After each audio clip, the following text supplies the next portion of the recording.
It was 2 o'clock in the morning in Seattle. Carl was standing outside in his shorts and slippers with his cat in his arms. There was only 1 minute left until the end of the world. The fluffy cat in the boy's arms fidgeted and purred restlessly. The intelligent animal sensed that something was about to happen.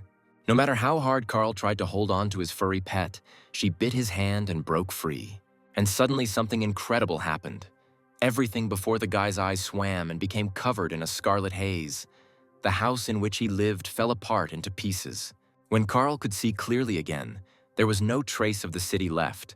He stood among ruins, lost in the snowy desert. The cat was back in the boy's arms and clung to him in fear. Carl looked around in confusion and tried to understand what had happened. Suddenly, a voice came from nowhere. Someone was addressing the surviving people of planet Earth. The voice asked the surviving people to pay attention to the information. Carl swayed and the slipper flew off his foot. He cursed. The frightened cat climbed onto the owner's head, fluffed up and hissed at the voice. 1 minute passed after the end of the world. Carl, with a cat on his shoulders, jumped after his slipper, asking what the hell was going on. He had already bent down to pick up his slipper when something round, splashing blood, rolled right at his feet. The voice reported that, according to syndicate rules, since the humans had not filed a formal appeal within 50 years of first contact, their planet had been successfully reclaimed. Carl looked at the round object under his feet, and with horror, he recognized it as Mrs. Parsons' bloody head. There were 6 minutes left until the end of the world. Carl, lounging in a chair, was playing a computer game. The cat was sitting on his lap. Something was bothering her, and she jumped off the chair, moving her soft paws. She scurried around the guy's apartment. A happy couple was smiling at the apartment owner from the wall. Carl, his girlfriend Bee, and, of course, the ubiquitous cat. The fluffy sloth climbed into her cat town with numerous burrows and beds. Numerous photographs of Carl hung on the wall, including those from the army, and trophies reminded him of his sporting achievements. The cat rubbed itself against the boxes in which the guy had put Bee's things after his recent fight with his girlfriend. Pausing the game, Carl walked towards the open window where he usually smoked, a cigarette in his mouth. The cat rubbed itself affectionately against its owner and began to purr softly. The boy, blowing out a stream of smoke, looked at the unusually large snow. Having finished his cigarette, he was about to return to the game when the cat suddenly jumped from the windowsill onto a tree branch. Carl shouted to the cat to come home immediately, otherwise she would get lost. There were only 5 minutes left until the end of the world. The cat pretended not to hear her owner, and the guy got angry and called the wayward traveler a little brat. Trying to calm down, he told himself that in the end it wasn't his cat but his ex-girlfriend's, so let her save it. Besides, the window was open, and the cat could easily return back to the apartment. But she didn't even think of returning, continuing to sit on the tree. Looking at the cat again, Carl said that it was not his problem. He was not obliged to go and get this little brat out of the tree. As if in response to the boy's words, the cat raised its head and screamed incredibly loudly. The whole house probably heard its screams. The guy was incredibly angry. Not only did he feed and clean up after his beloved Bee, but he also had to run after her down the street. He quickly pulled on his shirt and ran to the door, grumbling under his breath that he should have left that pest outside to freeze. The hallway was filled with boxes of Bee's things, Carl cursed. Where were the shoes? His gaze fell on the house slippers. There were 4 minutes left until the end of the world. The guy, cursing like crazy, ran out into the street after the fucking fluffy donut. The tree on which the cat was sitting grew behind the fence. Carl shouted menacingly at Donut to come down quickly and stop screaming. The window of the neighboring apartment opened, and sleepy neighbor Mrs. Parsons, looking out into the street, asked what all the noise was about in the middle of the night. 1 minute before the end of the world, the cat obediently jumped into the arms of its owner, and the neighbor asked Carl what he was making all this noise about. With half a minute left until the end of the world, the boy, petting the cat, apologized to Mrs. Parsons, explaining that it was Bee's cat that had run away. The neighbor nodded sympathetically, saying, "Thank God that Carl had finally broken up with that slut Beatrice." But before she could finish speaking, everything around began to roar and rumble. It was as if the residential building had been wiped off the face of the earth along with its residents. Somewhere on the horizon, an incredibly bright flash appeared. In the middle of the night, it became as bright as day. But what was this strange light? The guy with Donut in his arms stood among the collapsing houses and couldn't move. He didn't understand that maybe a war had begun. No one bombed the city, but the earth rumbled and buildings collapsed one after another, raising clouds of dust and scattering stones around. Carl, spellbound, watched as his hometown, where he was born and raised, made friends, worked and loved, was destroyed. Bright light waves of unknown nature spread across the entire planet Earth, destroying everything in their path. The boy clenched his teeth and squinted, trying to protect himself from the bright light that appeared out of nowhere in the middle of his daughter. When the flash disappeared and the light became a little softer, the roar stopped. Carl looked around and was stunned. It was worse than in the war. There was not a single house left around. The densely populated city had disappeared, as if it had never been there, and all around was a continuous field. The guy looked around silently. Suddenly he thought that maybe this was a dream. He would wake up in his bed now and everything would be as always. But, bending down to pick up the slipper, he saw the bloody head of his neighbor, Mrs. Parsons, horror frozen in her dead eyes. He looked in confusion at the head of the woman he had been talking to just a few minutes ago. And now she was dead. Everyone who was in their house just disappeared. Nothing was left of the city. A whole million people who lived in Seattle disappeared. An electronic voice announced that all internal layers of your world have been destroyed. Resources are being extracted to obtain the requested elements. Carl winced. These crazy words gave him a headache. How could all this nonsense be reality? He heard that under the law on the reclamation of extracted materials, the surviving people have a chance to get back some of the resources. These words interested the guy. The appointed regent, the Borant Corporation, chose the option of an 18-level world dungeon. Hastily taking the slipper, Carl asked in surprise what kind of world dungeon this was, like in Dungeons and Dragons or something. It turned out that the Borant Corporation has all the rights to broadcast, use, and manage the world dungeon. Upon successful completion of the 18th level, the regency over this planet will pass to the winner. Carl found himself at the entrance to the dungeon. Something was stopping him from taking the next step. No one knew what awaited them there. He looked down thoughtfully. Everyone he knew was dead, and did he really want to go down there? To oversee the creation of the dungeon, the Syndicate created and sent to Earth an AI, which was broadcasting at the moment. But if Carl doesn't go underground, he will freeze to death. He and Donut have already felt how cold it is outside. Besides, judging by the announcement, the entrance to the first level will only be open for an hour. The guy with a cat on his shoulder headed down the stairs. The AI strongly recommended that the World Dungeon explorers find a beginner's guild and seek their help.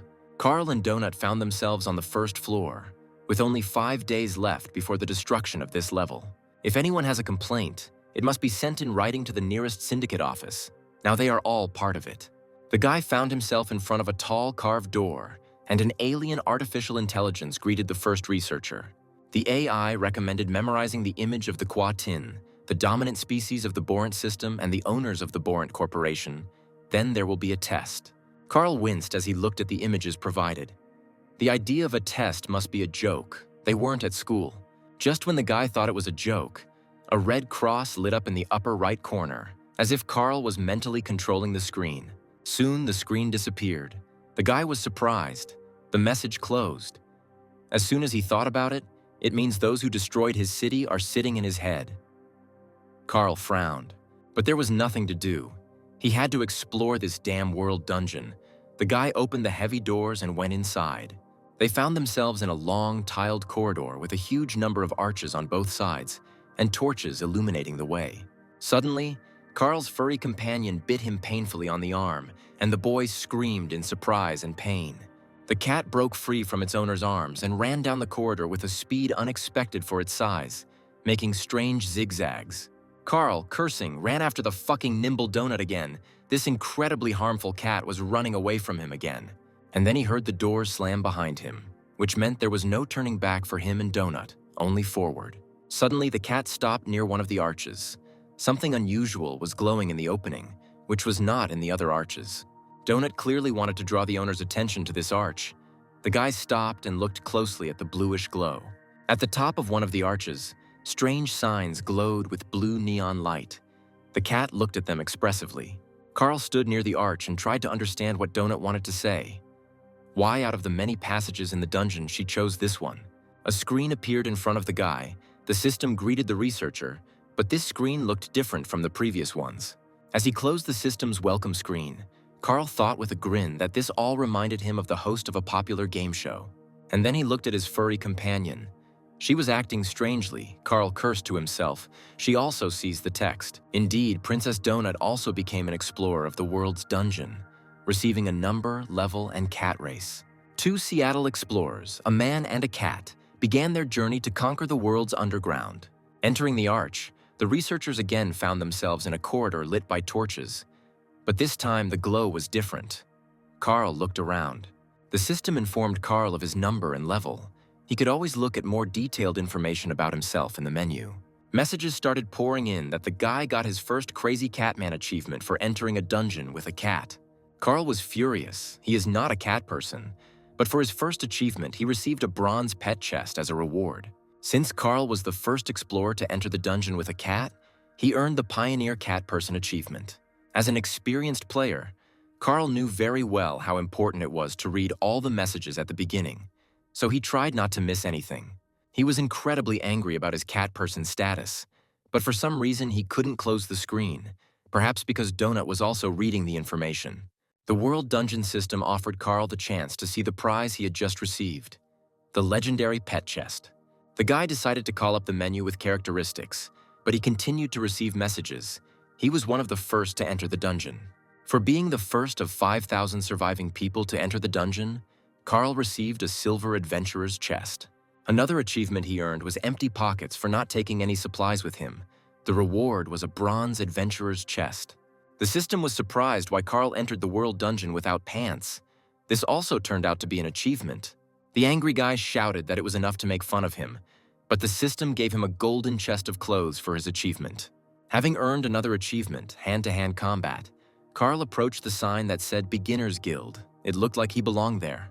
For hand-to-hand combat, Carl received a bronze chest of weapons and a silver adventurer's chest. The system was surprised why the guy entered the dungeon without a human companion, since it was safer together.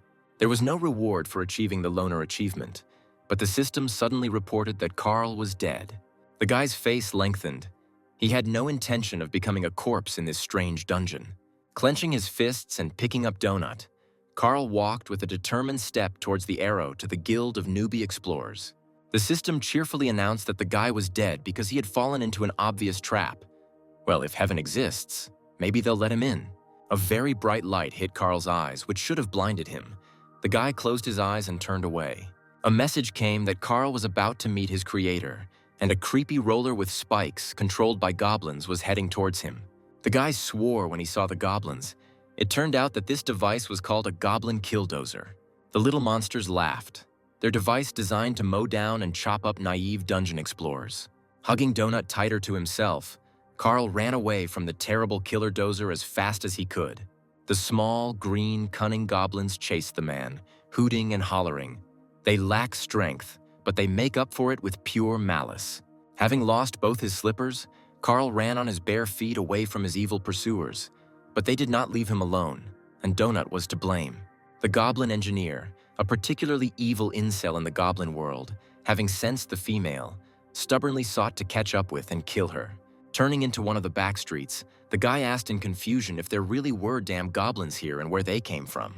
What the hell do aliens look like goblins for? Is this some kind of joke on the inhabitants of planet Earth? The guy was weaving through the corridors, trying to escape the small, harmful monsters that were chasing him and Donut. In one of the corridors, Carl saw a modest door with a sign that the Beginner's Guild was located here, which seemed to be true. This door did not look flashy, but it looked massive and reliable without any light indicators. Carl started pounding his fists on the door, shouting for someone to open it for them. Donut also scratched at the door and meowed loudly. At this time, a Goblin killdozer with monsters on board drove into the corridor following Carl and Donut. The Goblin engineer who controlled this hellish device snapped his teeth angrily. They had finally found the escaped researchers.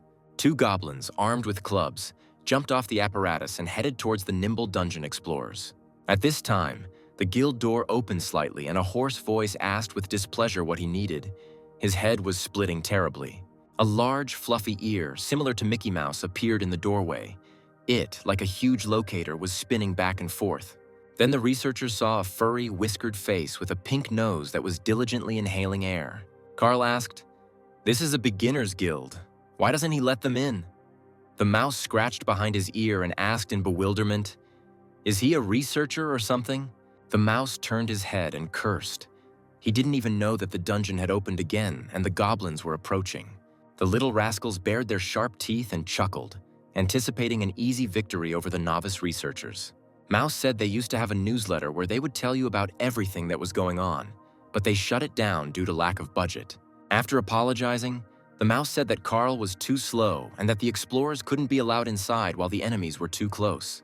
"These are the rules of the world dungeon," Carl flared up. "He is the one who is slow." At this time, one of the goblins who had run up attacked the guy, and a stick with a pineapple on the end whistled right past his head. Having dodged the evil dwarf, the researcher asked the mouse to at least tell him how to open the loot boxes that had dropped on him. He replied that the guy had to undergo training, Carl barked. But how could he undergo it if the mouse wouldn't open the door for him?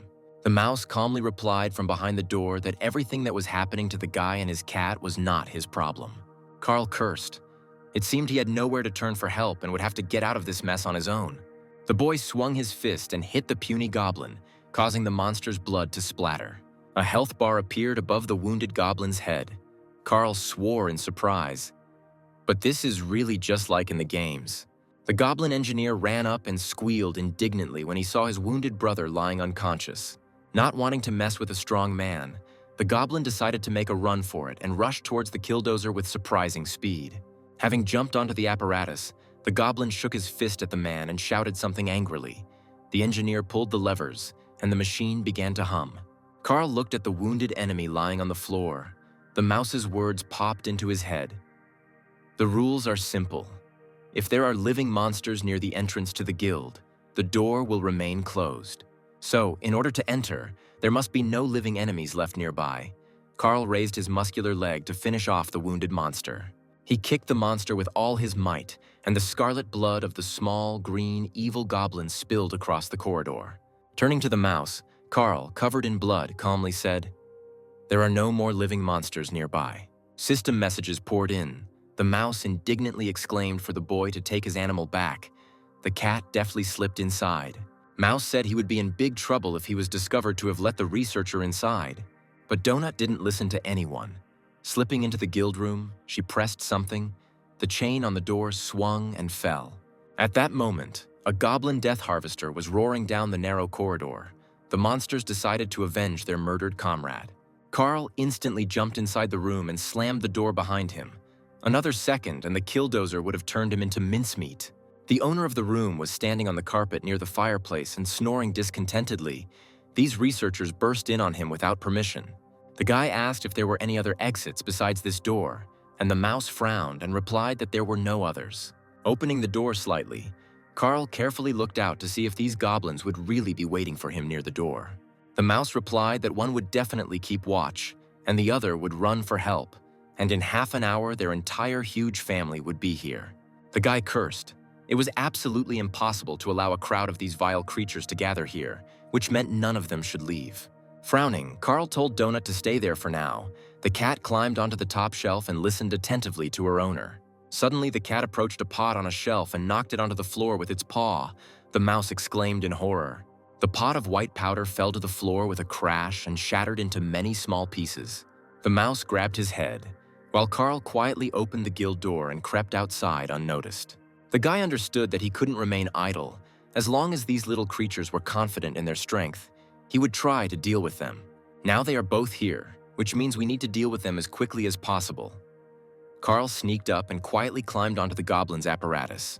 The guy, having climbed onto the killdozer, quickly grabbed one of the monsters sitting on the roof of the device by the neck.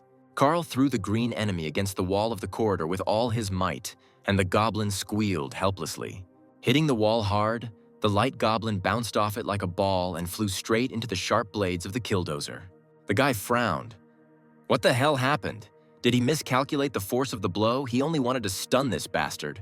The puny monster hung on the spikes of the hellish apparatus, which pierced him through, and streams of blood flooded everything around. Carl spat in disgust. How disgusting! Pieces of goblin got right into the guy's mouth. He carefully peered into the cabin of the goblin killdozer. There remained a goblin engineer, the strongest and most evil one in this team. Hanging on the cabin, the guy kicked the monster, intending to knock out the enemy. The goblin growled angrily. Judging by the health bar, the wound did not cause him much damage. Carl realized that this one was stronger than the others. The guy clenched his fists and dealt the monster several blows to its green face, knocking out sharp teeth and causing goblin blood to splatter. The metal ladle that served as a kind of helmet for the monster flew off the goblin engineer's head. Carl hit the enemy several times with a metal ladle because he didn't have any other weapon yet. The blows he received sent the goblin engineer flying out of the killdozer's cabin and landing on the flagstone floor. The monster sat down on the floor and clutched his bruised head. His health had decreased, but not too much. Carl angrily threw the metal ladle he used to wear on his bald head at the little bastard. Having received the blow, the goblin fell. The guy realized that his kicks and blows did very little damage. Something else was needed. Carl frowned. Damn you all, he didn't like killing these puny green creatures at all. But there was nothing to be done. The engineer had to be killed, and the guy, taking aim, jumped from the apparatus straight onto the lying goblin. Under the weight of the jumping researcher, the goblin's body turned into a bloody puddle, drenching everything around with streams of blood. Looking at the result, Carl felt a little nauseous. He wanted to avoid throwing up on the flattened goblin corpse. Suddenly, Carl heard the goblin's device hum and shake. Something was clearly happening to it. The guy frowned. What the hell? An information message appeared that the steam engine of the goblin killdozer was damaged, and spare parts were flying out of the device. The guy realized that this thing was about to explode. Cursing, he ran as fast as he could back to the beginner's guild room.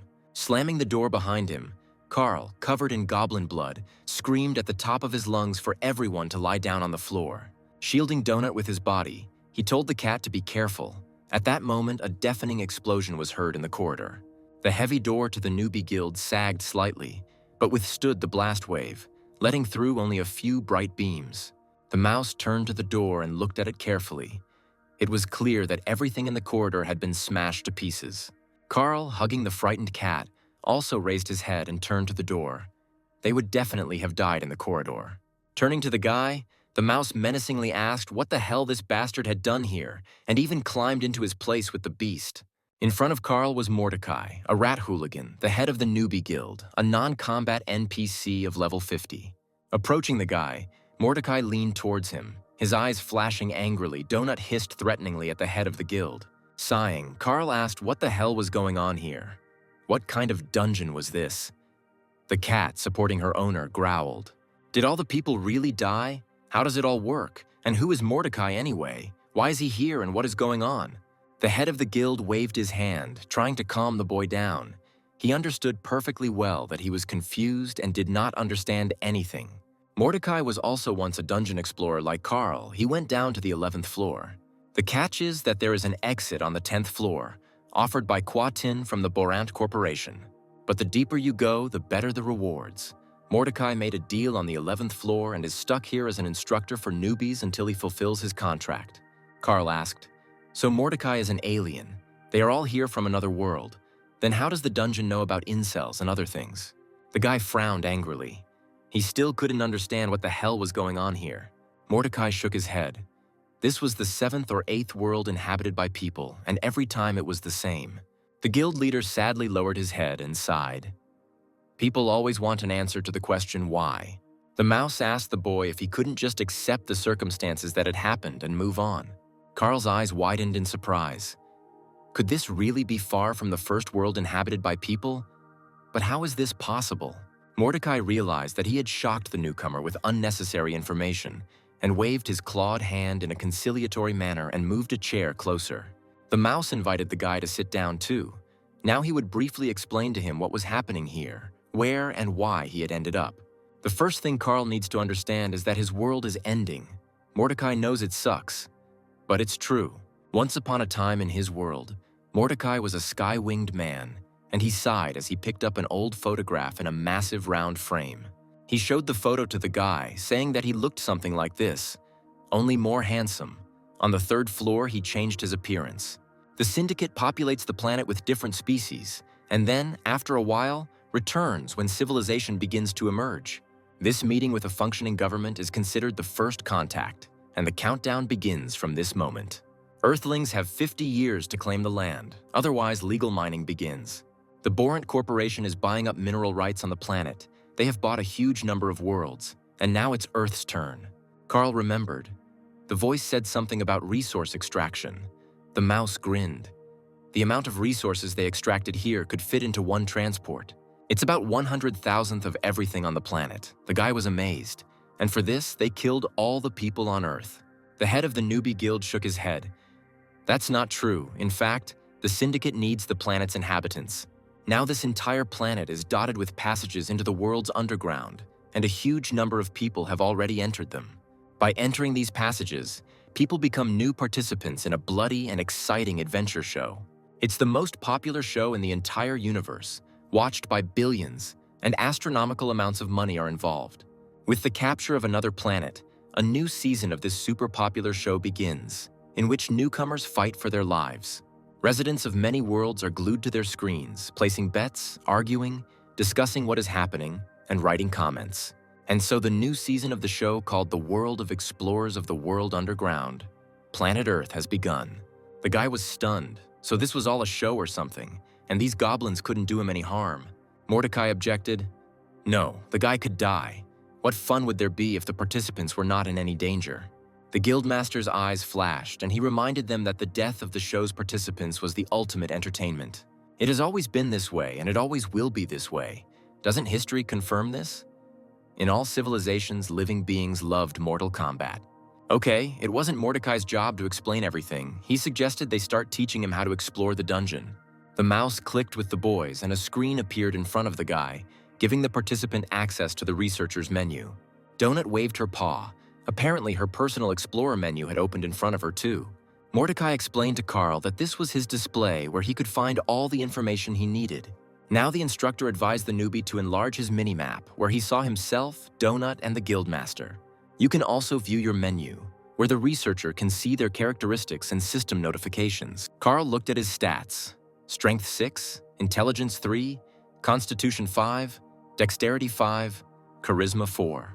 The guy indignantly asked the guildmaster why his intelligence was so low, but Mordecai just waved his hand in response. Intelligence is responsible for the power of spells.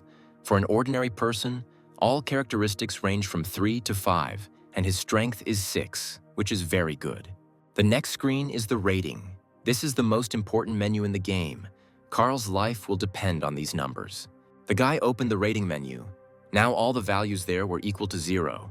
Mordecai, seeing Carl's sour face, calmed him down. Spectators cannot access the first floor, but after hunting season begins, the best loot can be obtained from sponsors. If a lot of people look at the guy, then many companies will want to become his sponsors. They will add their advertising to Carl's stream, so the more sponsors he has, the more loot he gets. Borant Corporation will be airing a short highlight reel in about 30 hours. Getting into this cut is tantamount to winning the lottery. In this case, you will literally drown in views. So Carl needs to stand out to be noticed among the many other participants. He can't just kill someone, turn around and leave. No, he has to kill stylishly, brightly, excitingly. During his research, Mordecai managed to accumulate almost 30 million subscribers and 4 sponsors, which is how he survived. Speaking of loot, the newbie guildmaster has activated Carl's inventory system, and he can see everything he's dropped. This season, Borant decided to change the system a little. The guy can hold anything he can lift for 4 seconds. Although any living thing he tries to stuff in there will die, so it's definitely not possible to hide a cat there. Suddenly, Mordecai hit himself on the head and cursed loudly. He discovered one very important thing on the Seeker.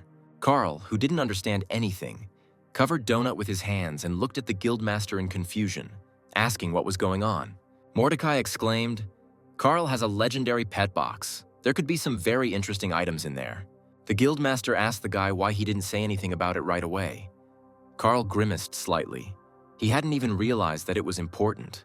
The guy had a desire to hit Mordecai, but he was already level 50, and Carl had recently almost died from a level 3 goblin. The mouse shook his head. Legendary boxing, and almost immediately as soon as he entered the dungeon. Some people are so lucky. By the way, the guy can open boxes either in safe rooms or in guild halls, so they can be opened now.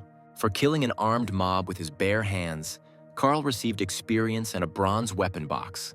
For killing a mob that was higher than his level, he received a bronze adventurer's box and a silver goblin's box. For killing an enemy with his bare feet, Carl received a golden shoebox. The system immediately measured the size of his foot.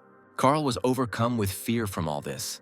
He suddenly saw that his level had increased and 3 points had been added to his characteristics. All the boxes he had received were shining in front of the guy. Mordecai said that as soon as he opened one, all the others would open too. The guildmaster smiled. So the guy doesn't have to choose which of the 10 boxes to open first. He can open any one. Carl's desire to hit his mentor grew stronger. He didn't want to take part in this show and entertain the universe.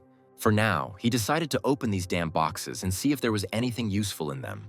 And then he would figure out what to do next. First, he opened the pet's bronze box and 2 packages flew out. One for treatment, the other with food.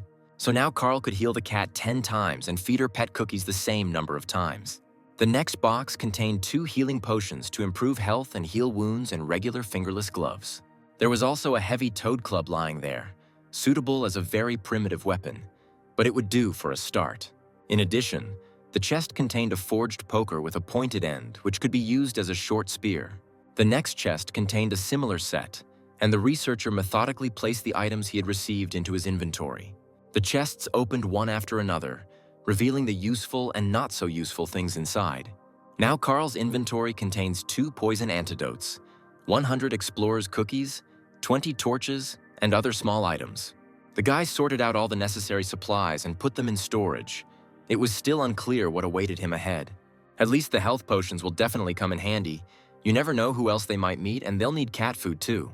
The next box contained a supply of arsonist explosive agent, consisting of 5 sticks of dynamite and a regular gas lighter. One of the items received turned out to be quite peculiar. It was a goblin pass. It was placed on the forearm in the form of a tattoo, which could only be hidden with a special concealing sleeve. This pass resets goblin hostility and allows passage through goblin-controlled territories. But the goblin's enemies will now also consider Carl their enemy. Of the 10 chests, only the 3 most valuable ones had not yet been opened. The boy looked at them doubtfully. Finally, he opened these boxes, and the system congratulated him on his successful purchases, which would definitely be useful. There was a cloak of fortitude of the night ghosts. It improved constitution, gave resistance to poison and ice attacks, and also improved armor. Carl also got an enchanted trollskin t-shirt that protects against blows, and an enchanted skunk ring for his leg. The guy immediately put the most valuable things on himself. It all looked pretty funny. All that was left was to open the legendary pet box, and both Carl and Donut looked with interest at the beautiful chest. And finally, a glow came from the box. Numerous locks clicked, and the chest began to open. Imagine the boy's disappointment when he saw that there was only 1 cookie in this painted chest. True, it was an enchanted cookie, but still, it was so small that it was unclear why they packed it in a separate chest. Carl picked up the enchanted cookie. It was a little bigger than his fingernail, he asked in confusion. And that was all. The system responded that this was no ordinary cookie, and he could feed it to his pet at his own risk. Mordecai asked the boy if he wanted to give it to his pet here in the safe room. Donut jumped off her owner's shoulder in anticipation of a treat, but the guy was unsure whether to give her the thing or not. He asked the guildmaster what this cookie did. The cat did not take her glowing yellow eyes off the enchanted item. Mordecai shrugged. The effects vary. The only way to find out is to let the animal try it. Or you can keep it until you stumble upon a store. Such a thing can cost several hundred gold. The cat looked at the guy with glowing eyes. She clearly wanted to get the enchanted pet cookie. But Carl was tormented by doubts. What if this thing would harm the cat? What if it would turn into something incomprehensible? He looked again at the naughty Donut, Bee's wayward pet, whom she had left with Carl along with his things. The guy sighed. He was the only one she had left, which meant Carl was responsible for this wayward ball of fur. But if Carl gives her this cookie, how useful will Donut be in the dungeon? She's just a cat. Carl can't even protect her properly, no matter how terrible it is. But the most adequate thing he can do is... And then the guy howled in pain. It seemed the cat had caught his thoughts and decided to do everything her way. Donut sank her sharp teeth into Carl's hand, in which he held the enchanted cookie and ate the item. The angry boy shook the cat off his hand, cursing loudly. But there was nothing to be done. The cookie had already been eaten. Donut, somersaulting in the air, purred contentedly. How delicious this very pet cookie was. Having fallen to the floor, the fluffy cat stopped moving. Now she looked more like a rug in the hallway. Carl looked in surprise at what the cat had turned into after swallowing the magic item. Had she really died? He called out Donut's name loudly, But Mordecai took the boy's hand and told him that he needed to wait a little. But Carl, his eyes flashing, yelled what the hell had happened to his cat. What did it all mean, and could it all be fixed? Mordecai explained that the transformation was happening, but it was definitely not bad. Otherwise, the guild would have teleported her out of here immediately. Nothing can harm an explorer or NPC in the newbie guild or safe room. These are the rules of the dungeon. Then Carl and Mordecai saw a hologram of the executive producer. He greeted the explorers and reported that the dungeon was sealed. Almost 13 million human explorers passed through the gate and entered the dungeon. Carl was surprised, so few. The producer added, however, that this number has already been reduced to 10 million people. Also, the entrance to the second floor won't open until the introductory episode of the Dungeon Explorers World program begins, which will happen in about 30 Earth hours. On behalf of Borant Cascadia Corporation, the showrunner thanked everyone for their participation and wished them good luck and happy exploration. The guy sadly lowered his head, which meant that out of all the humanity on the planet, only 10 million people survived. Suddenly, Carl heard someone behind him say that if he really wanted to show everyone his coat, then perhaps he should put on his pants first. Turning around, he saw in horror that Donut was telling him that he couldn't understand why Miss Beatrice had chosen him in the first place. Carl frowned. Such speech always irritated him, especially since the tone was too similar to his ex-girlfriend Beatrice. His cat was alive and well, sitting near the door, looking at Carl with slight disdain. The guy's face lengthened. He swore loudly and dirty and asked why Donut was now speaking like a human. The cat remembered her former life in the apartment with her beloved owner, the beautiful Beatrice, and her strongman boyfriend, Carl. She constantly listened to the senseless conversations of her people. Carl, passing by the sofa, constantly stroked her. Donut loved to sit on the soft sofa and watch movies on the big TV while people chatted about all sorts of nonsense. And yet it was a calm and happy time. The cat sighed. Is it possible to return this golden time? Beatrice also constantly took her beloved Donut to cat shows, where she won, received titles and awards. A contented Miss Beatrice gently hugged her furry pet, saying that her girl was the most beautiful. Then Donut stayed with Carl, sitting in his arms. She carefully watched as he played computer games. True, he was not as gentle as Beatrice, and after finishing the match, he regularly tried to throw the cat off his lap. But Donut resisted, and the guy quickly gave in, allowing the furry brat to continue sitting on his lap. One day, Donut heard that Beatrice was leaving Carl, and he replied that he didn't care and that she could stay in the Bahamas. He promised to look after the apartment and Donut until her parents came and took the cat. And even though Carl said he didn't care, Donut saw that the guy was sad, and the cat felt very sorry for him. She climbed into his arms and purred loudly, rubbing herself against his strong chest. He stroked her, and tears rolled down his manly face. Donut indignantly told Carl that she was the grand champion of the breed, the national winner Princess Donut Queen Anna Pushinovna. But she does allow us to call her simply Princess or Princess Donut Mordecai. And Carl looked at the cat in bewilderment. After thinking for a moment, the cat added that in front of members of high society, she must be called by her full name and with her titles. Donut looked closely at the guy, apparently trying to figure out whether he understood her statement or not. Since no one objected to her, but everyone was looking at her attentively, she added that they would agree on Princess Donut. Mordecai's mouth dropped open in surprise as he looked at this unusual dungeon explorer he hadn't taken into account.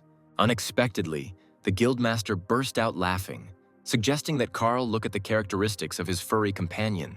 The guy opened his menu and found the squad tab where he and Donut were listed and looked at her characteristics. The cat's strength and intelligence were each 11 points. Physique 2, Dexterity 8, and Charisma 25. In addition, she had buffs for accelerated growth and Charisma. Carl was shocked. What a stat.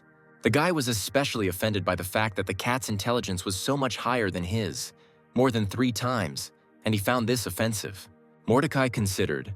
Other stats no longer gaining points meant she was stuck with a base constitution of 2 and agility of 8. With such charisma, she should take a closer look at the Bard class. The constant +2 to charisma does the trick. The guildmaster explained that other explorers were immune to her charisma, and so were guides like Mordecai. But other creatures in the dungeon were still susceptible.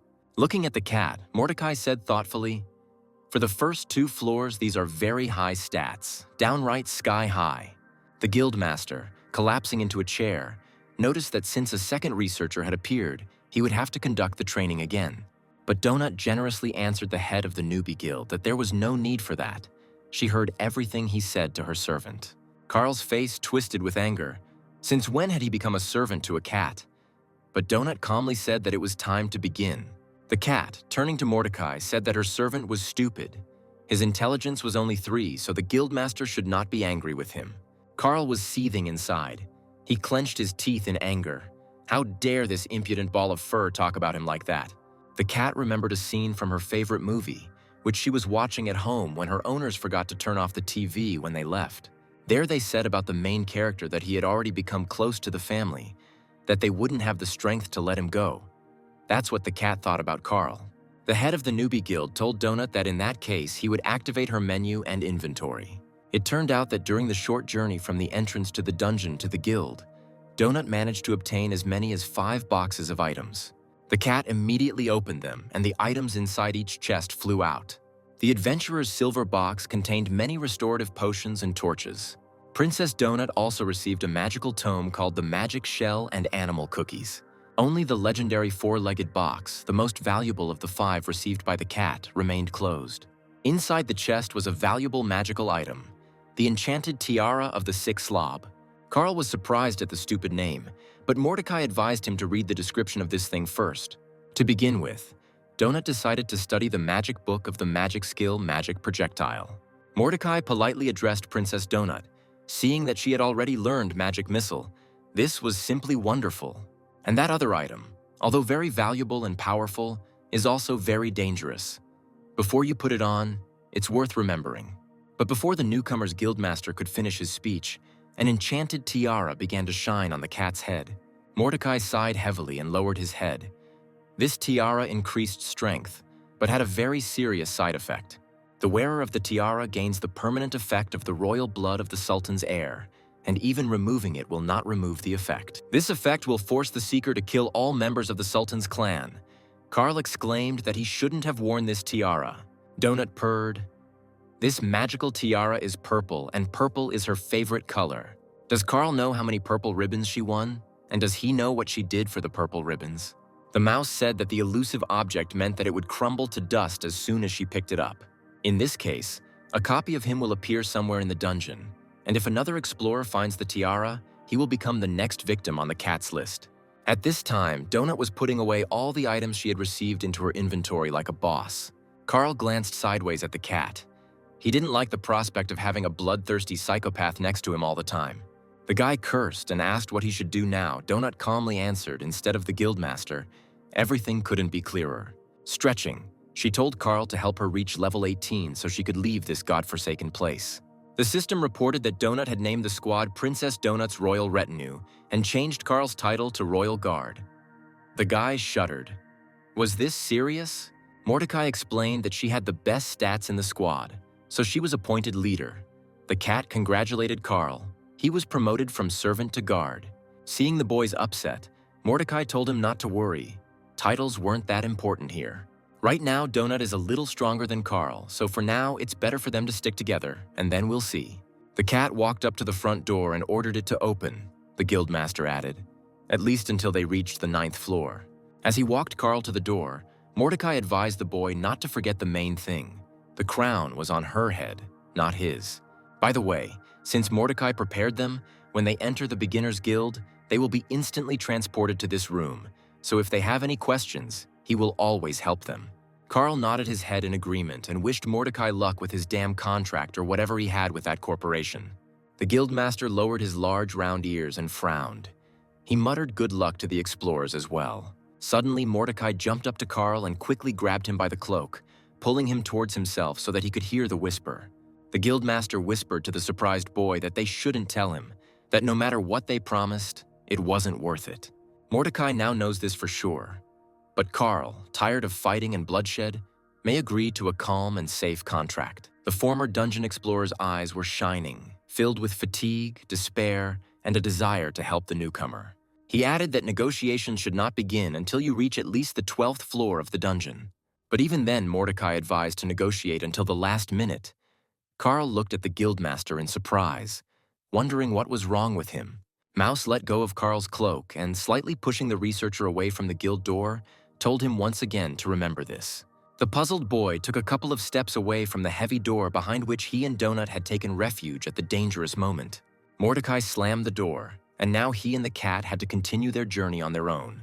Carl remembered what the guildmaster had just whispered to him, but the guy didn't immediately understand what he was talking about. It seemed that Mordecai wanted to say that death was better than agreeing to the proposals on the 10th and 11th floors. The guy lowered his head. Did the guildmaster really think that Carl would get there? 3 million people died in just 1 hour. He grabbed his head and cursed. Just think, 3 million people.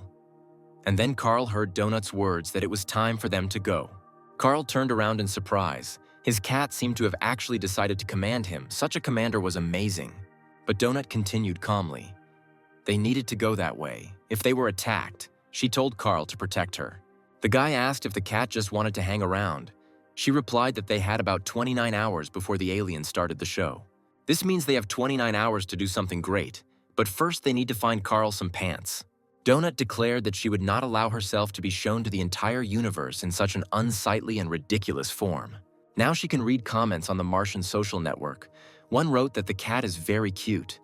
But why is her guardian without pants? Carl noticed that Donut wasn't wearing pants either, and she countered that cats didn't need pants and that there was no point in trying to be witty. The guy was tormented by questions about how he would survive on the next floor and whether he would really have to fight with people and kill them. Donut haughtily declared that she understood that his brain, with an IQ of 3, was now speaking. But Carl cut her off.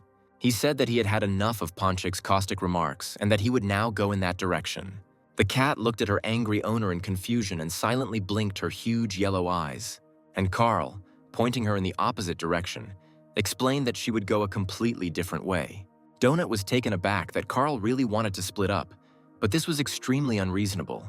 She did not understand such a decision. The guy explained that Mordecai said that Donut was stronger than him. Super. Which meant that everything would probably be fine with her in the dungeon. The talking cat will be able to survive, unlike him, because since they entered the dungeon, 3 million people have already died. But still, Carl is not going to waste what might be the last hours of his life on the quirks of some cat. He understands that cats are all arrogant, but does Donut understand why people still like them the way they are? Yes, this is all because no matter how arrogant cats are, they do not speak, do not voice their stupid thoughts. Waving his hand, the guy sighed and told Donut to forget all of this and go her own way from now on, and he would go his own. Suddenly, Donut called out to Carl and asked him to forgive her. She didn't want to offend him like that. Carl stopped and looked in surprise at the cat in a purple tiara sitting in the middle of the corridor. Lowering her ears, Donut asked him once again to forgive her, of course. He was right. She shouldn't have acted so arrogantly. It's just that when she woke up after the transformation, she was overcome with memories of how they lived before, how she sat by the window, about all those terrible but at the same time wonderful cat shows.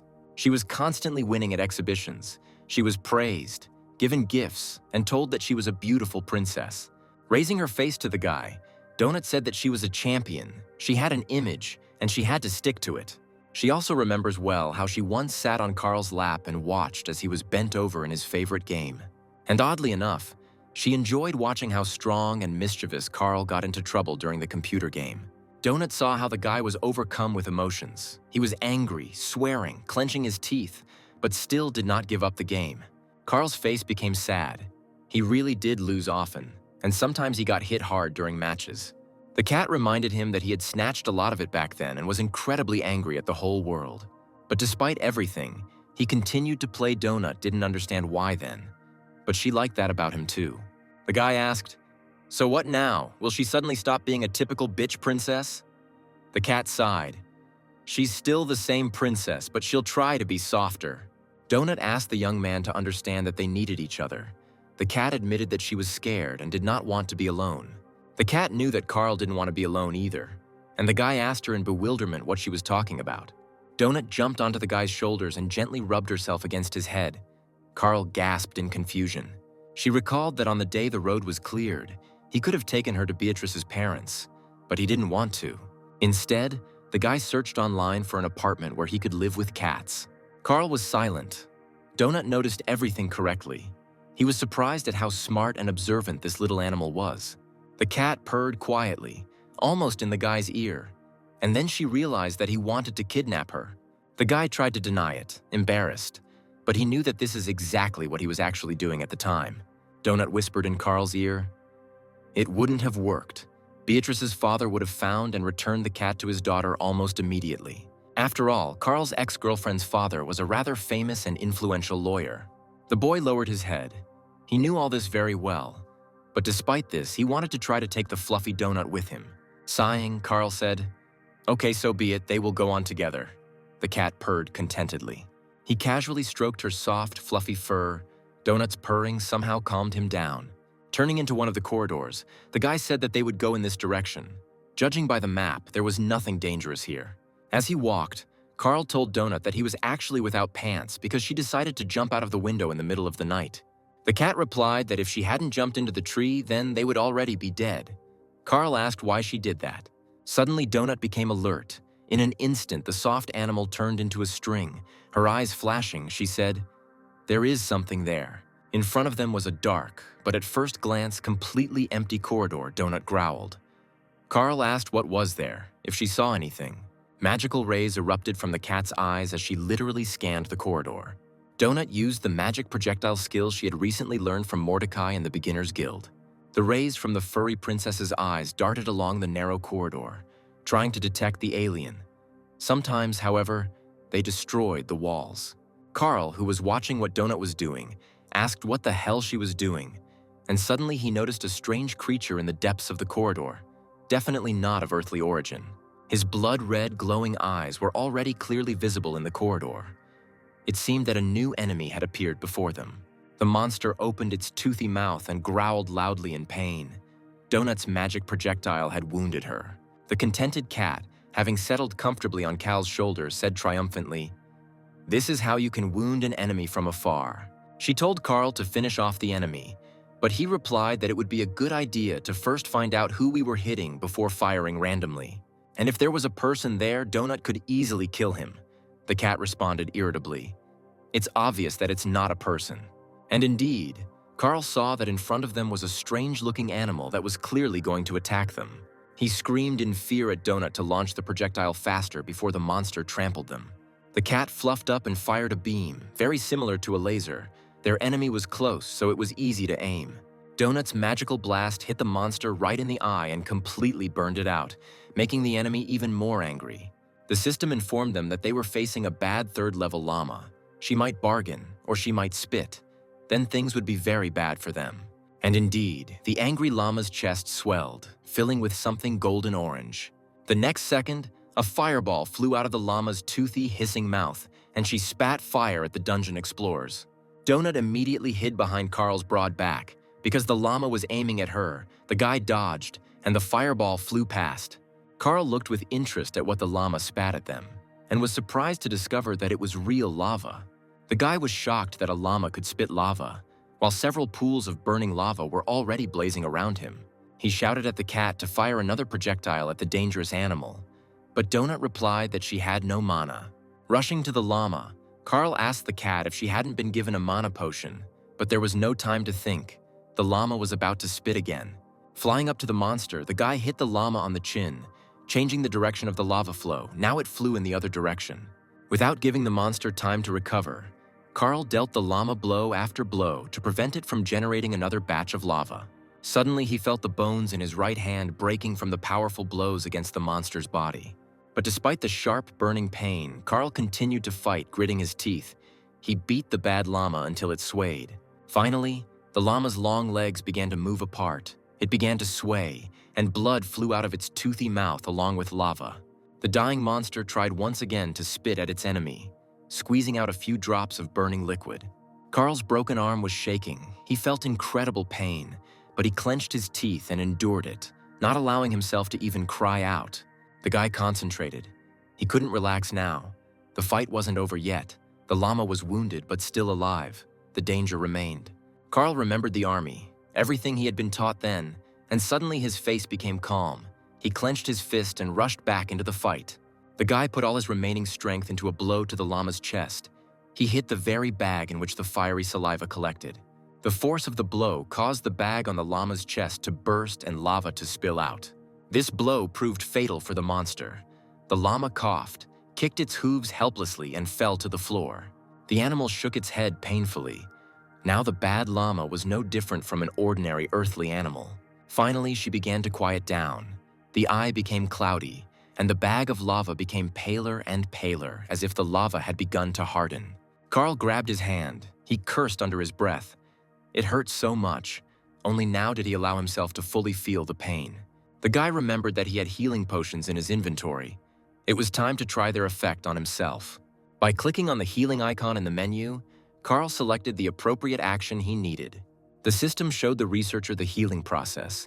It turned out that in the fight, Carl managed to break as many as 6 bones in his arm. To the guy's surprise, the pain in his arm went away almost instantly. He was amazed. It worked so quickly, but how is that possible? Donut ran up to her wounded companion and worriedly placed her soft paws on his broken arm. She said how careless Carl was. It was bad. He shouldn't allow himself to get hurt like that in every skirmish.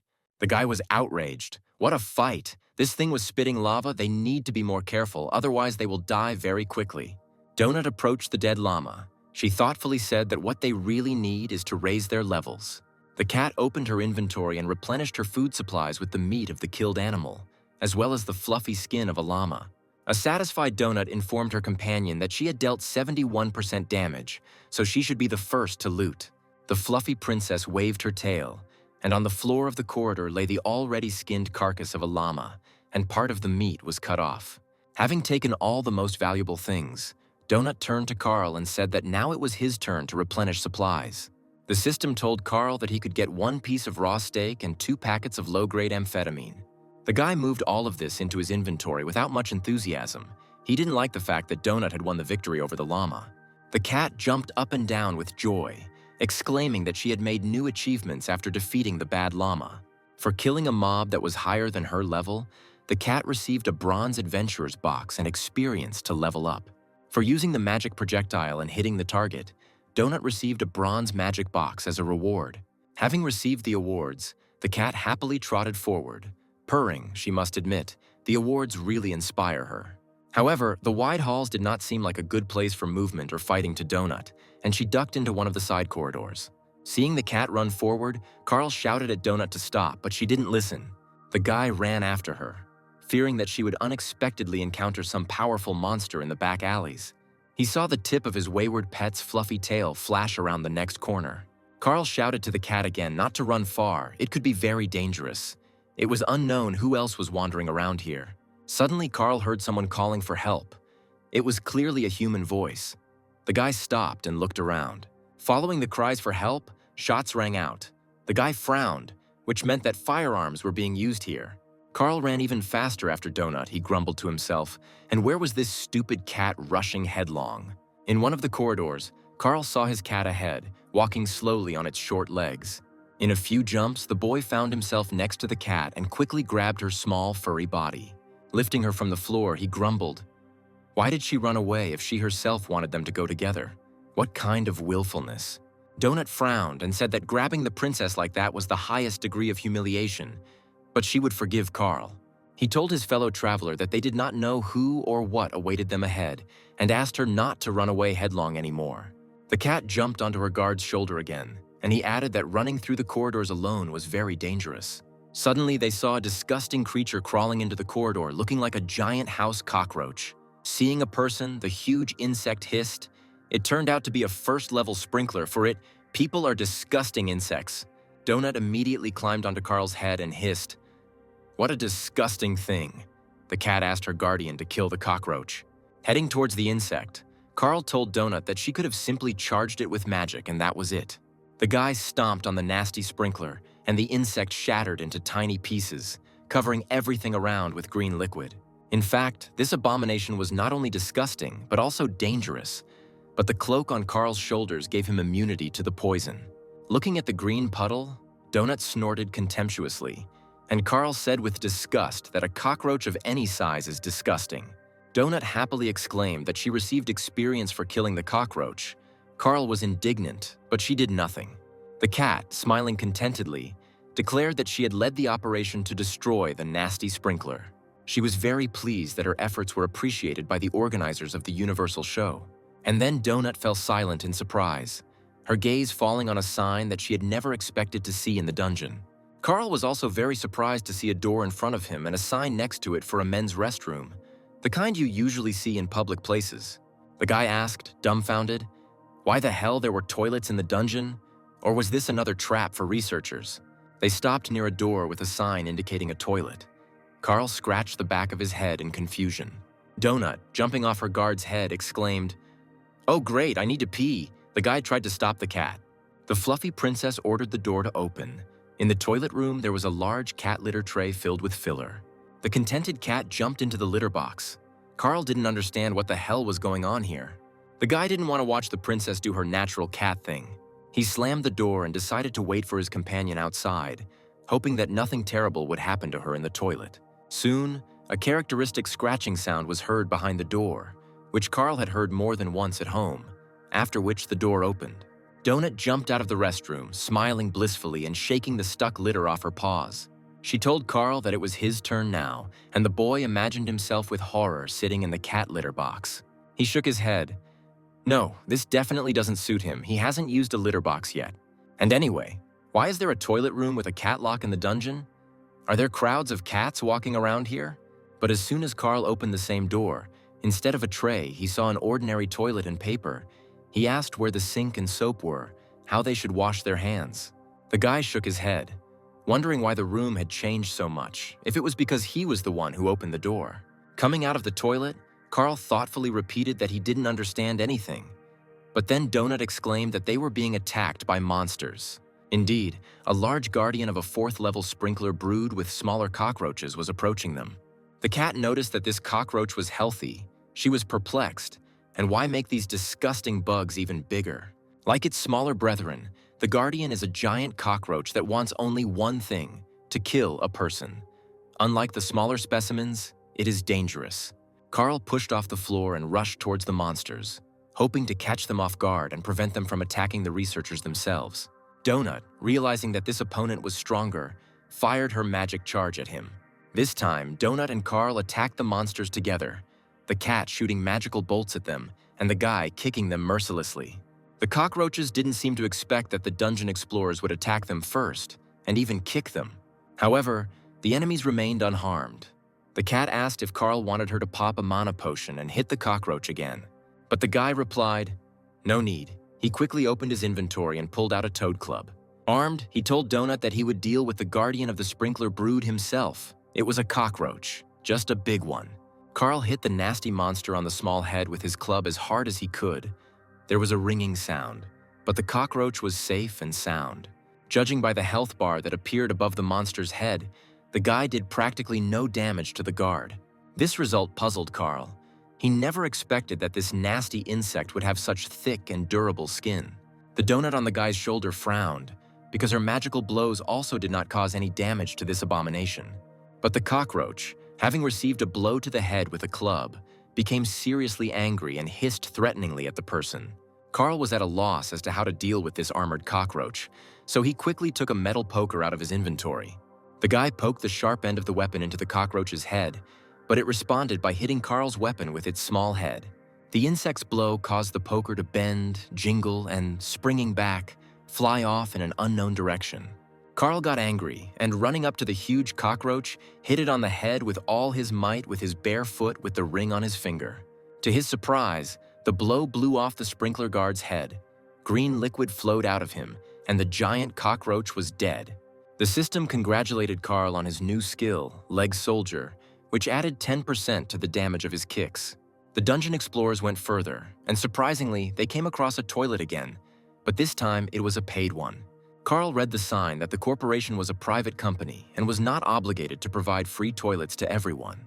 The guy opened the door of another toilet and looked inside with curiosity. He had a feeling that he had been here before. Having closed the door, he chuckled in confusion. In fact, everything here seemed rather strange to him, but what did the toilet have to do with it? As soon as they emerged from another toilet, they were again attacked by giant cockroaches, and the researchers fought back together. It seemed that all the doors in this corridor led to toilets, and the signs on the toilets were written in a variety of languages. They even found a toilet door with hieroglyphs. Carl was amazed at how thoughtful the organizers of this show were. Above one of the doors, there was a sign that this was the hall of the Beginners Guild. Carl knew that if he opened it, he would end up with Mordecai. Another door stood out in a bright scarlet color. It turned out to be a special toilet for shepherdesses. The guy opened one of the next toilet doors again, and it turned out to be the same thing as in the very first toilet. He opened another one, this time with hieroglyphs, and again it was exactly the same as what was in the first toilet they visited. Opening the door to the newbie guild, Carl saw a familiar room with a large fireplace and the guildmaster Mordecai standing there. The dungeon explorer looked into another toilet and saw the same thing again, and then he realized that his guess was probably correct. Donut asked Carl if he really didn't want to go to the toilet, and he responded by asking why there were so many toilets here. The guy activated his mini-map and looked at the corridor they were in. There were toilets everywhere. Carl said that every door to the newbie guild leads him to Mordecai's room, and it's probably the same story with the toilets. He tore off a piece of toilet paper and hung it on the toilet to check whether all the toilets led to the same toilet. Having closed the door of the toilet he had marked, Carl walked on, eager to check if he had understood correctly. He was curious how the aliens were able to program all of this like that. Perhaps their physical laws worked differently. Opening the door of the next toilet, Carl saw a piece of toilet paper, so it was the same toilet, although he still didn't understand what it gave him. The guy closed the door and thought, Donut, looking worriedly at her guard, told Carl that she was worried about him. The cat narrowed his big yellow eyes. His obsession with toilets was clearly unhealthy. It would be better if he squashed cockroaches again. It doesn't upset the cat as much, even though it looks disgusting. The guy didn't answer, and they silently continued their way down the corridor with various toilets. Soon, the travelers were attacked by giant cockroaches again, and this time Carl crushed them with his feet without thinking, for which he received an achievement. The system was delighted. Carl kills with his feet, with his bare, beautiful human feet. He places his bare foot on a living creature and presses with all his passion until it dies. The guy read these comments and was shaking with anger and disgust. His legs were already covered in green slime from the cockroaches. And the cockroaches kept growing in number, and since there was no other way to kill them, Carl had to crush the vile creatures with his feet. The amount of pressure Carl can apply to enemies with his bare foot increases by 10% with each skill level. Donut said thoughtfully that they probably wouldn't buy Carl's shoes. His bare feet worked much more efficiently. But the guy didn't agree with the cat. They would buy him shoes, and as soon as possible, he was already fed up with these comments about bare feet. The cat pointed out to her companion that the show's organizers seemed to like him just the way he was. Well, or at least they like Carl's legs, which he uses so skillfully to kill his opponents. Ponchik was sure that this sympathy should be taken advantage of. If the organizers liked them, perhaps it would be easier for them. Carl understood that there was some truth in Donut's words, and perhaps that was what he should do. But it was very unpleasant for him. The cat objected. He was wrong. Being eaten by a bad llama, that was really unpleasant, and the rest was bullshit. Jumping into the guy's arms, Donut purred that Carl was probably just very tired, which is why he thought so. Once he gets some sleep, all these jokes about bare legs and the like will seem like nonsense to him, because they didn't sleep all night. Carl thought, God, it's not even morning yet, but it feels like several days have already passed in this damn dungeon. He told Donut that they needed to find one of those safe rooms Mordecai had told him about and get some rest. Perhaps in this room they will also get more answers about where they ended up, what awaits them, and how best to behave. Soon the guy found what they were looking for. Donut was delighted. She asked her companion what this magical place was. The cat's eyes sparkled. She exclaimed happily and squirmed in Carl's arms, clearly eager to explore the room. The boy let go of Donut, and she rushed towards her intended target, her fluffy tail flashing among the tables and chairs. Leaning against the glass wall, she exclaimed, "This is the biggest cat tree house she has ever seen." Having opened the door, the cat jumped around the structure with joyful squeals, rolled around and hit the toys with her paws. Carl looked around. It looked like he could eat here in peace. Besides, there were several screens hanging on the wall that looked like televisions. The guy walked up to the bar counter. There was someone there, but only the owner's hat was visible from behind the counter. Carl leaned over and looked behind the counter. A stocky gnome stood there, looking intently at the guest with large, sad eyes. The guy greeted Tally, the keeper of this safe room, a non-combat NPC of level 63. Tally looked sullenly first at the guy, then at the frolicking cat. then asked Carl if they wanted to eat. Carl smiled. What, Tally is inviting them? Maybe there is some kind of menu here. He is new here and doesn't know anything yet. Tully knows the guy is new because the dungeon just opened, but it opened without warning, so Tully didn't have time to prepare. But he can cook food for a human explorer, but not for a cat. But he has milk. It is better than pet cookies. Donut was absolutely delighted, she shouted to Carl. This place is simply amazing. He can see for himself how much fun she is having. Carl smiled. Actually, the cat loves yogurt, but you can't give her too much. Carl stopped short. For some reason, he suddenly remembered his ex-girlfriend Beatrice. Whether she was alive, whether she had also gone into the dungeon. Coming to his senses, Carl said that cats need meat to survive. Tally promised to bring meat. He again asked if the man wanted to eat. Tally would cook. Watching Donut play, the boy asked what Tally would advise him to eat since he didn't know the menu. Carl watched with a sad smile as the cat frolicked among the toys. It reminded him of his former carefree life. Turning to the safe room keeper, the boy said that he didn't know what would be best to prepare for him. Gnome Babka asked Carl if he wanted Tally to choose what to cook for him to eat. The guy confirmed that it would probably be better that way, since Tally knows everything here better. The only request is that it not be a fish. Tully asked what level of spiciness he wanted between 1 and 5. Carl said he liked it hotter, so 4, but only if that was on the human scale. The keeper asked the guy if he would rent a room. The preview announcement would only be in 10 hours. Carl didn't understand what the announcement was, Tully explained. An announcement of the show World of Earth Dungeon Explorers. They'll explain everything there. After thinking for a bit, the guy decided that they would take the room. By that time, Donut had played enough and returned to Carl. Tully said that everything was fine. The human researcher could go take a shower and get some rest. Just when the guy wakes up, Tully will prepare food for him and he will be able to eat before the show announcement starts. Carl thanked Tally and headed to the room indicated by the keeper. Donut jumped into the guy's arms as he walked. As he left the common room, the boy wished the sullen Tully good night. Perhaps this would be their last good night. Tully looked after his guests and also wished the dungeon explorers good night. The lights went out in the common room. The researchers went to their rooms, and Tally headed to the kitchen to prepare a treat for his guests. Babka's eyes were very sad. He sighed heavily. He clearly did not like being in the dungeon. The first thing Carl did was take a shower. The hot water had a calming effect on him, and he wanted to wash the cockroach blood off his feet. Everything fell on him so suddenly that he didn't even have time to think about it all properly or comprehend what was happening to him. But it's very hard to think about what happened. It's hard to imagine that all this crazy nonsense could be true. Coming out of the shower, Carl asked where the towels were. It turned out that he had nothing to dry himself with. Donut stared wide-eyed at her wet owner as he emerged from the shower. The guy looked for something to dry himself with, but found nothing. Carl shook the water out of his hair. The cat closed her eyes and said contemptuously that only dogs shook off water like that. But the guy didn't pay attention to his furry companion's caustic remark. He said that this place was as wonderful as it gets. Having dressed again, Carl fell onto the bed. He remembered that with all these events, he had not slept for about 2 days. He hugged the pillow and whispered tiredly that it was time for them to take a little nap before this damned Universal show began. As he fell asleep, Carl thought that maybe when he woke up, this would all be over and would turn out to be just a long, drawn-out nightmare. As soon as he began to snore, Donut jumped out of her bed and lay down next to the peacefully sleeping Carl. The cat curled up into a ball, pressing her warm, fluffy side against the guy's back and began to purr loudly. Several hours passed. Donut woke up first. Carl continued to lie down, and the cat became worried whether he was alive. Finally, Carl woke up. Unfortunately, everything around him remained the same, and the guy suggested going to breakfast. The keeper of the safe room, seeing that his guests had woken up, hurried to put 2 cups of food on the table. Carl breathed in blissfully.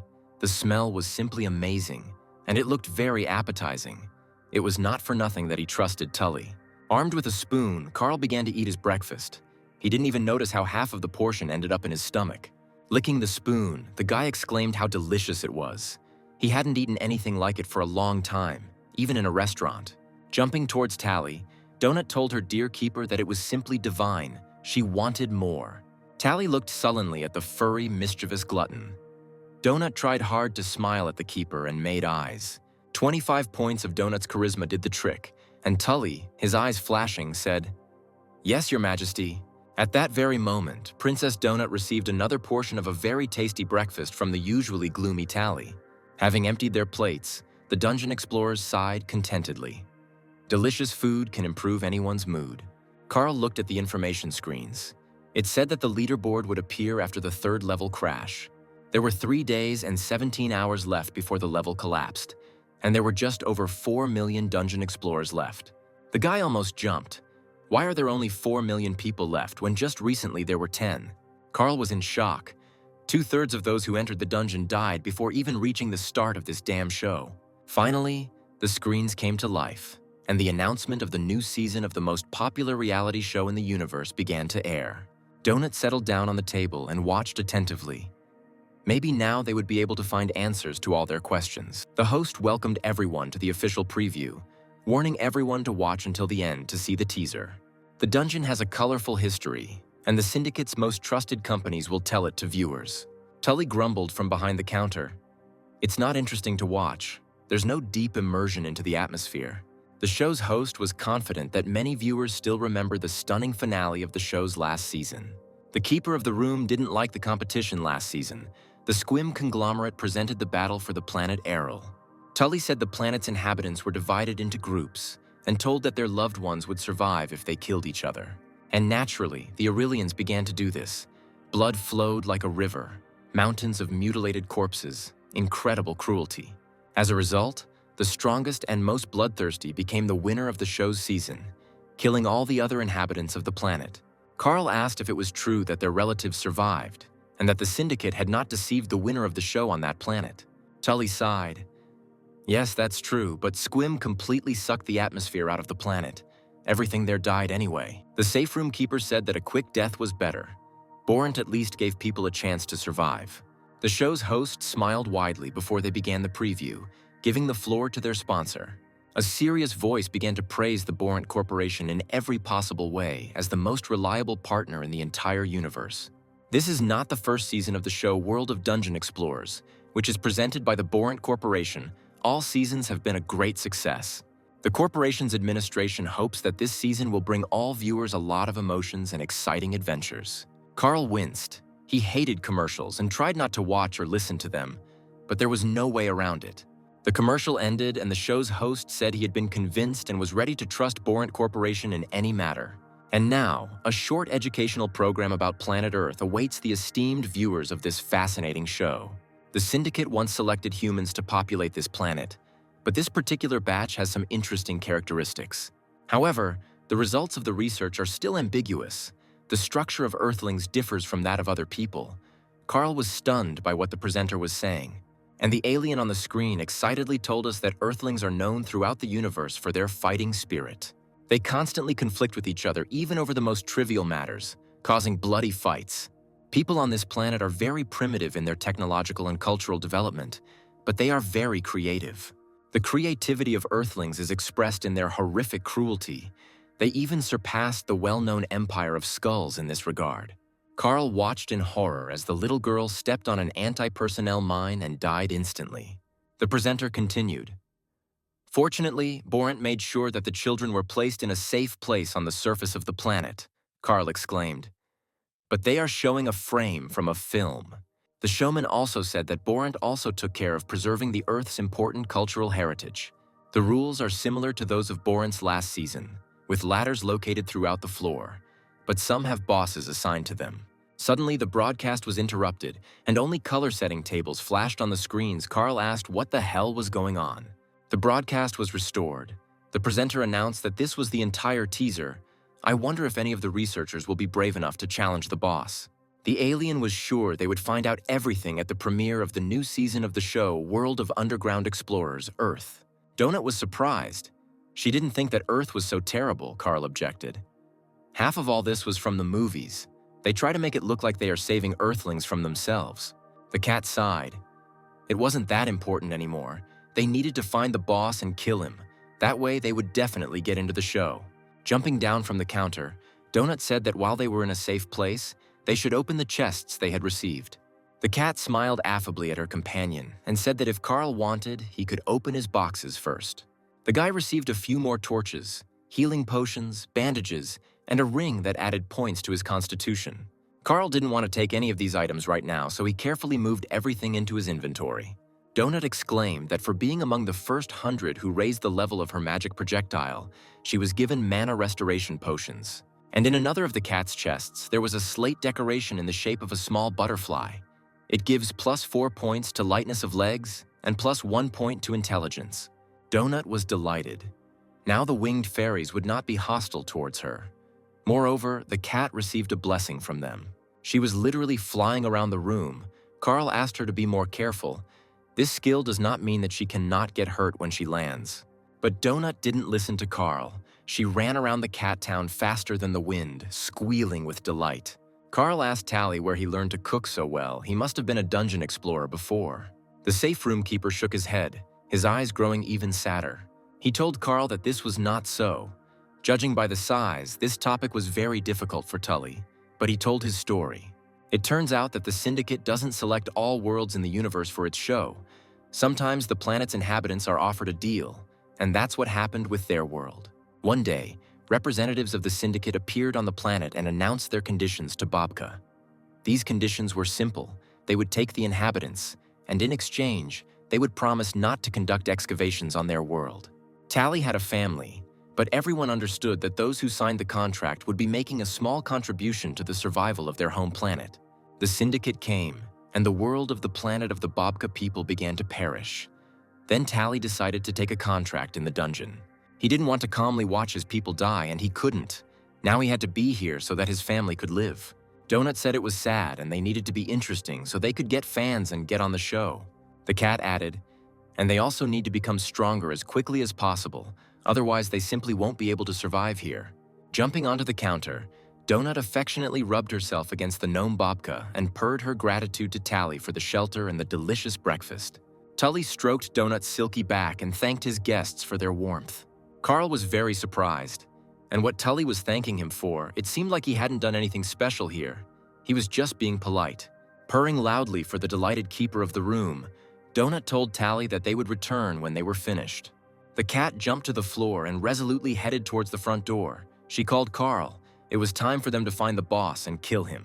The guy's face lengthened. Judging by what they had already seen here, this would not be easy at all. Donut smiled and her eyes sparkled. They had to not only kill this damn boss, but do it with style. After leaving the safe room, the cat asked her guard how they could find the boss of this floor. Carl, pointing to a flock of cockroaches approaching them, replied that they needed to keep an eye on the enemies. A large group of very large sprinklers hissed as they crawled towards the dungeon explorers. The largest and most vicious specimen crawled ahead, its small eyes flashing, its whiskers twitching, and its hissing menacingly. The guy boldly rushed towards the crawling enemies. They had already met many times, and Carl knew what to do with them. He ran up and kicked the leader of the cockroach pack. The others lifted their butts, preparing to douse the man with their poison. At that moment, Donut entered the battle, firing several magic projectiles at the cockroach swarm. The sprinkler leader, having received a magical blow, helplessly twitched his paws and rolled over onto his back. The cat continued to hit the cockroaches with charges, not allowing them to get up and spray their poison around. Paralyzed by magic, the sprinklers fell to the floor and were unable to move for some time. Donut continued shooting at the swarm of giant cockroaches. She had already learned to aim and almost never missed. And Carl quickly finished off the paralyzed creatures, crushing them with his bare feet, which the show's organizers liked so much. Attacking the enemies together, Carl and Donut quickly dealt with a large swarm of giant cockroaches. Finally, the fight was over. The guy wiped the sweat from his forehead and noticed that the swarms of insects were getting larger. Judging by the number of enemies and their size, the researchers are approaching their nest, and perhaps the boss is also located there. Remembering their last fight, Carl thought that it was quite possible for the two of them to kill the boss. True, in order to win, they need to do everything smartly, work together, not rush into things at random, and first scout everything out. Donut jumped off Carl's shoulder and ran forward, avoiding the green puddles of disgusting, poisonous cockroach blood. The guy suddenly asked his furry companion if she knew how to make an incision. She answered, "Of course she could." The cat flashed her sharp claws. She could make a 4th-level cut and scratch too. Her strength was already 15. Carl noticed that Donut had more strength than him. The guy's strength was now equal to 9. This means that even if the mana for magic runs out, Donut will still be able to deal serious damage due to his strength. He smiled and invited her into his arms, saying that it was time for them to move on. It seemed he had figured out how they would defeat the boss. Donut jumped up and pressed herself against Carl. He decided that they would simply act more carefully due to the cat's low constitution stat. He stroked her small body. She seemed so vulnerable and fragile to him. The cat said she had dropped some sprinkler hemolymph, and the explanation said it was an alchemical ingredient. She purred and asked Carl to get more of these things. They seemed to be very useful. The guy agreed, and they moved further down the corridor where they had encountered so many giant cockroaches. After scratching Donut behind the ear, Carl said that they made a great team. They could deal a lot of damage, even from a distance. Maybe they would survive. At the end of the corridor, the dungeon explorers found a large gate with a warning sign hanging on it. Carl read in Spanish that it was forbidden to enter here by order of the health department. The guy said to the cat, I think it was Spanish, it said something like, "Do not enter on orders." He asked if Donut understood anything. The cat frowned. She didn't understand Spanish and couldn't guess what it could mean. Seeing how upset Donut was, Carl told her to forget about it. They would come in now and they would understand everything right away without any signs. He quietly opened the door and whispered to the cat if she could smell anything, as she had a keen sense of smell and unparalleled vision. Donut jumped out of Carl's arms and carefully entered the open doors of a dark and very large room. The cat's fur immediately stood on end. She felt a huge number of enemies on her skin.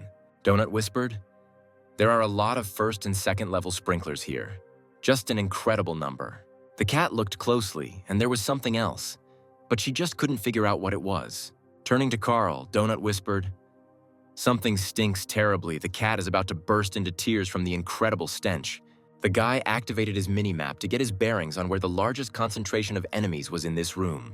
Pulling a stick of dynamite from his inventory, he warned Donut to get ready to run on all fours. The system said the guy was holding Goblin dynamite, and he needed to be careful with it and not squeeze it too hard otherwise. Carl looked at the stick of dynamite in surprise. He couldn't understand why the system stopped in the middle of a word. And then the guy clenched his teeth. The system simulated the sound of an explosion. Carl already decided that the saber had exploded right in his hands. The frightened cat bristled and bulged its already huge yellow eyes. The system burst out laughing. Carl frowned and grabbed his heart. He cursed the system for the inappropriate joke. The guy commanded the cat to run away. He will run after her when he throws dynamite at the cockroaches. Carl took a lighter out of his inventory. Donut, realizing what he was going to do, ran away from the stinking room. Meanwhile, Carl lit the fuse. It hissed, quickly approaching the explosive dynamite. The guy swung and tried to throw the dynamite stick as close as possible to the cluster of cockroaches. When the bomb fell, he saw an army of sprinklers running over a huge pile of various garbage. Gritting his teeth in tension, Carl ran at top speed away from the cockroach-filled garbage room. The sprinklers gathered around the strange hissing object and raised their tails menacingly. There was a deafening explosion. The entire room was filled with fire. There definitely shouldn't be any living cockroaches left there. Carl didn't have time to run far enough. The blast wave caught up with him and knocked him off his feet. The system sounded an alarm, informing the researcher that his health was very low. The guy grabbed his head. Everything was swimming before his eyes, and blood was gushing from his mouth and ears. Donut was saying something to him, looking worriedly at her companion, but he couldn't understand the talking cat. Having patted her behind the ear, Carl quietly said, "Everything is fine. The main thing is that Donut is fine." The cat answered him something, but he did not hear what. Opening the menu, Carl saw that his health was extremely low, but after a successful attack on the sprinkler nest, the guy had already reached level 5. His skill with explosives also increased, and the level of the Goblin explosives themselves also increased. Half an hour later, Carl's health was almost completely restored, and they returned to the room. It seemed they had killed all the cockroaches. Donut did not see anyone inside. Entering the room, the guy stepped on a can. He wondered why it was necessary to rake all the trash here. It looks like he really needs shoes. Donut asked if Carl could hear the music. The system informed them that they had dealt damage to the dungeon boss, but they would find out about the reward in a couple of minutes, and then the massive doors slammed behind the seekers. The bolts on the doors closed by themselves, and heavy chains appeared on top of the bolts. Donut jumped onto Carl's shoulders in fear. The guy was holding a burning torch in his hand and looking around, expecting an attack. There was a huge pile of rubbish right in front of him. It hadn't been damaged much by the dynamite explosion, only smoldering a little on top. Suddenly, Carl noticed that the edges of this pile of garbage were engulfed in flames. The garbage began to hiss and catch fire. Soon, the room became as bright as day. The system announced that the seekers had found the lair of the local boss. Now it was time to play seriously. Donut jumped off Carl's shoulder and ran to the exit, babbling that she didn't like it and asked him to take her away from here immediately. The cat scratched the gate with her paws and capriciously told Carl to quickly open the door and let her out. The boy walked up to Donut and silently took the fluffy princess into his arms, calming her down a little. He turned to the trash heap and told the cat to get ready for a fight. Apparently, a boss was about to emerge from the heap. There was an explosion. The trash caught fire violently, flying in all directions, and the room was filled with a terrible stench. And then, from the burning garbage, an incredibly dirty man of unknown gender appeared, with cockroaches crawling all over his body. In this battle, on one side was a team of 5th-level dungeon explorers, Carl and Princess Donut. On the other hand, there was the local boss of the 7th level, Plyushkin, a homeless woman who lives in the trash along with the cockroaches. A terrible woman, herself resembling a huge cockroach, crawled out of the burning garbage, her tattered clothes already beginning to smolder. Her hands were covered in tiny sprinklers, apparently where they had hatched and grown in the warmth, dirt, and debris. Carl pulled out another stick of dynamite from his inventory, preparing to blow up this disgusting, stinking creature along with the cockroaches. Suddenly, he frowned and cursed. Unexpectedly, Carl heard human speech. It was not a monster in front of him. This woman really looked terrible. She seemed to be homeless. She looked up and asked in Spanish for help. Carl lowered his hand with the stick of dynamite. He realized that it seemed the organizers were using Earthlings as opponents. These are the people who were inside the houses at the time of their collapse. The Borant Corporation is using them. The woman spoke Spanish. She didn't understand what was happening. She had a very painful stomach. Carl was sure there was a person in front of him. She extended her dirty hands with bitten nails to Carl and asked him to help her. Her whole body was covered in sores. The guy told Donut that they should help her. Of course, this woman is probably a tramp. She looks terrible, but she is a person. Suddenly, the Spaniard began to vomit, spewing out a stream of green poison from the sprinklers along with small crawling monsters. When Carl saw this, he shuddered with horror, and Donut said that her answer would probably be negative. Sitting on the shoulder of her bipedal guardian, Cat fired magical bolts at Plyushkin, causing the boss to stagger. The huge woman, covered in cockroaches, said that she didn't know where she was, that she was very scared, and again begged for help. Seeing the size of the sprinklers running towards them, Carl swore that they had never seen such huge creatures in the corridor. Donut said, "This is just disgusting," and fired magic projectiles at them. There was no time to waste. The cockroaches kept increasing in number, and they also grew significantly in size and became very aggressive. Carl told the cat to drink another mana potion. They had a very tough fight ahead of them here, and there was no way to retreat. Donut jumped off her companion's shoulder and was about to deal with the mustachioed army of giant cockroaches. The cat struck the poisonous insects with magic, stunning and killing the crawling creatures, of which there were countless numbers here. And Carl, with a torch in his hand, ran to the boss. He still hoped to find a way to get her back, although he did not know if it was possible. Running through the trash scattered around the room, the boy stepped on a piece of glass, and blood gushed from his bare foot. He screamed and lifted his wounded leg, spraying blood. The smell of fresh human blood immediately attracted cockroaches. Carl ran up to the Spaniard and asked if she understood him, but she responded by raising her huge fist and shouting that she had a stomach ache. She hit the place where Carl had just been standing, and he managed to jump to the side, trying to reach the dugout.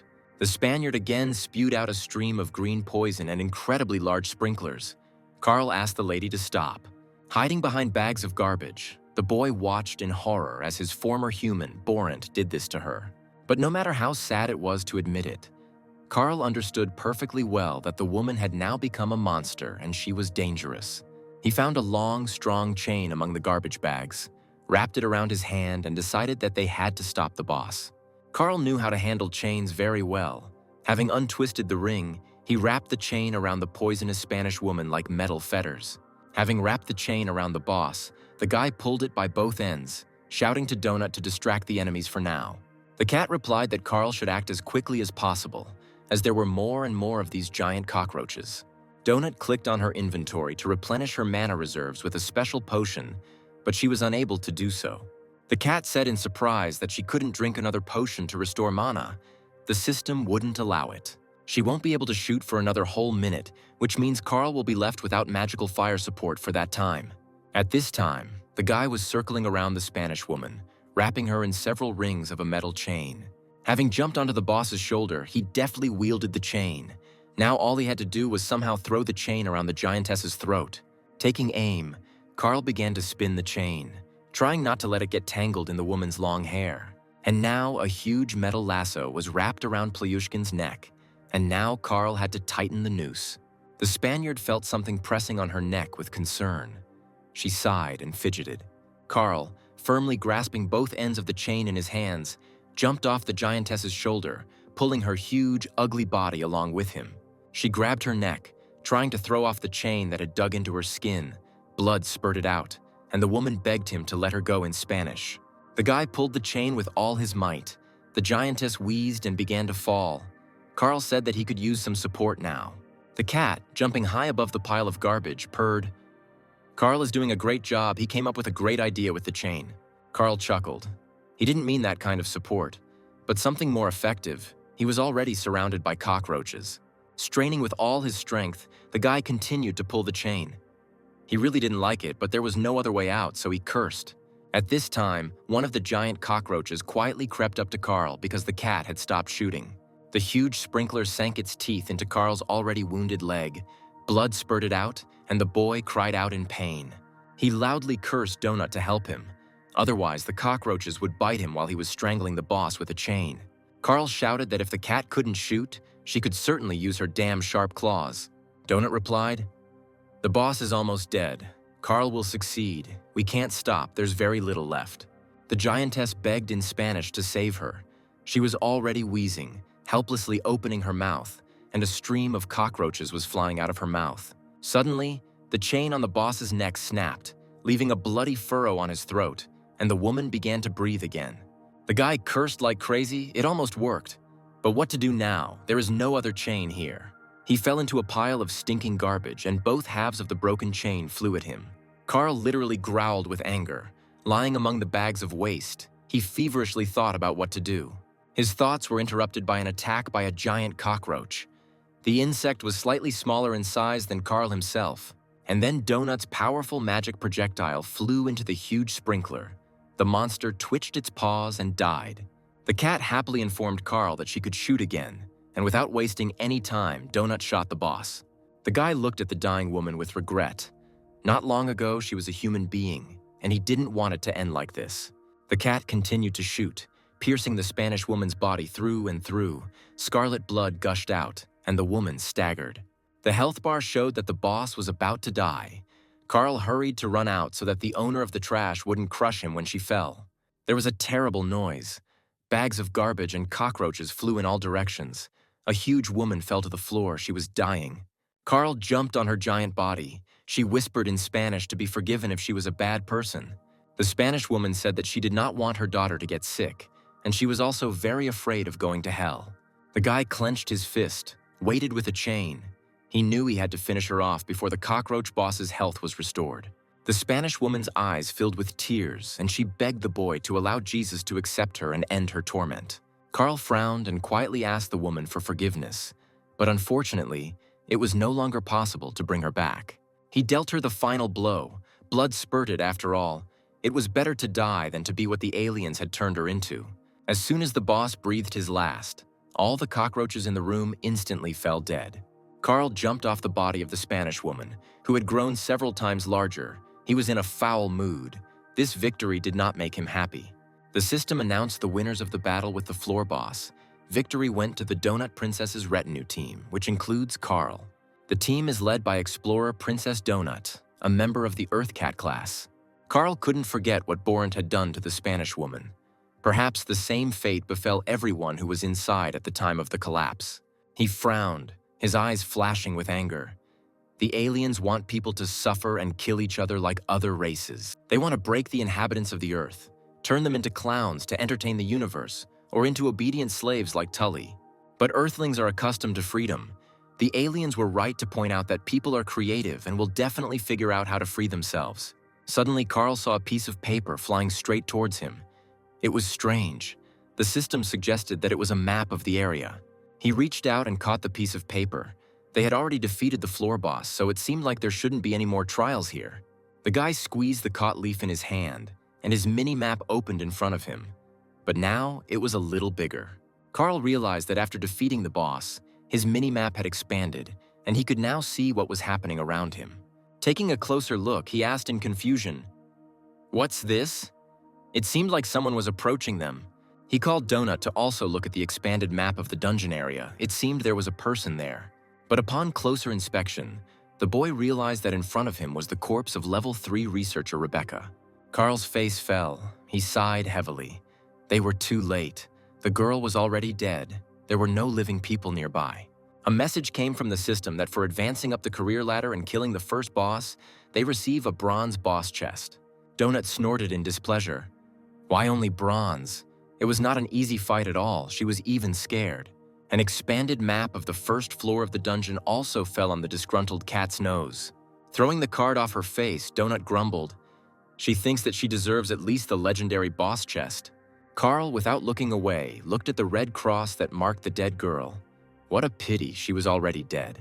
Apparently, she went to rest or open chests and died right next to the safe room. What a shame. She didn't quite make it.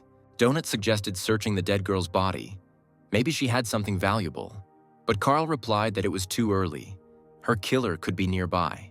Looking at the map, he said that they were not far from the guild. It was better to go take a rest and open their chests. Carl also really wanted to chat with Guildmaster Mordecai about everything he had seen here. Soon, Carl and Donut found themselves near a door marked Beginner's Guild, which would take them to Mordecai. Entering the familiar room, the researchers saw that the Guildmaster was sleeping, and next to him stood a whole battery of empty bottles. Mordecai clutched to his chest a portrait of the same Skywing that he had shown Carl at their first meeting. The guy cursed. It seemed the Guildmaster was tormented by his inner demons and was trying to drown his sorrows in alcohol. Carl started shaking the leader of the newbie guild until he woke him up. Mordecai was embarrassed to be caught like that. Waking up from his sleep, Mordecai fell into his chair and began to tell the story of how there were 6 main types of bosses in the dungeon. They vary in strength and size. There are local bosses, district bosses, city bosses, regional bosses, country bosses, and floor bosses. There are also elite, super strong ones, but it's too early for them to worry about them. They won't meet them very soon. Carl asked, "So they killed the easiest boss?" Donut couldn't believe that they fought the easiest boss. Mordecai grabbed his head. How loudly they speak. "Yes, it was the easiest," the guy asked. "And which side is easy?" The Guildmaster reassured him. In fact, even against bosses like these, researchers usually go in a large crowd. Looking into the bottle, Mordecai said that such things have certain rules, and that they would meet other bosses at the premiere. By the way, to watch the premiere, they need to find a safe room. Donut said that now she will open the chests and then they will go straight away. The cat sighed in disappointment. She received a whole bunch of torches again, but she didn't need them. She was a cat and could see in the dark. Carl asked Mordecai if it was normal that he got like 15 achievements and 7 boxes in just one fight. The Guildmaster replied that it was unusual to receive a legendary crate at the entrance, but the first 3 floors were designed specifically to be filled with loot, achievements, and skills for beginners. Donut dove into the pile of torches to see if there was anything truly valuable underneath. The cat exclaimed joyfully, "She found a book of spells. Now she will study it in a moment." The fluffy princess sat down in front of the spellbook and began to absorb the magical information contained within. But as soon as she mastered it, Donut's face lengthened. It was clear that she did not like the acquired skill. Mordecai morally advised the cat to make it a habit to read the description before using something. Carl asked what it was. The cat grumbled. "One stupid spell," the Guildmaster objected. "It's a very useful spell. It's called Torch. It creates a ball of light that follows her. The more she uses it, the stronger it becomes." The guy stroked the upset cat and said, "This is a really great spell." She sighed in displeasure. Having activated the menu, Carl decided to see what he got there. Perhaps there was something useful. The guy received the Iron Fist skill at level 3 and spiked cestices to protect his hands and increase damage to boot. Carl opened the received bronze boss chest, silver goblin chest, and gold crowd control chest. The boxes contained a lot of useful things. Among other things, the guy became the owner of the spirit armor spell. His supply of dynamite sticks was replenished. He now had a spare gas lighter, and he also received a large bag of gunpowder. Carl liked the magical spiked knee pads of the Shadow Knoll Brawler and the scrolls of Confusing Fog, in case he had to run away. The Iron Skin Potion also seemed useful. I'll have to drink it before the next boss fight. He decided to put on the magical spiked knee pads right away, just in case. You never know who they might meet along the way. At the same moment, knee pads appeared on Carl's legs, adding damage reflection to all armor he was wearing. The spikes could extend, and this item also cancels all impulse attacks, a useful thing overall. Mordecai told Carl that his spellbook was indeed good, but it required 5 mana points, and he only had 3 right now. The guildmaster advised him not to rush to use it until he had decided on a build, or maybe give it to the princess. Donut exclaimed that she would take it. Carl grinned. She doesn't even know what kind of spell it is, but she already wants to take it. The spirit armor spell surrounds the body with pillars of light, offering little protection from physical attacks but virtually negating incoming magical damage. This spell also provides temporary immunity to mind control and provides illumination and a mystical effect.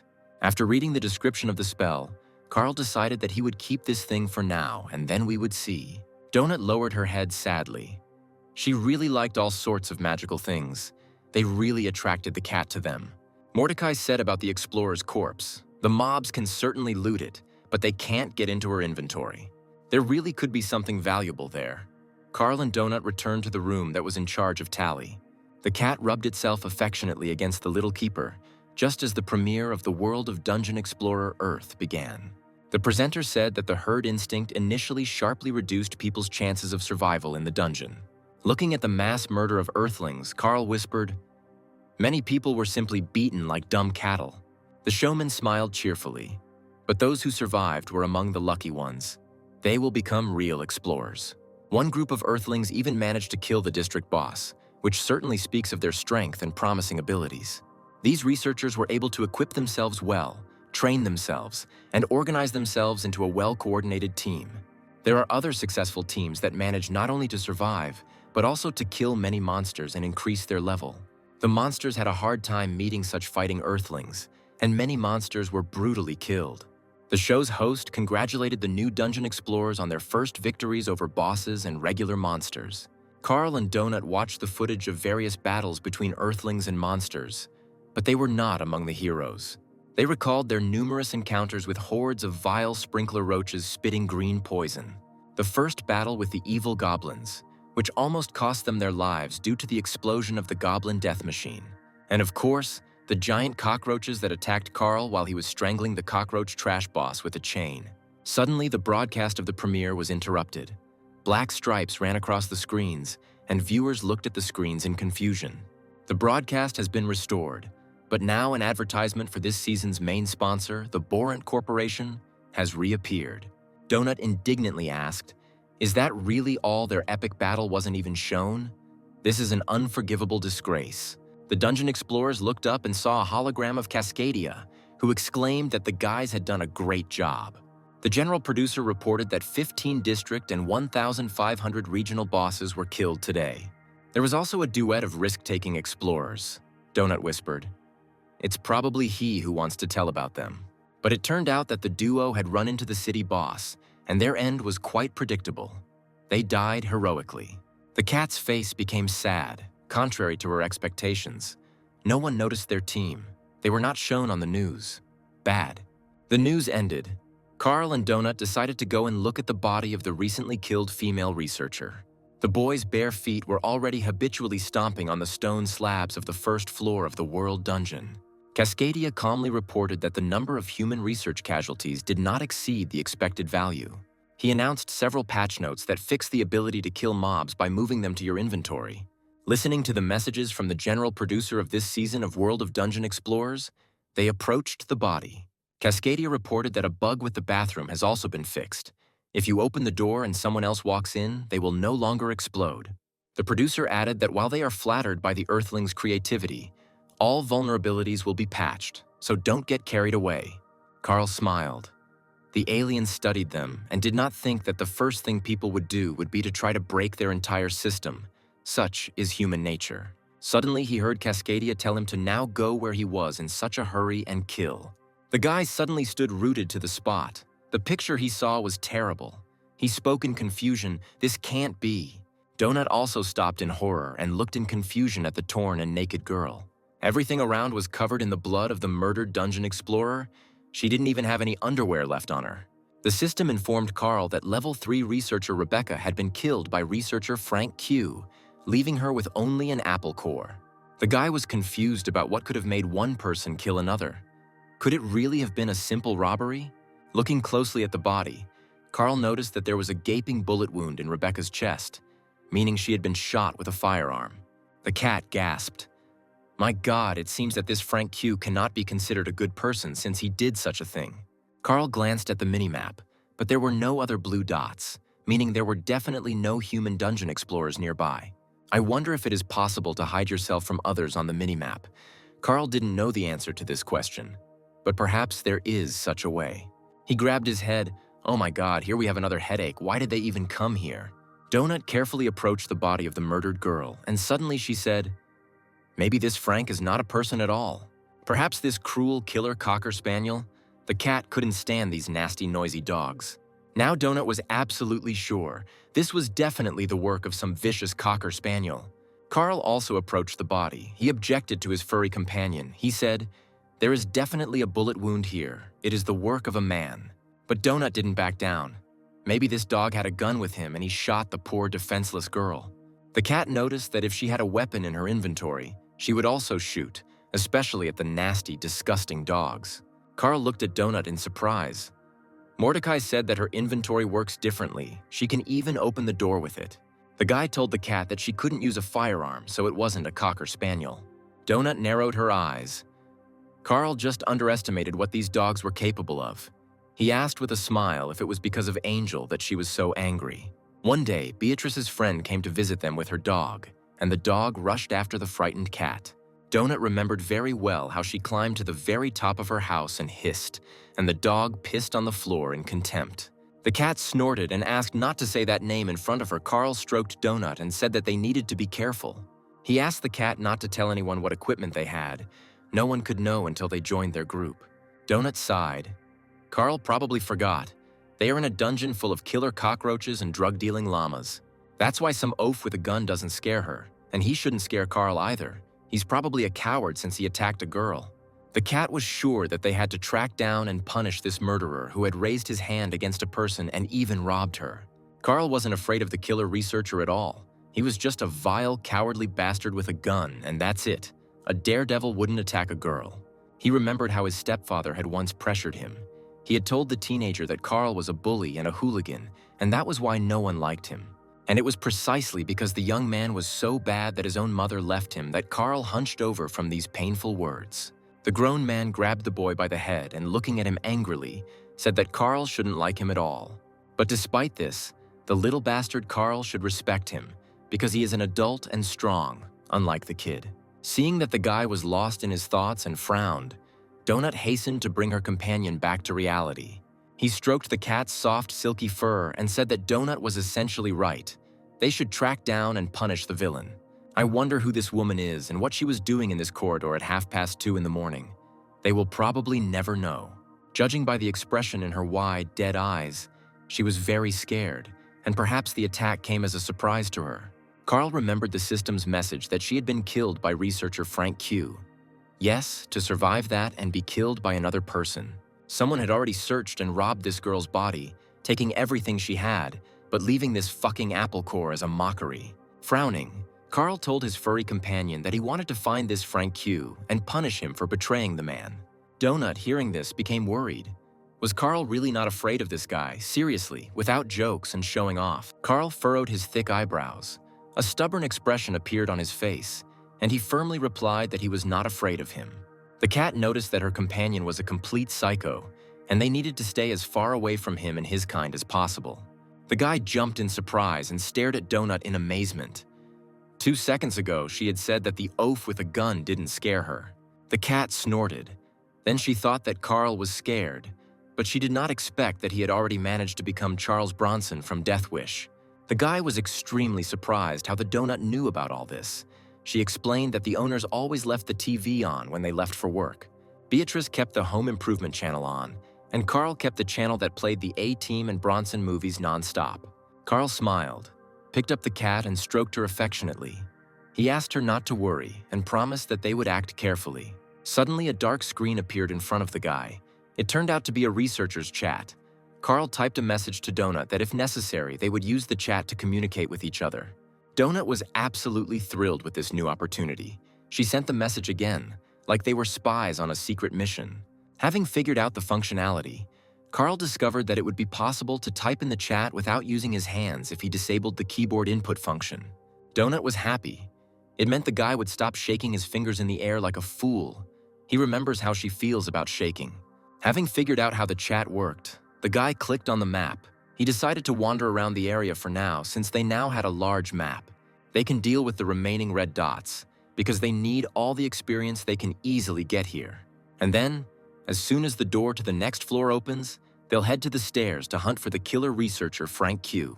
Thanks to her acquired skills, Donut could easily hover in the air and fire magical projectiles at enemies from a safe distance. The researchers encountered several aggressive rats with sharp claws along the way, but the cat easily dealt with them. Carl said that because of the use of magic projectiles, Donut runs out of mana very quickly. She should use Cleave. The cat replied sheepishly that she had never done anything like that before, so she had no idea how to use it. What if the enemy hit her back? The thought sent goosebumps down Donut's fluffy back and his eyes widened in horror. She doesn't want that. She sighed, looked at Carl, and quietly admitted that she was very afraid that she might get hurt. This confession really surprised the guy. How Ponchik manages to be so lively, even aggressive and timid at the same time. But a cat simply cannot control its instincts. Just a few generations ago, its kind were wild tigers stalking prey in the jungle. Carl took the cat in his arms, saying that he knew its pedigree, that nothing had changed for several generations, and that there were no tigers there. And Donut's uncle was also her grandfather. The cat looked around and said that they had already been here. The guy recognized this place. From here, they entered the dungeon and accepted the first battle.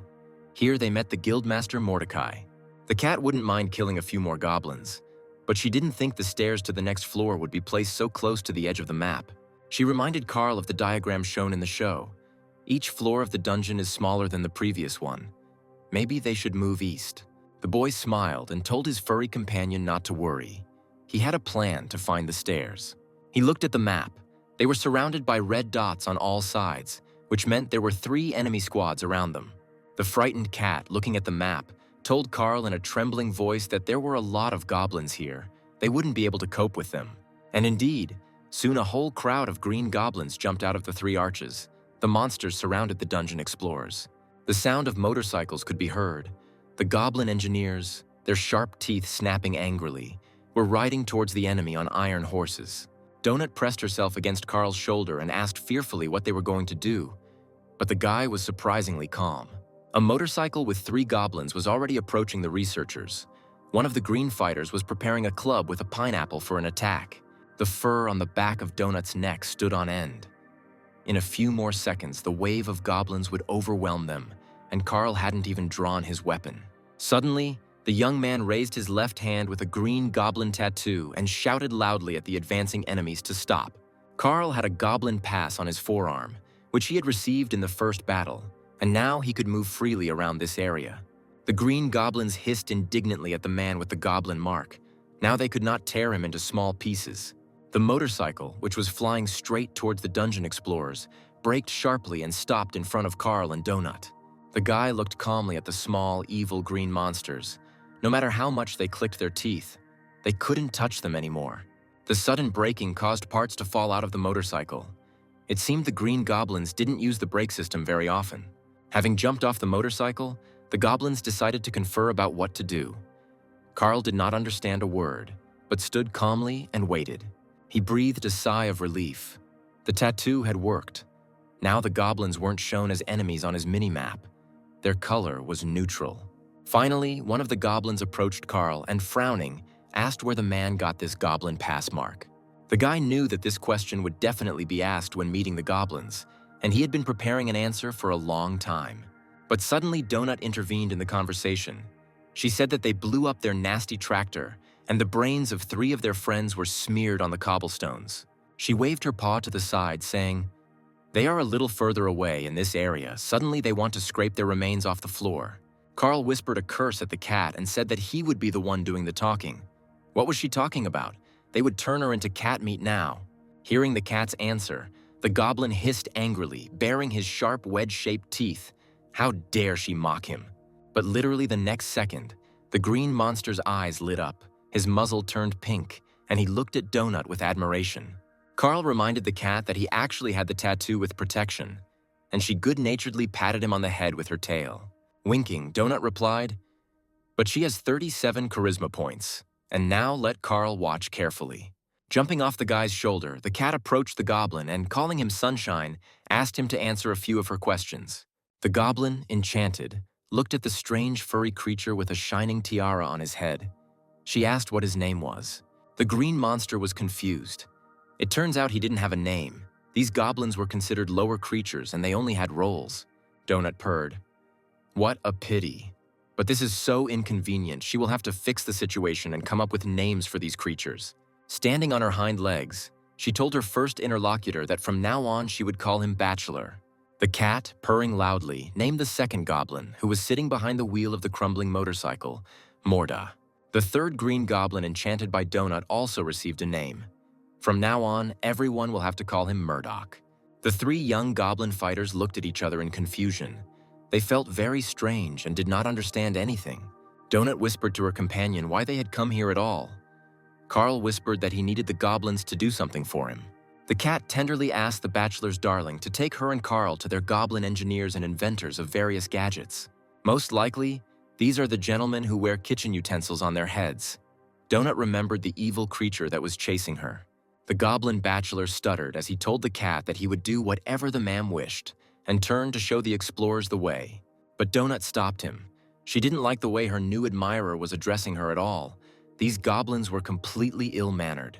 She fluffed up her fur, raised her tail like a pipe, trying with her whole appearance to show importance and charm at the same time. Turning to the goblins, the cat, frowning, declared that she was not ma'am, she was Princess Donut, and demanded that they call her that. Turning to the bachelor, she asked if he understood. The goblin stuttered and mumbled that he understood everything.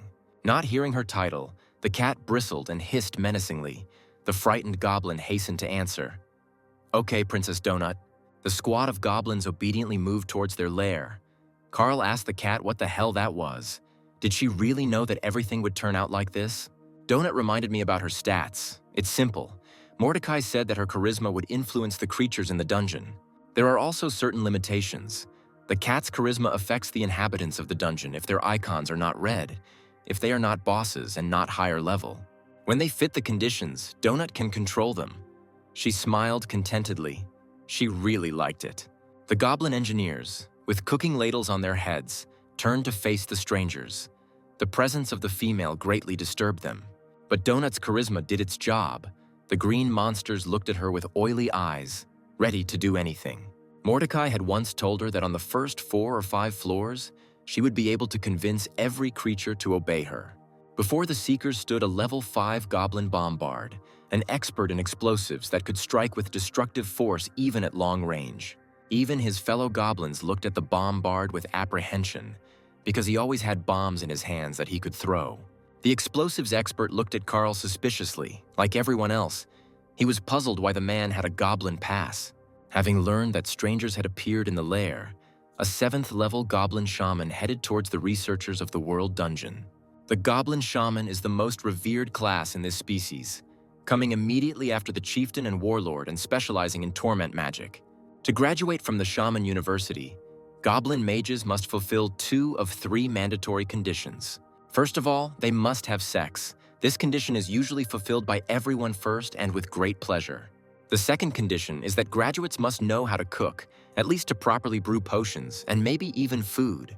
The third condition is that they must eat their own parents, in which way the shamans are free to choose for themselves. After completing all the training requirements, young female students receive shaman diplomas and are sent to serve in their clans. Most female students and future shamans do not choose to learn to cook, preferring to eat their parents. Approaching the guests, the shaman looked at them carefully and said that the cat could read, but humans were not welcome here. The guy said he wanted to buy a motorcycle from them. They would have to travel a lot, and he hoped the goblins would help with this. The shaman growled, "Man is a stupid, dirty semblance of a monkey. Does he really think that the truth can just appear here?" Here, Donut intervened in the conversation, calling the shamanka darling, and everything began to swim and sparkle before her eyes. Pleased with the effect obtained, the cat, purring, suggested to the shaman that they discuss everything again, but she was unable to resist. Ponchik said that she understood what the shaman was trying to achieve with her look. It looked like she wanted to emphasize her cheekbones, but she overdid it, and her face ended up looking like a sponge scraper. But that shaman who was walking towards them didn't start shoving so many pieces of iron into her face. The cat looked closely at another representative of the goblin shaman class, who was heading towards the guests. Donut wrinkled her nose. My God, she's wearing such a plain bone necklace. A respected shaman could wear something brighter. But the cat decided to talk about the second one later. For now, she needed to win over the first, more aggressive shaman. Donut asked the green girl if it was all because she was forced to eat her parents at university. The goblin didn't expect this question. Her eyes widened, her ugly face twitched. She remembered her parents. Suddenly her nose wrinkled and her eyes filled with tears. Carl was stunned. Could goblins really cry? The shamanka fell to her knees next to Donut and burst into tears. Yes, that's why there was so much metal in her face. The second shaman heard the cat's remark about her necklace and was about to hit her with a staff with a pineapple.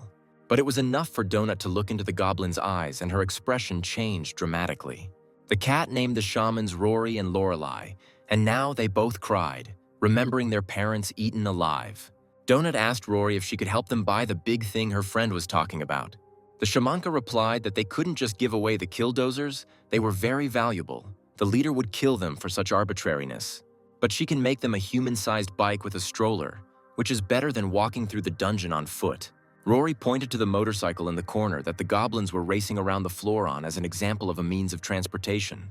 Stroking the purring cat, the shaman said that this would not be for free. The person must give her something in return. Carl opened his inventory, wondering what he could offer as payment to the green goblin shamans. He had a lot of gadgets there, of course, but he needed almost all of them for himself. And then he remembered the amphetamine that he had taken from the llama they had killed, and gave a couple of packets of the drug to the goblins. Having taken the drugs, the shamans asked if this was really all he had. A couple of packets of this stuff would clearly not be enough.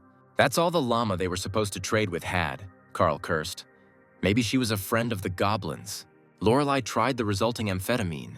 She immediately realized that it was made in the dungeon. The person did not bring it from outside. Frowning, the shaman angrily asked the guy where he got it from, where he could have gotten the local drugs. Carl was confused. He understood that it was dangerous to admit to killing the bad llama. The goblins and the llama could be partners. The guy stubbornly said that he would tell the goblins everything in detail about these drugs after they got their bike. Rory doubted whether she should agree to such strange conditions. The man was behaving very dubiously and suspiciously. Standing on her hind legs, Donut smiled and told Rory to agree. They would tell her everything about this amphetamine. Pink flashes danced in the shaman's eyes again. The cat's charisma had an infallible effect on the goblins. While tossing the drug packets, she said with a smile that they had agreed that the researchers would soon receive their bike. The shamanka barked at the engineers to get to work, those lazy bastards, and quickly put together a new motorcycle. Having given the order to the goblins, Rory again approached the furry guest and carefully sat down on the floor next to her. Donut immediately jumped onto the shaman's lap and began to purr loudly. She looked at the cat as if enchanted. Rory carefully stroked Donut's soft and tender body, and the cat, curled up into a ball, continued to purr musically. Suddenly, the cat raised her large golden eyes to the shaman. She caught the thoughts of the still young Rory. Donut turned to her, placed her soft paws on the shaman's chest and looked at her questioningly. Finally, the cat asked her if she really wanted to go with them to explore the world underground, if that was possible. Hearing this, Carl was stunned and stared at the shaman. He had always believed that goblins were sworn enemies of people and could not work together. The goblin shaman was very surprised that the cat was able to recognize her secret thoughts. For a second, she was confused. Rory sighed heavily and hung her head. She really wanted to go with Donut. She really liked the cat. She looked tenderly at the cat and stroked her soft fur, sighing, Rory replied that she could not go with them. The shaman cannot abandon the chief, even though he is terrible and soft-hearted, but he is still the leader of her large clan. The Goblin clan is a large, noisy, multivocal family of Rory, and the chief is the head of this huge family. But even if Shaman Rory could go with Donut and Carl, she wouldn't be able to leave this floor. As soon as the green goblins on the first floor start to descend the stairs, they will immediately die, killed by the dungeon. Carl leaned forward, which meant Rory knew how everything worked here. The shamanka sighed. She knew enough and knew that they were on the first floor. The guy asked Rory if she knew what would happen in a couple of days, and the shaman replied that this floor would collapse. Rory added that she knew everything perfectly well. She also knew that if the floor collapsed, only the researchers would die here. And the goblins, as well as the other inhabitants of the world dungeon on this floor, will simply fall asleep during the destruction. The shamanka obediently lowered her eyes. Carl realized that she and her people had experienced something similar many times and had come to terms with it. She said that when the next dungeon opens in the new world conquered by the Syndicate, they will wake up again. And there will be another day here, and life in the Green Goblin clan will continue for another week until the next destruction of the dungeon. But Rory also knew that if they did a good job of killing new dungeon explorers, they would be promoted. The shaman thoughtfully stroked the purring cat and continued her story about the order in the world underground. All goblins know that one day they will wake up on the floor below, which will mean that they are one step closer to freedom. The organizers of the bloody show will order them to kill researchers on the second floor and become better and stronger at it. Only by killing the explorers of the world's dungeon can the members of the shaman Rory's family earn their own freedom. They must be ruthless, bloodthirsty, and sophisticated. Only then will they and their children survive in this world. According to the concept of the world dungeon, green goblins are nimble, resourceful, and strong villains, enemies of explorers. Rory dreamed that one day they would be so deep that explorers would never reach it, and that's when they would find peace. She stroked Ponchik and dreamed that they would have peace and a place where they could live and reproduce without worries, and give their babies a childhood. The shamanka hoped that someday her kind would be able to stop thinking about killing researchers for the sake of their own survival. Meanwhile, in the hangar of the Green Goblin engineers, work was in full swing. The craftsmen were assembling a bike for Carl and Donut. The mechanics, on Rory's orders, quickly assembled the body, screwed on parts, tightened, adjusted, and tinkered. The welder walked along the hull with his machine, welding joints where necessary and checking for leaks. Soon, the three-wheeled contraption was ready. A third wheel for a cat stroller was added to the regular motorcycle. The bike was the favorite combat vehicle of the Goblin bombards, although it was not the most reliable or safe method of transportation. One of the Goblin engineers approached the finished motorcycle and decided to test its functionality by pressing one of the levers. At that very moment, the steering wheel and control system fell to the floor with a crash. The mechanics' faces stretched out. What a disaster! Carl looked at the assembled contraption with displeasure. It wouldn't take long to kill yourself on a bike like that, even on the narrow roads of the dungeon. Gathering the Goblin engineers who were busy making the bike, Donut ordered them to make it bigger and paint it purple. The work began to boil with renewed vigor. Inspired by the cat's charisma, the goblins disassembled and reassembled the motorcycle with astonishing speed. Soon, a shining purple three-wheeled dungeon transport appeared before the astonished eyes of those present. The bike was ready, and Rory demanded that Carl, as agreed, tell her where he got the amphetamine. Ponchik, jumping into a fluffy cat cradle in a bike, asked the shamanka if she was interested in those same drugs. They got them here, in the dungeon, in the neighboring district, across the road. The drugs were from a bad llama. The researchers shuddered as they recalled their encounter with a llama that spat molten lava at all its opponents. Rory growled. She knew that these cunning llama traders were hiding something from them. The shaman shouted for the fighters to gather. There was an incredible bustle in the lair. The shamans urged the goblin warriors on, giving them only 5 minutes to get ready. The gate swung open and a goblin killdozer with fighters on board rolled out into the wide corridor. The rest mounted their bikes. The hangar was filled with smoke from the goblin combat vehicles, and no one paid any attention to the visiting researchers. Carl, who had been watching this hasty preparation with confusion, asked if they had provoked a drug war between the green goblins and the llamas. A few minutes later, only Carl and Donut, who had already settled into her place on the bike, remained in the goblin hangar. She purred contentedly that this was indeed the case, and that now the goblins and llamas would cruelly kill each other. Everything happened exactly as the cat had planned from the very beginning. Donut was incredibly pleased with herself. She asked Carl if he wanted to go and kill their leader. She could really use another boss box. The guy looked thoughtfully at the door from which both shamans were leaving, most likely. That's where the tribe's leader was. It was very tempting to loot everything there was to find here, but something still held Carl back from opening that very door. Of course, they are all alone here now. They all went off to fight the drug-dealing llamas, but the leader may have his own security. Donut looked at her companion with a smile and asked if they would go and kill the leader of this tribe of green goblins. But Carl knew that they had no idea what was hidden behind that mysterious door, or what kind of enemy they would meet there. The goblins are much stronger than the sprinklers that guarded the trash boss Plushkin they fought. But even in that battle, they had to strain themselves to emerge victorious, and there were countless cockroaches there. Moreover, Plushkin turned out to be an Earth resident who had been disfigured by the show's organizers, which in itself was unpleasant. Carl then almost died trying to defeat the enemy without killing him, but unfortunately this was no longer possible. And since the goblins themselves are stronger than cockroaches, that means their leader will also be many times stronger than Plushkin. So, going there without knowing any information is very stupid. Carl clenched his fist. He didn't want to fight with the leader of the goblin tribe. It was even more vile to act in such a way after the goblins had helped them so much by assembling a bike with a sidecar for them. The guy sighed and lowered his head, saying that he did not want to go and kill the leader of this tribe, even though the rules of the show required it.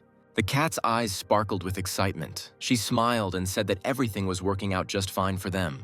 She jumped happily on the side of the motorcycle and screamed that if they killed the goblin chieftain, it would just blow up the show's ratings. Carl walked around the large room where goblins were crafting all sorts of weapons and mechanisms, keeping an eye out for anything that might come in handy. The guy threw the items he liked into his inventory. The goblins had a lot of useful explosive gadgets here. The cat left her cozy cradle on the motorcycle and joined her companion.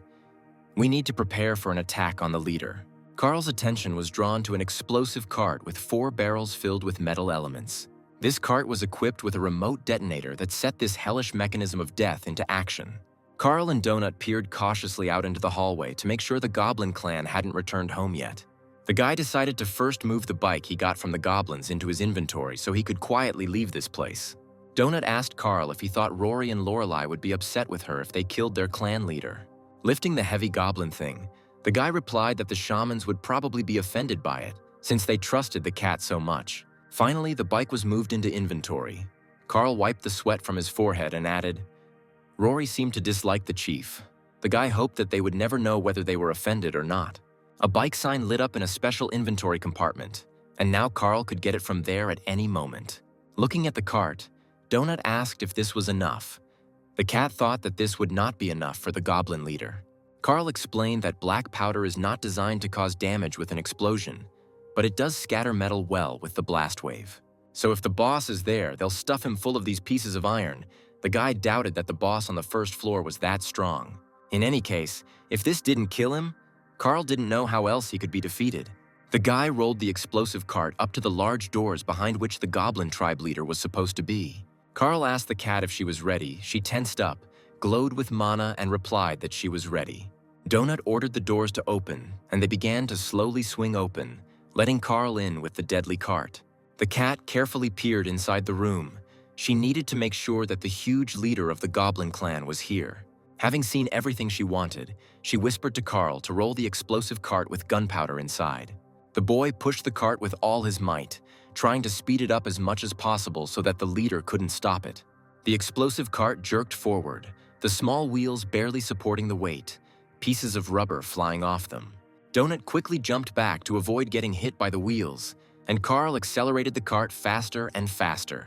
Jumping into the doorway, the guy pushed the cart with gunpowder forward as hard as he could into the dark room. He shouted to Donut to run away quickly. Otherwise, those who were guarding the leader of the goblin clan could chase after them. There was a noise, confused shouts and swearing coming from the room into which Carl had just pushed the explosive cart. Turning the corner, the boy asked the cat if she had seen the goblin clan leader in that room. Maybe they had pushed the cart there in vain. Donut confirmed on the run that yes, there was a very large, nasty, dirty goblin sitting there. Carl was pleased. It meant they had calculated everything and done it perfectly. He pulled out a remote detonator from his inventory. The The cat stretched out on the cold floor tiles and groaned that she hated running. Her short, delicate paws were tired. She suddenly remembered that very tribal leader whom they were now going to blow up in his own lair. Donut told Carl that when she looked into that big room, the chief was sitting in a huge chair and reading a book. The guy picked up the remote detonator, his thumb already resting on the red trigger button. The cat, rolling from side to side, told her companion to blow it up faster. "We need to bomb this leader to glory." Carl pressed the red button, sending an explosion signal to the 4 barrels on that very deadly cart. And then the cat added that there were, of course, a bunch of children of different ages in the room with the leader, but they were goblins. The guy's face lengthened. He frowned and turned to Donut. He asked why she hadn't said this before. And then an explosion of incredible power thundered in the lair of the green goblins. Most likely this explosion destroyed everything. The fire from the explosion filled the entire long corridor leading to the goblin workshop where Carl had recently assembled his motorcycle. The guys staggered from the powerful blast wave that reached them, and Donut pressed herself to the floor. Pieces of ash and dust raised by the incredibly powerful explosion fell on Carl's black cloak, and the guy felt uneasy. He cursed, cursing at Donut. For the umpteenth time, he was convinced of the amazing cruelty of this cute animal. And she, looking at him in surprise, asked in bewilderment what had happened, what Carl was so unhappy about, what was wrong. He asked the cat if there really were children in that room along with the leader of the Green Goblin clan. The cat calmly replied, "Well, yes, there was a whole crowd of them, from the smallest to almost teenagers, so what's the big deal?" Even though she only caught a glimpse of them, they were cute, some of them in oversized jackets, just like Baby Yoda, so cute.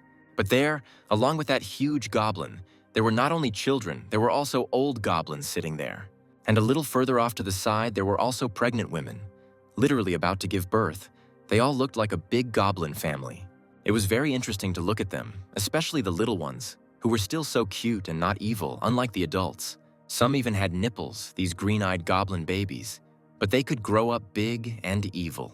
Donut was sure that Carl had crushed one of those Yodas with a cart when he accelerated and pushed her inside. The cart was heavy, so that little one died quickly without even needing an explosion. Carl listened to the cat and felt worse and worse. How could she be so amazingly heartless? There was not a drop of pity in her. Donut really didn't care at all about the murdered children, pregnant women, and old people of the goblin tribe. She asked her companion what his level was now. After blowing up the goblin lair, it should probably have increased. Carl still couldn't come to his senses, and the cat joyfully exclaimed that they were now both at level 8. Donut sighed. They probably won't be shown on the show. They probably won't show the battle stats either since they didn't fight the boss in his lair. The cat felt sorry for her. She thought it would be cool. The height of her dreams was to get into the news broadcast about the show. The guy grabbed his head and cursed again. If he had known about all this, he would never have pressed that damn button. He understood perfectly well that these were goblins. But children are always children, and pregnant women are defenseless. It's a complete disaster. Carl felt like an asshole who took the lives of defenseless creatures who had done nothing bad to him. Seeing the boy's torment, Donut reminded him that he was not here of his own free will. And besides, they were goblins after all. And what kind of terrible monster would stuff children into the boss's lair? Are they security? That's why they died along with the leader. She jumped onto Carl's shoulders and began to purr soothingly, trying to calm her overly conscientious companion. The researchers approached the entrance, which was littered with rubble, and the cat noted that they would definitely not be able to loot this lair. The guy said that they needed to get out of here quickly before the others returned. Otherwise, even the goblin's pass might not save them. Without waiting for trouble, Carl ran down the corridor to the nearest safe room, using the mini-map as a guide. Donut, who was sitting on his shoulder, admitted that she really likes it when Carl blows up different things. The cat's eyes shone strangely, even bloodthirstily. After a short silence, she added that she really liked it. The guy silently glanced sideways at Donut and once again thought that it would have been better if she hadn't eaten that enchanted cookie and had kept quiet. Finally, they found themselves on the threshold of a safe room, where there was no need to fear the revenge of enraged goblins. They entered an empty hall. For some reason, the room's keeper was not visible. The guy cautiously entered the room. There was a plate of cookies on the counter. Donut, her eyes sparkling, asked if this was probably a treat for them. They should try it. A little further on in the display case, a large arrow indicated where the men's and women's restrooms were located. One of the stalls in the women's restroom was strangely lit. There was someone there, but he was trying to make sure no one noticed him. There was a man sleeping in the cabin. This was clear from his even, deep breathing. It was strange that he chose such an unusual place. It was definitely a dungeon explorer, but there were 3 skulls burning above his head, meaning he had killed 3 people. Carl and Donut walked over to the plate of cookies. They really could use some refreshment. The cat took the cookie and began to gnaw on it with gusto. The cookie turned out to taste quite acceptable. As soon as the cookie was eaten, Donut saw that she had gained experience points, and the cat jumped with delight. Carl also ate the cookie, and a notification about receiving additional experience appeared in front of him. The cat's muzzle lengthened. She snorted with displeasure that the guy stole her experience. It was so unfair, after all. She was the main one in their squad. Carl chuckled and reminded Donut that they were in the same group, so their experience was split equally. But the cat was unhappy. Jumping off her companion's shoulder, the cat ran to the plate of cookies, wanting to eat them all to gain more experience. She lowered her muzzle into the plate and began greedily gnawing on the magic cookies that give researchers experience. The boy calmly gnawed on a cookie, watching with a grin the greed of the ambitious and insatiable cat. Having eaten her fill, she opened her menu again and looked. Carl had swallowed the last piece and said that now they had an equal share. Jumping off the counter, Donut headed to the toilet, since they were in a safe room and there was no need to be afraid of anyone. Carl decided to look around here for now. He turned his head, hoping to see the keeper of the safe room. He also looked at the screens. There were 2 days and 12 hours left before the first floor collapsed, and the news show was supposed to air in 15 minutes. The screens also showed that there were just over 3.5 researchers left alive, and that someone was dying every second. Each explorer was also offered an experience cookie to eat, as they deserved it for being there. The guy was curious how many people had managed to find a safe place where they could hide until the stairs opened. How many will be able to sit quietly like this for the remaining 2 days without being torn apart by the monsters of this floor? Suddenly, Carl heard Donut's desperate cry. The cat was screaming that he was here, in the toilet. The guy couldn't understand what she was talking about. The cat ran into the room with its eyes wide with horror and screamed in fear that he was sitting in the women's restroom. The guy asked the frightened cat who was sitting there, and she blurted out that the same researcher, the killer of Rebecca V, was there. The horrific image of a bloody murder appeared before Carl's eyes again, and now they met Frank Q. The guy immediately ran towards the toilets, from where his frightened furry companion had just flown out. Looking at the map, Carl was surprised when they came here. His point was definitely not on the map. He specifically looked to see if they were alone. It couldn't be a misunderstanding. Since they found themselves in the dungeon, Carl has been watching the map almost constantly. It seems like this guy has some kind of ability to hide his presence. He can even fool the system.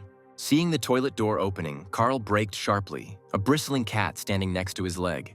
An elderly man with tired but hard eyes covered in stubble came out into the corridor and waved his hand, apologizing.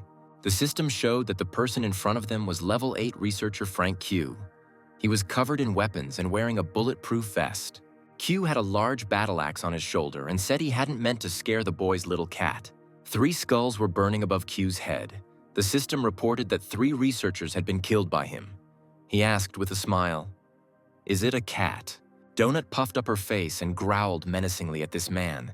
He frightened her terribly with his calmness and armament. He explained to Carl that he thought that if he slept in the toilet, no one would be able to get to him, neither monsters nor people. The closer Frank Q got, the louder Donut hissed and growled, showing her small but very sharp teeth. Q said he didn't know the toilets in the safe areas were different from the ones in the dungeon passages. Looking at the guy standing in front of him, Frank asked Carl in surprise, "Where are his pants? Why is he looking like that? And where are his shoes?" He asked Carl in bewilderment. Had he really been walking around the dungeon barefoot all this time? And the researcher's name is strange. The system called him the Royal Protector Carl from Princess Donut's retinue. And the cat's name was the greatest dungeon champion, Princess Donut, the commander of Princess Donut's royal retinue. Carl noticed that this Frank Q spoke like a cop, or someone who was used to everyone obeying him unconditionally. The guy asked Q if he was currently sleeping in the women's restroom of this safe room, trying to hide from everyone. The man didn't answer right away. It all looked, to put it mildly, not very nice and somehow not quite manly. He replied, "Well, yes, that's true. He needs to rest somehow. No one had ever found him in such a shelter before." Carl said he didn't see Frank Q's dot on the minimap when they entered that safe room. That's weird, he answered. Probably because he slept in a safe zone, probably done to protect the researchers. Frank Q took another step towards Carl, and Donut turned into a hissing, growling ball with teeth and a tiara. Q asked if they were from Seattle too. He almost returned to the place where he went down into the dungeon, but he still couldn't find the descent to the second floor. Suddenly, Donut hissed and growled and shouted at Frank Q that he was a damned murderer. He had killed the girl Rebecca V. Q's face fell as he stared at the hissing ball of fur, unable to believe that she could speak. Finally, he cursed. He thought that it seemed so to him in his sleep, but it's actually true. Who would have thought? The man looked at the raging Donut and was surprised. Wow, a talking cat, what else can you see here? He closed his eyes and muttered, I could go nuts in this godforsaken place. Not only are there monsters all around, but also this. Q asked Carl if he had known the murdered Rebecca Wong before everything happened, or if he had met her here. Donut screamed that Frank Q confessed to the murder. The criminal confessed. He is not hiding what he did. The cat said that she was going to fire a magic projectile at him, but Carl warned her that this could not be done in the safe room. Realizing what the cat was about to do, Frank Q raised his hand and asked Donut to stop. Perhaps she had misunderstood. He said everything is not as it seems. He had no other choice. If they knew Rebecca, then he apologizes. Carl said that they didn't know her before the tragedy or in the dungeon. They just found her body in the corridor. Q looked at them strangely, just in case he took the axe off his shoulder and could strike at any moment. He said that there were 5 attackers. His partner killed 1, Frank killed 3, and some unknown thing killed the 5th. This was the first living person Carl had come across. Even if he was lying, the guy wanted to hear what he had to say. Carl asked if Q's partner was also hiding in the toilet, but the man replied that he was alone now. The guy suggested continuing the conversation in front of the TV. He didn't want to miss the news from this damn show. Their lives depended on it. Moving to the common room, Carl asked Frank Q what had happened to his partner and where he was now. Taking a cookie from the plate to increase his experience, the man replied that his partner was dead. She had been shot. He crunched on a cookie, involuntarily interrupting his story. An oppressive silence hung in the room. Everyone felt the tension. Finally, Frank Q added that his partner had been shot by Rebecca Wong, and now it was just him and his trusty axe. After listening to the man's story, Carl said meaningfully that everything was clear. The guy did not take his eyes off the researcher. Everyone in the safe zone was staring at each other, and the guy was watching Q's expression very carefully. And he was trying to understand what impression his chatter had made on the boy. A predatory expression flashed in Frank Q's gaze. Donut sat on Carl's shoulder, looking with her big yellow eyes at Frank Q, who was hung with weapons. The show's host announced that they would next show a wonderful, bloody battle with the local boss. A whole horde of brave explorers of the world's underground from planet Earth came to fight him.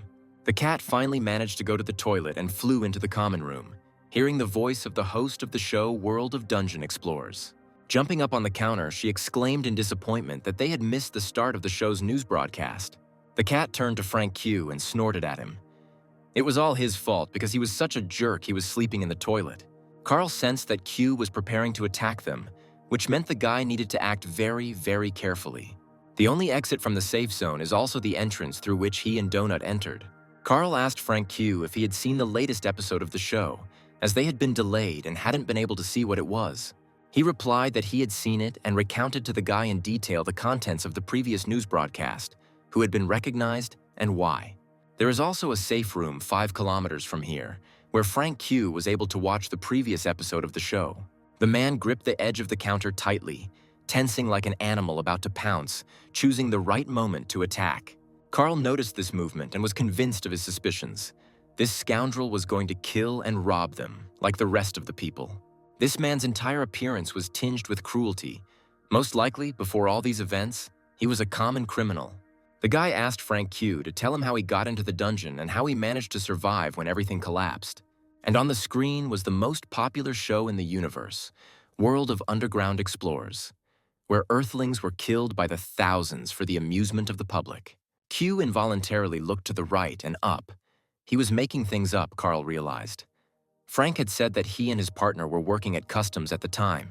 Q means they worked for immigration and customs enforcement, and judging by Frank's behavior, that could be true. While the man spoke, The screen showed a bloody battle between human explorers and a giant rhinoceros boss. Frank said they'd been monitoring a warehouse for a while, trying to disrupt a Chinese human trafficking operation. The man lowered his head and said that when it all started, they found themselves there, but not alone, but with those same bandits. 15 bandits at that very moment decided to leave the building for a smoke break, and that's how they were saved. But the rest disappeared. He and his partner involuntarily exposed themselves and were fired upon. But then an entrance to a dungeon opened right under their feet. Many bandits fell right there, unexpectedly finding themselves in this terrible place. But there was nowhere to go. They had to go. Among the 15 bandits who attacked them near the warehouse was Rebecca Wong, whom he killed. This graceful and pretty girl at first glance was the leader of their gang, the worst of the worst criminals. Frank Q said that the time they encountered each other in the hallway, she shot him 3 times, and only then did he respond. He shot back and immediately hit her right in the heart. He didn't feel sorry for her, because people like her are always a threat. Pressing his hand to his heart, the man admitted that he thought he was going to die from his wounds because he was bleeding. Continuing his story, he admitted that he had searched her body. Frank Q did not take his cunning eyes off Carl. The man chuckled, saying that he searches every world dungeon explorer he kills for loot. Carl stood near the exit from the safe zone and from there talked with Frank Q, carefully pretending to be a simpleton. The boy had long understood the man's plan, but Carl had learned Mordecai's lesson well and had figured out how he and the cat could escape. Q had already made up his mind. His ally was somewhere nearby and was just waiting for his signal so that they could attack together. Finishing his story, Q said that his partner Maggie grabbed one and the other decided to escape. Frank expected to die, but surprisingly quickly healed. Meanwhile, the big screen showed the boss dealing with a large group of researchers, blood flowing like a river. Q said that he once saw a giant monster crawl out of some pod and simply devour a man. The bloody battle on the screen was coming to an end. The boss was wounded, but there were almost no more dungeon explorers left who had attacked him. In the end, the giant monster fell dead among the bloody corpses of people, and the system declared a draw. And Frank Q continued to tell how he found a guild for newcomers and then tried to survive in this monstrous world. He assured his interlocutor that he had run out of ammunition long ago, so now he was using a battle axe. Donut, touched by Frank Q's fictitious story, stood up on her hind legs and looked sympathetically into the killer's face. She purred to the man what a poor thing he was, how hard it had been for him, and what a good fellow he was for being able to get out of it. The cat said that the story of his deceased partner Maggie brought tears to her eyes. The killer looked with distrust at the cat reaching out to him. Being a liar, he himself did not trust a single word of others. But realizing that the cat had fallen for his crude lie, he broke into a satisfied smile and thanked her for her sympathy. Carl asked Q if, since he was searching those guys, he might have some pants or shoes that fit the guy's size. The man looked at Carl doubtfully. Was this guy really such an idiot? Or was he just pretending? But there was no point. Frank laughed dryly and cheerfully answered the guy. Of course he would have something. It was not proper for a man to walk around like that. Carl thanked Q with a smile. So far everything was going exactly as the guy planned. Now he needed to warn Donut. He discreetly sent the cat a message in the chat, telling her not to say anything or shout, but just to read the messages. Donut's expression immediately changed. She wrote in the chat what happened. She was already getting scared. Carl thought it was good that Q wasn't paying attention to her. He again asked the cat not to write in caps. It was annoying. Q narrowed his eyes like a cat who has spotted prey, his whole body tensing, his predatory gaze never leaving his potential victims. The guy warned the cat that Frank was going to attack them, but she should not react or resist in any way. This is important. Whatever happens, Donut shouldn't shoot magic missiles. Let them do what they want. The cat should trust him. The cat was puzzled. Because Frank was an American hero, Carl replied. Q was a piece of shit. He was pulling the wool over their eyes. There was someone else hiding nearby, ready to attack them, so the cat should get ready to run away. Donut's fluffy ears drooped sadly, and she wrote to Carl that she didn't like all of this at all. Taking out a pair of bloody trousers from his inventory, Frank Q said, "These are the largest pair of trousers he has in stock." He threw the pants to the guy, adding that he had another pair of shoes, but the size was not written. Carl thanked his interlocutor. One glance at these trousers was enough to understand that they were women's. The guy texted Donut that he would set himself up so that Frank would attack first. Turning away, he pretended to put on his pants. Seeing that Carl had turned away, the man pulled out a gun and without a second's hesitation, he shot the cat sitting next to him. Everything happened so quickly that Donut didn't even have time to scream. At that very moment, Frank Q's murdered partner Maggie appeared out of nowhere in the safe zone. There were 5 skulls burning above her head, meaning she had already killed 5 researchers. Maggie shot Carl in the back. The guy saw a bright flash and realized that exactly what he expected had happened. He and Donut were attacked by a gang of killers. Turning around, Carl smiled. They fell for his provocation and rushed to attack them right here. He beat them. The boy remembered his horror when he saw Donut helplessly sprawled on the floor in Mordecai's room. He then thought that she was dead. He was furious and yelled at the guildmaster, asking what the hell happened to his cat because of that enchanted cookie. Mordecai then replied, "There is a transformation going on, but it's definitely not a bad one. Otherwise, the guild would have teleported her out of here immediately." He emphasized then that nothing could harm the explorer or NPC in the beginner's guild or safe room. The word scoundrel appeared above the head of the researcher killer Frank Q. He was temporarily immobilized by the system. The same thing happened to his accomplice Maggie. Her body was shaking, but she couldn't move. The frightened cat jumped off the stand and started running away from the man who had just shot her. She threw herself into Carl's arms and trustingly pressed herself against him. For the first time in the dungeon, Donut was truly scared. Throwing down the bloody pants Q had given him, Carl told the cat that it was time for them to run away while the two were immobilized. Donut looked at the two with her eyes wide with horror and exclaimed why they were going to kill them. But how did Carl find out about this? Is he a psychic? And where did this lady come from? Donut's point is not visible on the minimap. The guy looked at Q's partner. It was the 9th level researcher Maggie Mai. It seemed she was the one who commanded the gang. Above her head hung the 5 skulls of the explorer killer, and the woman's gaze was as cold and cruel as Q's. Carl was amazed. These bastards had already killed 8 people on the first floor alone. It looked like they were hunting people. The guy clenched his teeth, but he couldn't attack them now. Otherwise, he would be immobilized too, and he and Donut wouldn't be able to escape. He looked around and decided that the best thing they could do now was to get out of here and try to survive. Carl hugged Donut and quickly ran out of the safe room while the 2 scoundrels still remained motionless. Just in case, right on the run, the guy pulled out a very useful bottle from his inventory because they didn't have any bulletproof vests. He opened the cap, and in Carl's hands was a bottle of iron skin potion, which could protect him from bullets for a while. The guy took a few sips and immediately felt that something was happening to his body. His skin seemed to begin to thicken. Carl took out another bottle. He needed to protect his partner with her incredibly fragile constitution. He handed her the potion and told her to drink it too. He didn't know whether the bandits would pursue them or not. Donut clutched the life-saving potion in her paws and said thoughtfully that she simply didn't understand these two.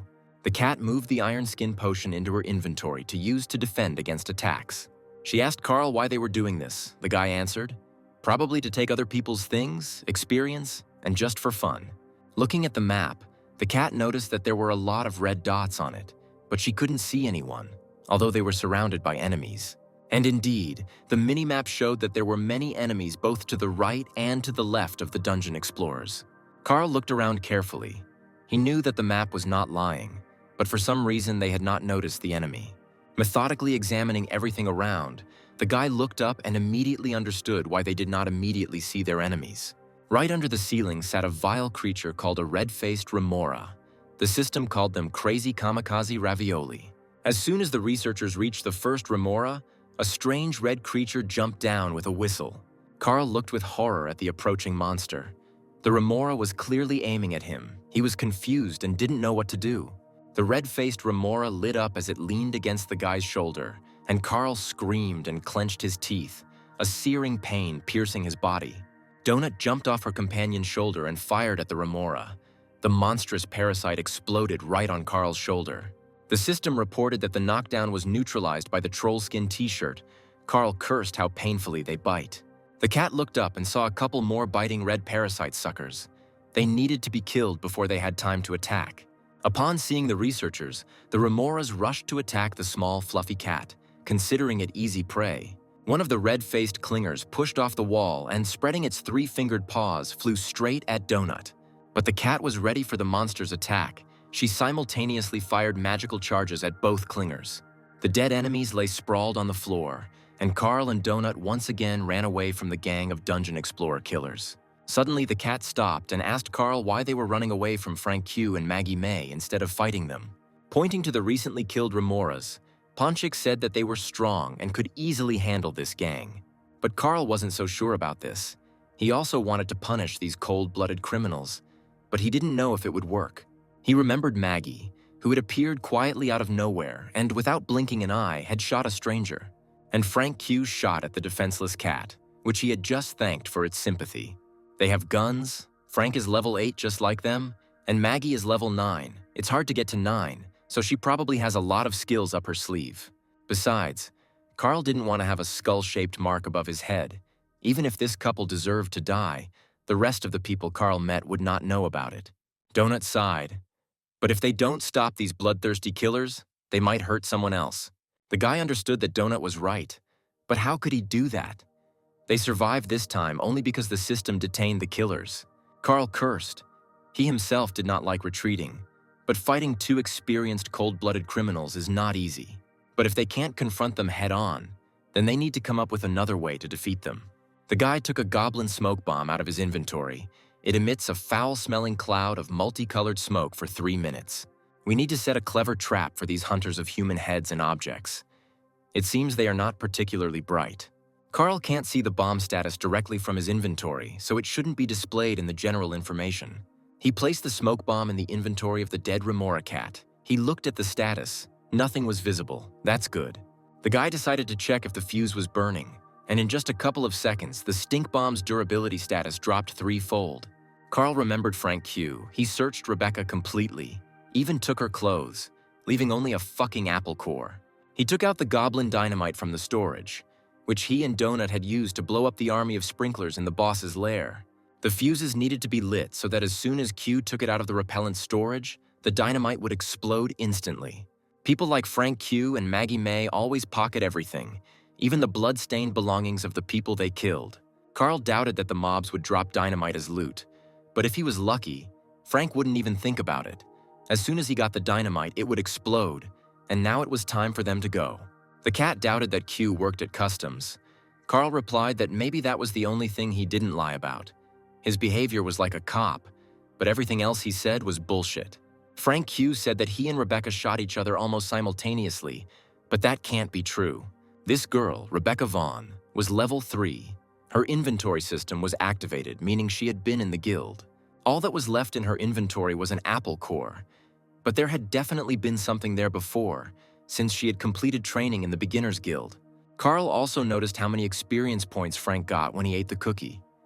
If he had been alone, he would have gotten 10 points, but he got less, which means he was in a group with someone. The guy also noticed that his finger was twitching, as if he was trying to type something on the keyboard to his partner in the chat. Donut was surprised when it came to some strange things. Carl behaved like James Bond, and when Beatrice dated 3 different guys, he didn't even suspect. Carl jumped in surprise at how many guys his girlfriend had dated. Was it really true that she had dated 3 at once? He only found out about one thing, and after that, he and B broke up. Carl said that he didn't care. She could stay in the Bahamas. And then all the explorers of the world's underground saw a hologram of the producer of this season of Cascadia. He greeted the researchers, and according to Cascadia, it had been another amazing and wonderful day. The show's organizers are very happy that people are with them and really hope that everyone has a great time. Cascadia assured that all the problems with the toilets, explosions, and suctions have been resolved, so there is no need to worry about it. He also asked those who use the dungeons to relieve themselves to stop doing so immediately. A cross-translation function has been introduced into the native language. Now people from different countries can easily understand each other when meeting in the dungeon. Carl pulled out a Goblin-made bike from his inventory to quickly get away from the potential explosion. Cascadia exclaimed, "That was all the news." He wished the researchers to continue in the same spirit of killing, killing, and killing. Jumping into the cradle, Donut said that they were never able to watch the show to the end and wondered if they got there. The guy doubted that he and Ponchik were shown. He got on the bike. They needed to hurry to leave the dangerous place. The motorcycle roared. The engine worked properly. The Goblin engineers knew their business and made the bike conscientiously. The explorers rolled along the corridors towards the room controlled by Tally. They needed to eat and rest. The two rule-breaking scoundrels, Frank Q and Maggie May, were still standing motionless in the safe room. A girl approached this very room with two killers. She put her hand on the front door and looked into the opening. Seeing bodies shaking with tension with pistols in their hands, the girl called out to her mom and dad in surprise. Carl and Donut were flying through the dungeon at full speed. The motorcycle was working properly. The contented cat was sitting in a fluffy stroller. The guy activated the map to navigate the numerous corridors. There were 2 days left before the level's destruction. He saw that their target was very close and stepped on the gas. Carl was eager to take refuge in Tally's shelter and taste his cooking. The system increased Donut's bike driver skill level, and the cat was delighted, even though she had never driven a thing before. Finally, they arrived at the required premises. Carl stopped. It was necessary to put the vehicle into inventory. They greeted the silent little keeper with pleasure, Donut jumping up onto the counter and rubbing herself against Tally. Carl sank tiredly into a chair. They hadn't had a chance to rest since they had been here. The guy lost count of how many days had passed since they last slept. Time flows differently here, but at least a day passed, and maybe 2. While they were here, Carl decided to open the chests to see what he got. The system gave the boy a new achievement, calling him a monster for killing the goblin babies in their own house. Then she calmed the guy down, saying that the mob's children don't die, but are transported to a safe zone where they wait for their parents. After the end of the next season of the show, the mob families meet again and continue their long, happy life. Laughing, the system mockingly told Carl that it was a lie. Those children were dead, and dead because of him, so he would definitely burn in hell. Carl clenched his teeth, sick of the constant bullying of this stupid show program system. It was clearly trying to get to him. And for this ugly and bloody deed, the guy receives a bronze chest of the Ass Smasher as a reward. For killing over 20 civilians in one attack, Carl received the achievement called War Criminal. It was he who prevented innocent children from growing up and enjoying a happy and fulfilling life with their parents. For being so cruel and unforgiving, the dungeon explorer was rewarded with the golden chest of the Ass Smasher. The guy keeps a ton of stuff in his inventory, and for this he gets a golden loot chest, so there will be even more of it. Carl's explosives handling skill has also been increased to level 5, and he now has the skill to make IEDs. He was surprised to see a new tab appear in his menu called Destruction Workshop. Carl clicked on it, but it turned out that he could only access this menu when he was standing in front of the sapper's table. It was interesting, the guy thought. A sapper's table can be bought in a safe room store. Donut also began opening chests and examining their contents. As always, she had plenty of potions and torches. The cat, like a child, was delighted with all the items she received, her eyes shining when another thing jumped out of the chest. Among the numerous other boxes, the cat also received a bronze boss chest, which always contains interesting items. Here was an enchanted scaly fairy steel tail cap for the swift four-legged explorer. The charmer's silver chest contained a very useful spellbook that could turn enemies into allies. She received this spell, Minion Army, for charming all the goblins, which allowed her to make enemies fight for her for 1 minute. The contented cat opened the next chest. There would probably be some beautiful bottles of potions there. But in the chest, there was a special weapon oil called Weeping Wounds. It is applied to weapons to make wounds bleed longer. Like Carl, she received the Ass Killer's chest for the mass murder of peaceful and defenseless goblin children. The chest contained a Thug's Pass, which allows you to get a pass to the Thug's Club but prevents you from getting a winner's pass.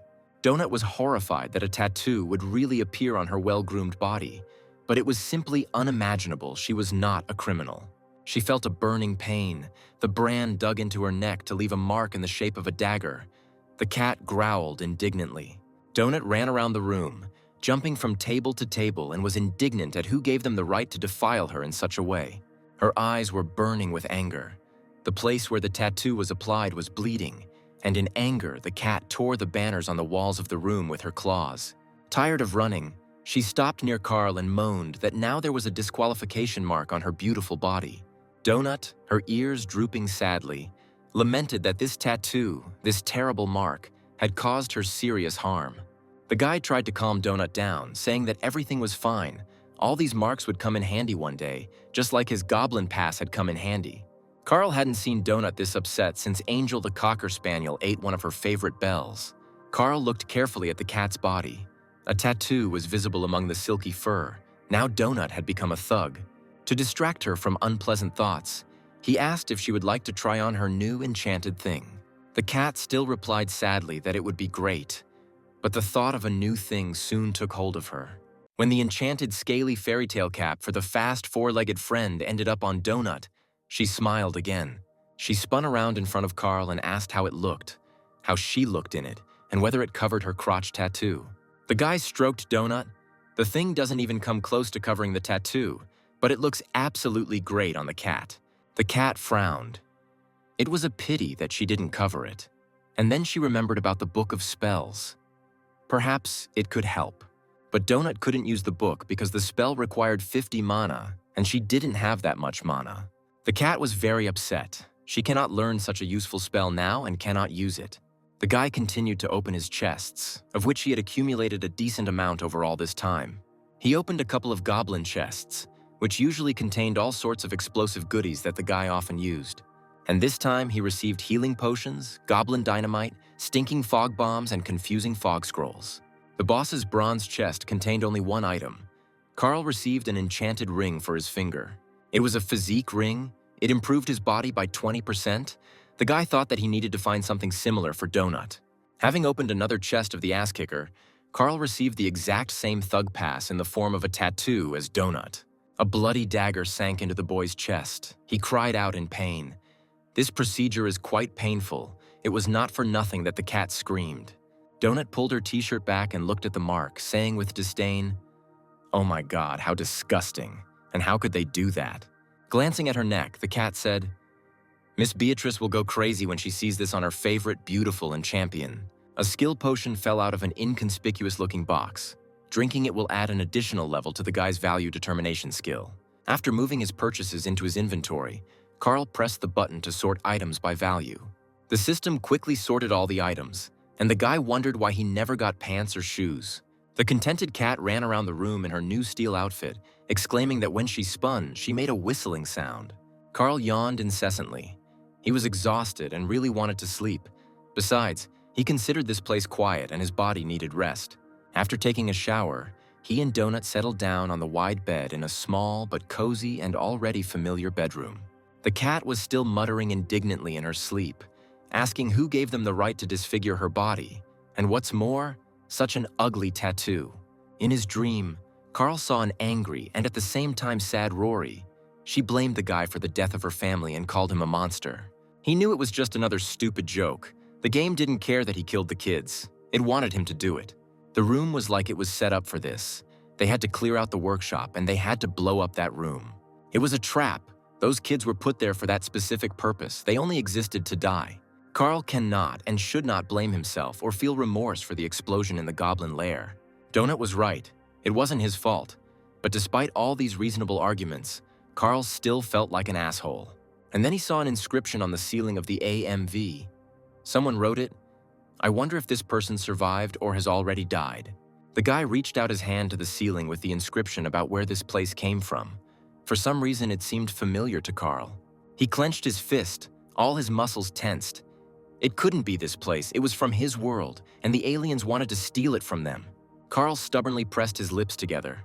He swore to himself that the aliens would not break him. They could wound or kill him, but not break him. Nearby, the fluffy Princess Donut purred peacefully, a living reminder of that world and that life that had been not so long ago. The guy's eyes flashed menacingly. He would do everything possible and impossible not only to avoid breaking down, but also to get his world back. There were 40 hours left before the level was destroyed. Carl saw an inscription: 2 crossroads to the east, 3 to the south, a staircase plus people. The guy looked at the inscription in confusion. He was at a loss to guess who had made it, enemies or possible friends and comrades. Donut asked him if he thought it was a trap.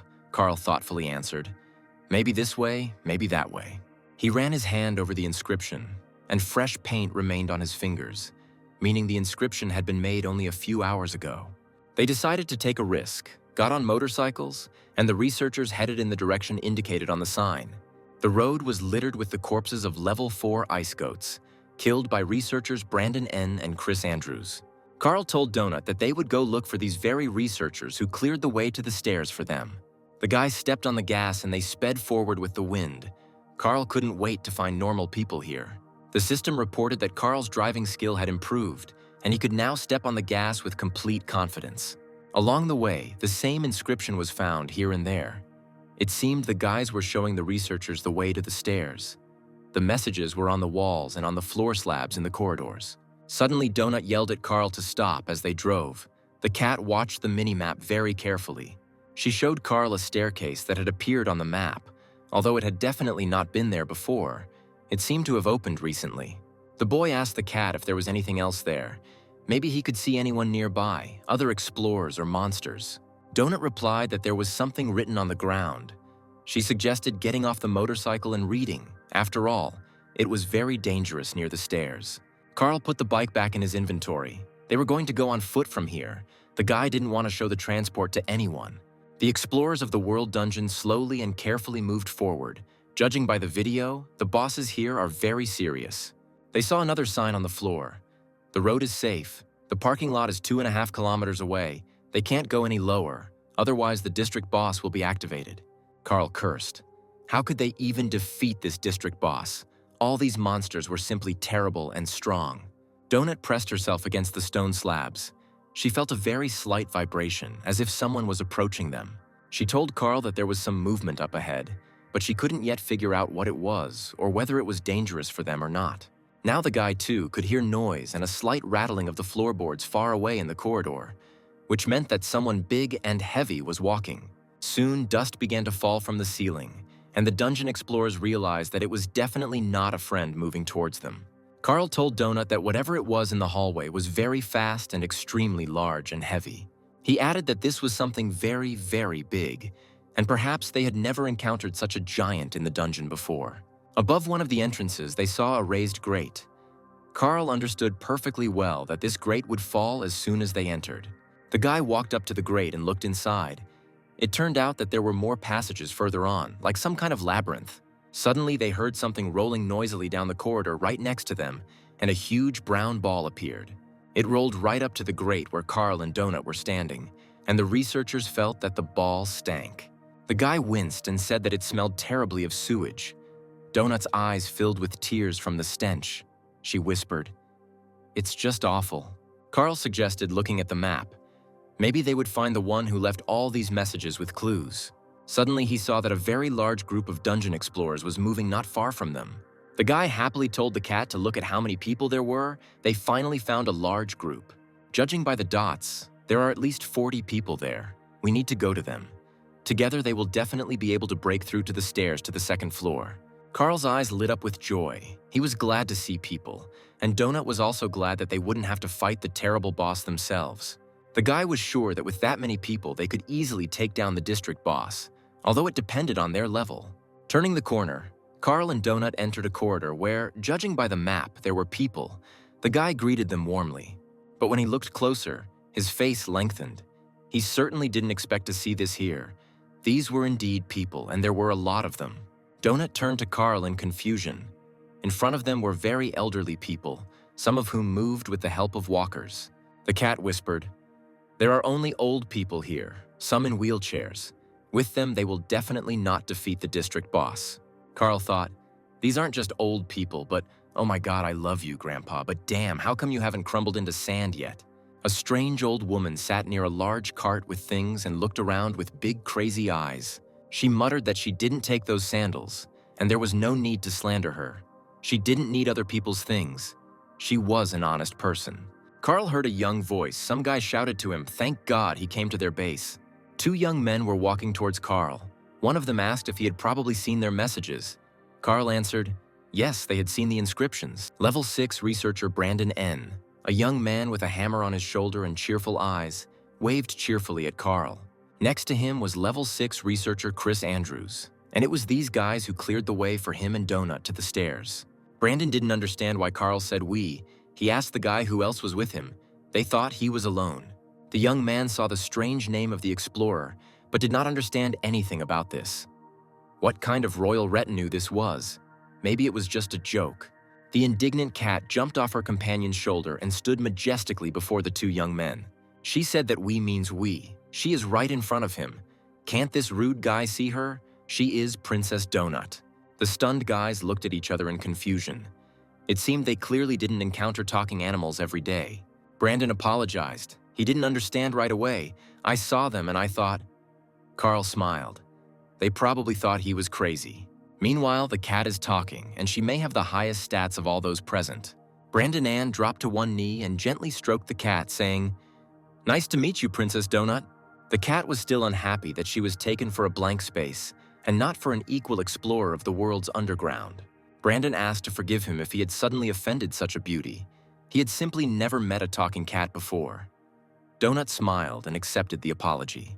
Carl and his companion, along with the boys, went to the other fighting members of this large but strange detachment. They were met by Archer Yolanda Martinez, a level 6 explorer and member of a group called the Meadowlarks. Yolanda smiled widely and extended her hand to Carl. She happily exclaimed that their messages worked. "This is very cool." They were also joined by Imani K, a 10th level explorer armed with a sword and also a member of the Meadowlark squad. There were 12 skulls hanging above the sad Imani's head, meaning that she had killed 12 dungeon explorers. The swordswoman stood a little to the side next to the old men and was in no hurry to approach the new arrivals. Donut wrote in the chat to Carl to look at that girl with skulls, another dirty killer of researchers. Carl looked closely at Imani, who stood with a sword guarding the crowd of defenseless old people and did not abandon them. He replied to Donut in the chat that he didn't think so. This girl was completely different from the cold-blooded killers they had met. There was grief in Imani's eyes. Apparently she was forced to kill these people, and this lay like a heavy stone on her clear conscience. Still, Carl looked at Imani warily, and he told the cat not to write in caps, as it felt like she was screaming. The frightened cat replied that she was screaming. The skulls above her head frightened her very much. She remembered how Q tried to kill her. The smiling Archer extended her hand to Carl and introduced herself as Yolanda, very happy to see a new explorer in their squad. Brandon explained that they were night workers at a nursing home in Wenatchee and had arrived there while they were on duty with the residents. On that terrible night, they were forced to evacuate because someone decided to set fire to the trash in a barrel at the entrance to the building. At this time, firefighters, police, and others were with them, and the strange old woman wrote to Aud and Schwartz to contact her. The old lady in the red hat was named Agatha. She took a can of red paint and headed towards the nearest wall. The guy added that, in general, everything was going in one place. When it happened, he suddenly saw that Agatha took their paint. Soon, a smiling red smiley face appeared on the wall, drawn by the strange old lady Agatha.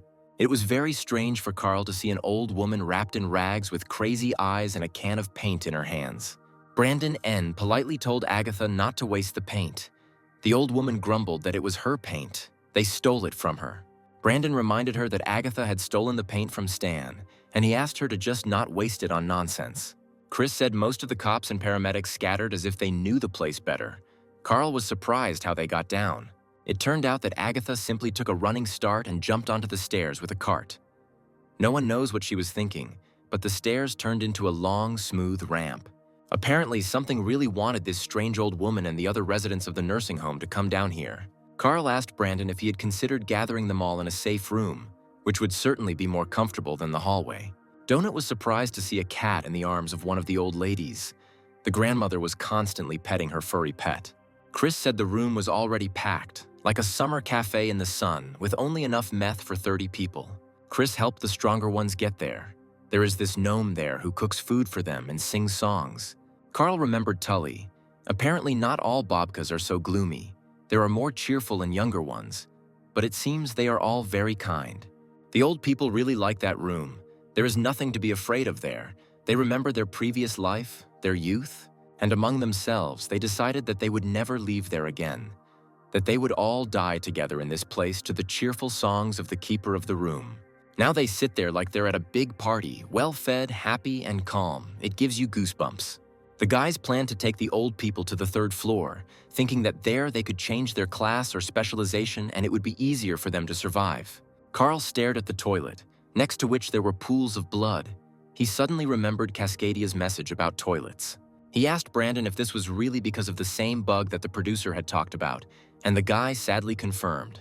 Carl remembered the message that if you open the door and something or someone comes in instead of you, they won't explode now. Brandon N. told Carl that they found Lady Tiata from the newbie guild, who really helped them get settled here. And then they brought people to her in groups for training and activation of the menu, inventory, and adaptation to this strange place. During one of these expeditions, they were attacked. Several residents of the nursing home were injured, and there were no healing potions. Imani had a sword. She killed the wounded at their request, but she still cannot recover from that terrible incident. Everyone understands perfectly well that it was necessary to do this so that they wouldn't suffer. But it doesn't make anyone feel any better, damned place. And those fiery skulls above Imani's head are a constant reminder of what happened. It's just terrible. Carl listened and looked at the old people. If it was difficult for him, a young man, to live here, then what must it be like for them, old and infirm people? And he suddenly thought that things weren't so bad between him and Donut. They were young, fast, healthy, and now they could even chat. He asked Brandon what happened to the cops and paramedics who stayed with them after they went underground. N lowered his head. Most of them went into the spiral. The gate closed after they went inside. About 5 minutes later, the gates opened again, but none of the guys were there anymore. They had simply disappeared. No one knows where. The rest went to look for other survivors in the world dungeon and a less difficult descent to the second floor. They were very strong and brave guys. Everyone was confident that they would be able to find people and a ladder. The two squads went their separate ways, and no one has seen them since. Not even a message from them about what happened. Brandon whispered, "They are all dead. Their deaths are shown by icons in the squad. The guy didn't want the old people to know about it. The guys were killed one by something, separating them from the group. Even Dr. Gracie died, and she was an MMA fighter." Seeing Donut, the old woman with the cat extended her hand to her and greeted the cute cat in a trembling voice. Donut jumped into the arms of her grandmother in a wheelchair, who, even in this situation, did not abandon her furry pet. Brandon concluded that they were the last 4 who were not residents of the nursing home, plus Agatha. Carl thought, what a nightmare, and he thought that everything was bad for him. But here everything is much worse, just some kind of darkness. He looked at these feeble old men in the corridor of the world dungeon. They shouldn't be here at all, but they are here. The world of Earthlings has come to an end. There is no place for the sick and the old in this bloody show. But what to do with them if they still end up here? Of course, it would be wiser for those guys to give up and abandon those old people, but they don't do that. They take care of them. The cat caught the sad thoughts of her companion. She sadly lowered her soft ears and asked what Carl was thinking about. The guy understood perfectly well that this was a hopeless business. But how could he abandon them? Would his conscience be at peace if he did so? He closed his eyes, frowned, and firmly decided to stay with the guys and help them save these frail people. It would be the humane thing to do. Carl looked again at the old people. Many of them were moving with difficulty, but still tried to encourage each other. The guy thought that if he died saving them, at least he would do it for a good cause, and not for the entertainment of the show's viewers. Carl asked the boys what they had learned about the area, and whether there were any safe rooms that weren't packed to capacity. He suggested doing this. He and Donut would go level up by killing various local monsters on the floor. If there was a chance to borrow a couple of cans of spray paint from Agatha, Carl would take them with him just in case. Hearing this, Agatha anxiously pressed her supply of spray paint cans to her skinny, old chest. Carl said that he would try to improve his skills as much as possible in the remaining time, and it would be good for the guys to do the same. He warned them to beware of other explorers, especially those with skulls. They met 2, Frank and Maggie. They were killers. Carl promised the guys that they would watch the next episode of the show Dungeon World, get some sleep, and come back here again. Donut, hearing Carl's words, jumped off her grandmother's lap with the cat and headed towards her companion and guardian. The guy said that when they returned, he, Donut, and 4 guys would go there. Carl pointed towards the stairs. The 6 of them will definitely defeat this boss that the bloodthirsty aliens, lovers of bloody murders, have prepared for them. By winning, they will give the old people the opportunity to go down and continue living and moving further underground. Imani asked incredulously, how was Carl going to do this when so many people had already died fighting terrible bosses? Carl smiled. They don't need to worry. He has an interesting idea. He will tell them everything later when they return. When they were alone, Donut asked Carl what his great plan was. She was curious to know what he had come up with. How will they kill the terrible boss of this floor? After everything that happened, the cat unconditionally believed in the genius of her companion. But the guy casually replied that he had no idea how they would do it, but he would definitely try to come up with something. They have to force the others to train. It's the only way out. There's very little time left. Better to fight a familiar enemy than God knows who, Donut objected. But they don't know who will be there. Carl, taking paint from his inventory, began to paint over the sign indicating the way to the nursing home base. Donut asked why he was doing this. He asked if she had seen Imani's level 10, partly because she had to kill those people from the nursing home. The cat was surprised. Did Carl really think that someone would show up who wouldn't hesitate to kill those old men just for the sake of experience? Donut sighed heavily. She was sure that the guy was greatly exaggerating. There are no people that evil. But then a memory of the recent attack on them came to her mind. She timidly asked Carl if she was right about the people. The guy knew perfectly well that she was wrong, but he replied that he didn't know and didn't want to know, and in any case, it wasn't worth the risk. Carl remembered Frank Q's cold, predatory eyes, and without blinking an eye, he would chop down defenseless old people with his terrible axe. Donut asked, "What if some good people like them showed up and walked past because Cal had painted over the messages?" He replied to his companion that they were very lucky to find them. These guys are very good, kind people and real fighters. The good guys don't wander around in crowds, not in these places. Don't forget where they are. The system encourages players to kill. So here you are, either a small fish or a huge shark that is trying to eat these small fish. The cat asked Carl in confusion, "Who are they then? Small fish?" She didn't like that at all. The guy silently turned the corner and walked away. He knew for sure that they were small fish, and many would like to gobble them up. As they wandered through the corridors, they constantly encountered enemies. But these rats were much larger than those they had encountered before. This means only one thing. They are already very close to the lair of their boss. The guy constantly asked himself if he was ready to fight him. Brandon N. told Carl that they had destroyed the two bosses closest to them, securing the area somewhat. Some guys tried and killed the first district boss. They don't know them. They didn't have time to get to know them. The four of them defeated the second district boss, which increased their level and allowed them to arm themselves and level up a bit. N warned Carl that they needed to be wary of the lizard-like creatures. They were extremely dangerous in combat. Carl and Donut fought another squad of large rats. The cat successfully extinguished them with magic projectiles, and the guy finished them off. He asked Brandon to tell him more about the lizards. He replied that they jump. Some creature even bit his hand. He thought it would die. It was good that the poison wore off quickly. Otherwise, it would have killed Brandon. And now Carl and Donut were facing those very same lizards. The poison of these hideous green creatures is so strong that healing potions have difficulty neutralizing it. You need to drink many vials to survive. Donut took out from her inventory a potion of iron skin, given to her by carrying Carl, to protect her body from bites. The cat swallowed the protective liquid and felt as if her fragile body had suddenly become filled with metal and strengthened. Carl also opened his inventory and took out a piece of chain that he found during the battle with their first boss. He wrapped the chain around his fist to increase the force of his blow against the vile, poisonous enemies. According to N, they are very nimble. One of the second-level pygmy troglodytes had already rushed at the researchers. The system warned that they were fast and poisonous. Donut immediately fired magical projectiles at the approaching poisonous and biting enemies. The cat's spell level increased, and now she could not stun, but immediately kill enemies with her shots. The green lizard, having received the magic projectile, bulged its yellow eyes in surprise and helplessly opened its toothy mouth. Carl tested his iron fist by hitting the jaw of one of the green lizards that jumped up to him. It worked perfectly. The blow sent the monster flying up and somersaulting in the air. As soon as the monster was close enough to the floor, Carl jumped up to it and delivered another blow to the head. The lizard couldn't survive this blow. It was torn into small pieces, and everything around was covered in scarlet blood. The guy shook himself off. He didn't like the bloody splashes. He wondered why there was so much blood on all the creatures here. Carl approached one of the green lizards killed by Donut with a magic projectile, and it literally fried. The guy was very surprised. This didn't look at all like the 3-mana projectile the cat had previously fired at enemies. The system informed Donut that her magic projectile had reached level 5, allowing her to spend between 3 and 6 points per projectile.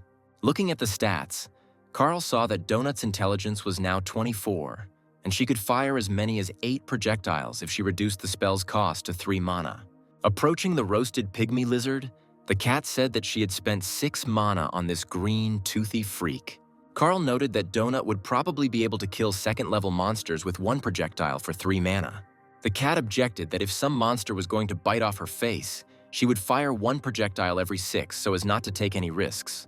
The guy noticed that only a few days had passed, and he could already barely feel the pinch under his feet when he walked. They were getting stronger. Now they faced a fight with stronger lizards. They were larger and more muscular, but just as fast and no less poisonous. The guy had long ago noticed that the strongest mobs in this area were at most level 4. Carl really hoped that the boss would be only slightly stronger than them, 7th, maybe 8th level. Then they would be able to deal with him easily. The guy noticed a tongue appearing from the lizard's mouth. He remembered Brandon's warning. The monster jumped up and threw out its poisonous tongue. Carl turned around, covering Donut with his body. He smiled. The troglodyte trickster cast poison on him, but the poison was neutralized by the protective magical cloak of the night ghosts. Peeking over Carl's shoulder, Donut responded to the lizard's attack by firing a powerful magical projectile at him. This fight was harder than the previous one, but it also ended in victory. Carl sighed with relief, beads of sweat streaming down his face. They only have a little bit left to level up to the 9th level, then all their stats and skills will also increase. But with each level, more and more experience is required to move on to the next one. So for now, they are marking time in one place. Although Carl can't distribute stats, his combat skills are steadily increasing, meaning his attacks are becoming stronger. He understood perfectly well that the real difficulties would begin when they went down to the floor below, where everything would start all over again. Donut approached the recently killed troglodyte lizard. She usually tried to stay away from even dead monsters. Carl mentally corrected himself. All these problems would occur if they could go lower, which was not at all certain to happen. Suddenly, the cat hit the dead enemy in the face with its paws several times. It seemed that it decided to test its strength on the corpse. She struck the lizard with her claws, and streams of blood immediately gushed from its body. Donut watched the result with interest. Suddenly, from the blow of the paw, the body of the large lizard spun in the air, and the head burst, flooding everything around with pools of blood. Carl told her again to practice hitting with her claws. His strength is 9, and Donut's is 18. She is twice as strong as him, and Carl hits pretty hard. With that kind of strength, Donut could probably easily pierce a steel sheet, even some low-level monsters. The cat winced and said capriciously that fighting with claws was inelegant, an activity not for a true lady. The guy grinned. And shooting lasers from the eyes is graceful. Is that an activity for a lady? Donut replied, well, of course, yes. Using magic projectiles, she doesn't get covered in blood like a ragged alley cat god. She can't even imagine that. Otherwise, he will look like Ferdinand. Carl asked who this Ferdinand was. It seemed like he had never heard such a name before. The cat was a little embarrassed. Carl doesn't know him. The guy even thought that Donut blushed. Who would have thought? She has secrets. Carl knew that it was useless to put pressure on the capricious cat, so he asked her to just think about it, because this was her strength. Donut frowned. She understood that the guy was right, but she really wanted to remain a princess and not stoop to fighting with her claws. A new group of enemies appeared ahead, even larger and stronger than the previous ones, meaning the researchers were close to the boss. Grabbing a club, the green troglodyte lizard rushed at Carl and Donut, moving surprisingly quickly. Another bluish-colored lizard opened its toothy mouth and thrust forward an incredibly long, poisonous tongue. Donut, as always, fired magical charges at the enemies, staying at a fairly safe distance from them. Carl used his feet and fists, smashing the monsters' heads, especially since he was immune to the creature's poison because of his cloak. Soon, this battle was also over. The researchers won, leaving huge red pools of lizard blood in the corridor. They approached the room where the lizard boss was located. Carl opened the minimap and looked carefully. This room layout will not allow the guy to use the bomb makes a boom method on the boss, as he did last time. They stood in front of the doors of the gym, and Carl could feel in his bones how dangerous this undertaking was. But they still had to do it. But if they couldn't deal with the first floor boss now, then they wouldn't have a chance to deal with the guard guarding the stairs to the next floor. They simply have to cope, and they will. He asked Donut if she was ready for battle. The cat answered that she was ready. Carl knew that in games there is always a chance to win any battle, even the most difficult one, and this show is no different from the game in terms of mechanics. He opened the doors to the fitness center and told Donut to go ahead, and they boldly entered the boss's territory with the clear intention of winning. At first glance, everything here looked like a regular fitness center. Soft paths, posters, turnstiles, and an administrator on duty. Upon seeing the researchers, the green administrator lizard hissed threateningly, warning the others of the approaching enemies. Donut silently fired a magic projectile at the fitness center administrator, and he fell silent, instantly changing color. Carl said that after the shot, the lizard did not explode. The cat replied that it was a projectile for only 3 mana. She was saving her strength. Entering the hall, the guy noticed the double doors bound with chains on the side wall of the gym. He wondered what was there. Donut jumped off the turnstile and ran easily along the carpeted paths of the well-equipped gym. A huge troglodyte lizard was hauling iron, surrounded by smaller but also weighty green musclemen. The boss threw the huge dumbbells on the floor. His muscular tail twirled nervously. He felt that enemies had arrived. The green boss turned halfway and glared angrily at the dungeon explorers who had disturbed him. The muscleman stood up to his full height in front of the uninvited guests and looked down at them, flexing his steel muscles. The system announced the sides of this battle. On one side are the 8th level researchers Carl and Princess Donut. They are confronted by the district boss, the lizard-like troglodyte muscleman, a level 9 warrior who is ready to deal pain to everyone. Donut sighed. The degree of cringe in these descriptions of the game system is sometimes simply off the charts.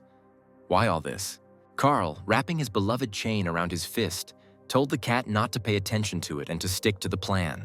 Seeing that his enemies were seriously preparing for battle, the duck called his assistant Bro and asked him to back him up.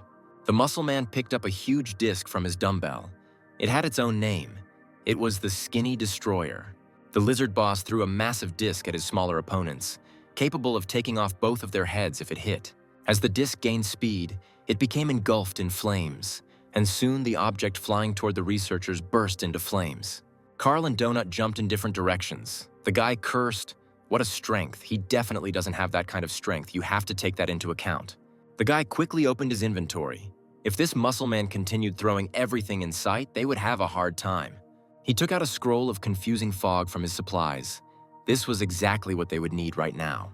As soon as the scroll was activated, the entire gym was covered in a thick fog, and none of the enemies could see anything clearly. The scroll didn't say how long the fog would last, but the fog's confusion effect was negated for their party members. "Just in case, we need to act quickly." Duck called Bro in confusion, exclaiming that for some reason he couldn't see anything. In the confusing fog, the green lizard fighters desperately beat each other, mistaking their comrades for explorers. Carl's plan was very simple. He would attack the boss's assistants while Donut would shoot his head with maximum power charges. Now Kachka's henchmen were busy fighting each other, so the path for the boss's attack was clear. Carl rushed at the green muscular lizard, who was standing very close to his boss, trying to protect him. The guy dealt the lizard a crushing blow to the chin with his chain-weighted fist, and the lizard gasped and flew off to the side. Without giving the enemy a chance to rise, Carl jumped on him and dealt him a decisive blow, crushing the troglodyte's small head. The guy mercilessly beat the toothy lizard. Blood flowed from the monster like a river, but he was still breathing. The monsters were stronger here. Donut, sitting on the exercise machine, constantly fired at the muscular boss's head, not allowing him to move. Suddenly, she noticed that one of the troglodyte lizards was attacking her with a long, poisonous tongue. She jumped up easily, dodging the poisonous attack. She needed to find another comfortable position and attack the boss again. Carl kicked another green fighter athlete so that he could no longer get up and attack them from behind. The guy cursed. The boss was burned by the cat's attacks, but still alive. Besides, the effect of the scroll of confusing fog ended. Carl quickly clicked on his inventory to get another saving scroll and provoke the enemies to fight each other. The muscle man, noticing the enemy's movements, threw another burning disc at him. The guy managed to dodge, but it was dangerous. At that moment, the cat resumed its attack with magic projectiles at the green muscular boss's head. Having received the blow, the duck lost control of the fiery disc and it flew into the wall, no longer threatening to crush Carl's head. Donut stood very close to the boss and shot him in the chin. The upper part of his body was already starting to darken from the attacks. Seeing that her mana was running low, the cat opened her inventory and took out another bottle to replenish her energy levels. She shouted to Carl that she was drinking a mana potion so that he should cover her and be careful himself, the guy responded, saying that he accepted the information. If Donut gets hit, it will be very difficult to hold out long enough to use another potion. And then Carl was attacked by a blue-tongued, poisonous troglodyte trickster, wrapping its tongue around the guy's striking hand. He smiled, but he doesn't have to worry about such crap. The The poison of these ugly creatures doesn't scare the guy. The system reported that the poison was neutralized by the cloak of the night ghosts. Carl grabbed the poisonous tongue wrapped around his hand and pulled. The lizard was completely taken aback by the fact that its victim could pull it by its poisonous tongue. Confusion flashed in its eyes. The guy pulled the blue tongue with all his might, and the blue troglodyte trickster flew at Carla with his mouth open. Carl's arm was almost up to the elbow in the toothy mouth of the poisonous bro. He clenched his teeth, and blood gushed from the guy's arm. Carl gritted his teeth. Despite the fact that his hand was wrapped in a chain, the wound was serious and caused him acute pain. He shoved his chain-wrapped fist deeper into the troglodyte's throat, and it began to choke. Carl heard another lizard running behind him to help the choking poisonous dodger bro. The guy quickly turned around and hit the approaching enemy directly with the body of the half-dead bro, despite the streams of blood from his own hand. Carl tensed his hand. He needed to press a little more for bro's spine to break and for him to unclench his poisonous jaws. The enemies continued to attack the guy. Now he used the body of the lizard bro as a weapon. He dealt a crushing blow to another green fighter of the boss duck, smashing his head on the iron. The boss saw his friend bro hanging helplessly on the arm of one of the dungeon explorers. The poisonous lizard was almost dead. The jock roared, addressing bro, that this wasn't cool. Judging by the bar above the boss's head, he only had a third of his life left. Carl finally activated another scroll of confusing fog again. This could buy them time while Donut replenishes his mana. The gym began to fill with a thick fog again. The guy, gritting his teeth, ran to another place to remove bro's dead body from his hand, which was still dangling from it. The muscle man shouted to Carl that it was his little brother. He had just started to gain muscle mass, and the man killed him. Running past the exercise machines, Carl grabbed the barbell just in case to protect himself from the green, enraged boss. Gritting his teeth in pain, the boy ran as fast as he could towards Duckling to attack him while Donut was replenishing his mana reserves. However, with amazing dexterity, the muscleman grabbed the guy by the hand in which he held the barbell. For his size, he was surprisingly fast. Carl cursed. Fighting the boss hand-to-hand when your right hand is in the mouth of another monster is not a good idea.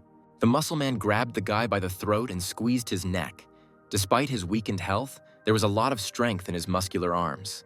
The boss began to strangle Carl, his body began to shake, and his health began to rapidly decrease. A little more and he would die. Despite his weakness, Carl tried to kick the boss, but it didn't have any significant effect, and his grip didn't weaken. Carl's eyes began to fill with blood. He muttered through his teeth. No, not like that. He can't die so stupidly. The guy's head began to spin. A bloody haze swam before his eyes. He felt himself weakening, consciousness almost leaving him. Suddenly he heard Donut's lively voice. She was running towards the boss and shouting to her companion for Carl to hold on a little. She jumped onto Duck's back and dug her claws into his muscles with all four paws, causing blood to immediately spurt from the wounds. This move really surprised the boss. He couldn't understand why it hurt so much. Could this little thing really cause such damage? Meanwhile, Donut was hacking at Duck's back, cutting through the muscles as if she were sharpening her claws on her scratching post. A couple of seconds later, there was no longer a single living spot on the boss's back, and due to the tension in his muscles, blood flowed in wide streams. To save Carl, the cat, overcoming her disgust, sank her sharp teeth into the monster's blood artery. A fountain of blood gushed from the bite site, and Duck screamed in pain, but he still didn't let go of Carl, although he had loosened his grip. In an attempt to get rid of the biting little thing, the boss hit it with his clawed paw and threw it off his back. The cat crashed into a glass wall, punching a hole in it and causing severe damage to its fragile body. Under Donut's weight, the hole in the glass widened, and the cat fell helplessly to the floor, not moving. Carl saw with horror that his capricious but faithful companion was lying motionless on the floor, covered in blood. He screamed at the top of his lungs, calling on Donut to wake up and drink the health potion as quickly as possible. She couldn't die, not her. A wounded cat lay among the shards of glass, a red pool of blood slowly spreading around it. The jock let go of Carl's hands, trying to stop the blood that was pouring out of the wound on his back. Donut bit into an artery. The weakened guy fell to the floor not far from the boss, the poisonous lizard bro he had killed still hanging from his arm. Carl gathered his strength.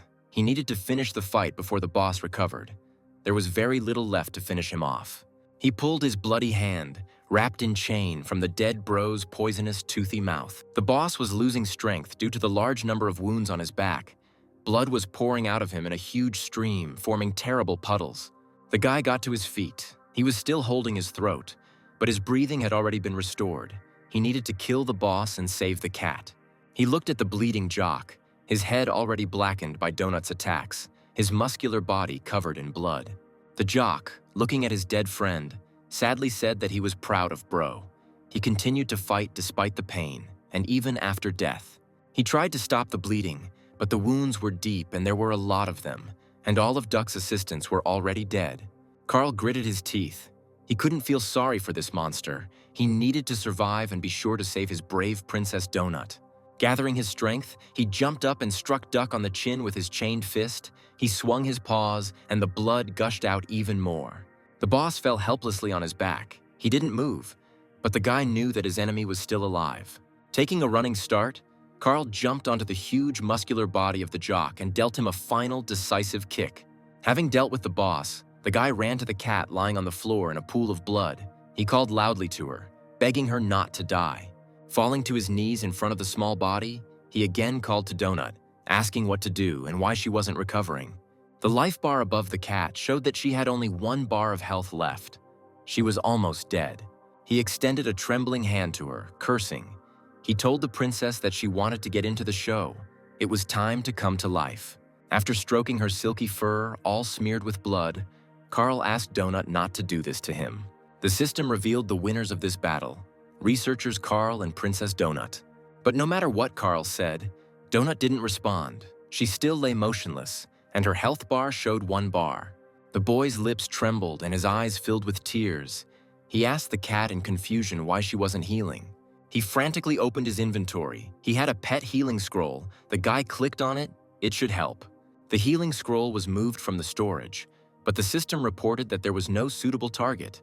The game mocked the idiot for wasting a valuable scroll.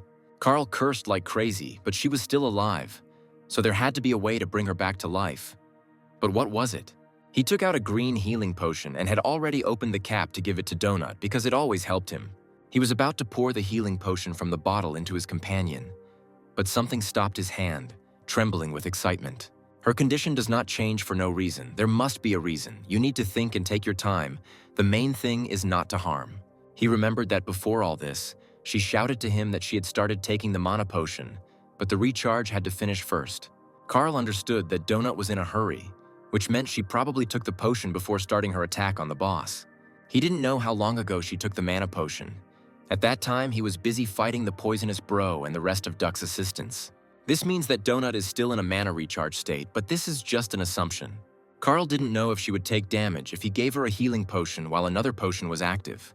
He clenched his teeth. He didn't know the answer to this question, because he still hadn't learned all the intricacies of this game system. The guy frowned. But what could he do? He couldn't just sit and watch her die after saving him. He looked at the only remaining health bar. Any damage, even the slightest, would kill her, that was for sure. But what should he do? Carl's strong, courageous face was distorted by a grimace of grief. He almost cried, looking at Donut. So he needs to try it out for himself first, but he's not allowed to take another potion from the hotbar. But he could probably drink it right away. He summoned a health potion from his blue panel where he kept everything he needed. The system showed that the healing process would take 15 seconds, and a green light immediately began to flow around Carl. I wonder why his reload is faster than Donut's. Probably because he has a better constitution. He immediately drank another potion. The system reported that he was poisoned, but the poison was neutralized by the cloak of night ghosts. That's the answer. You can't take 2 potions. Carl swore. It turns out he almost killed Donut with his own hands. Now she can't be given anything. He can't do anything until the cooldown is over. But how do you know when it's over and you can heal? The guy sat next to Donut and quietly stroked her soft, motionless body. He was ready to do anything to make her wake up. He whispered to her not to leave him. How would he be here without her, who would purr in his ear at night? Carl asked his furry companion with all his heart to stay with him, begged as much as he could, said that he really needed her.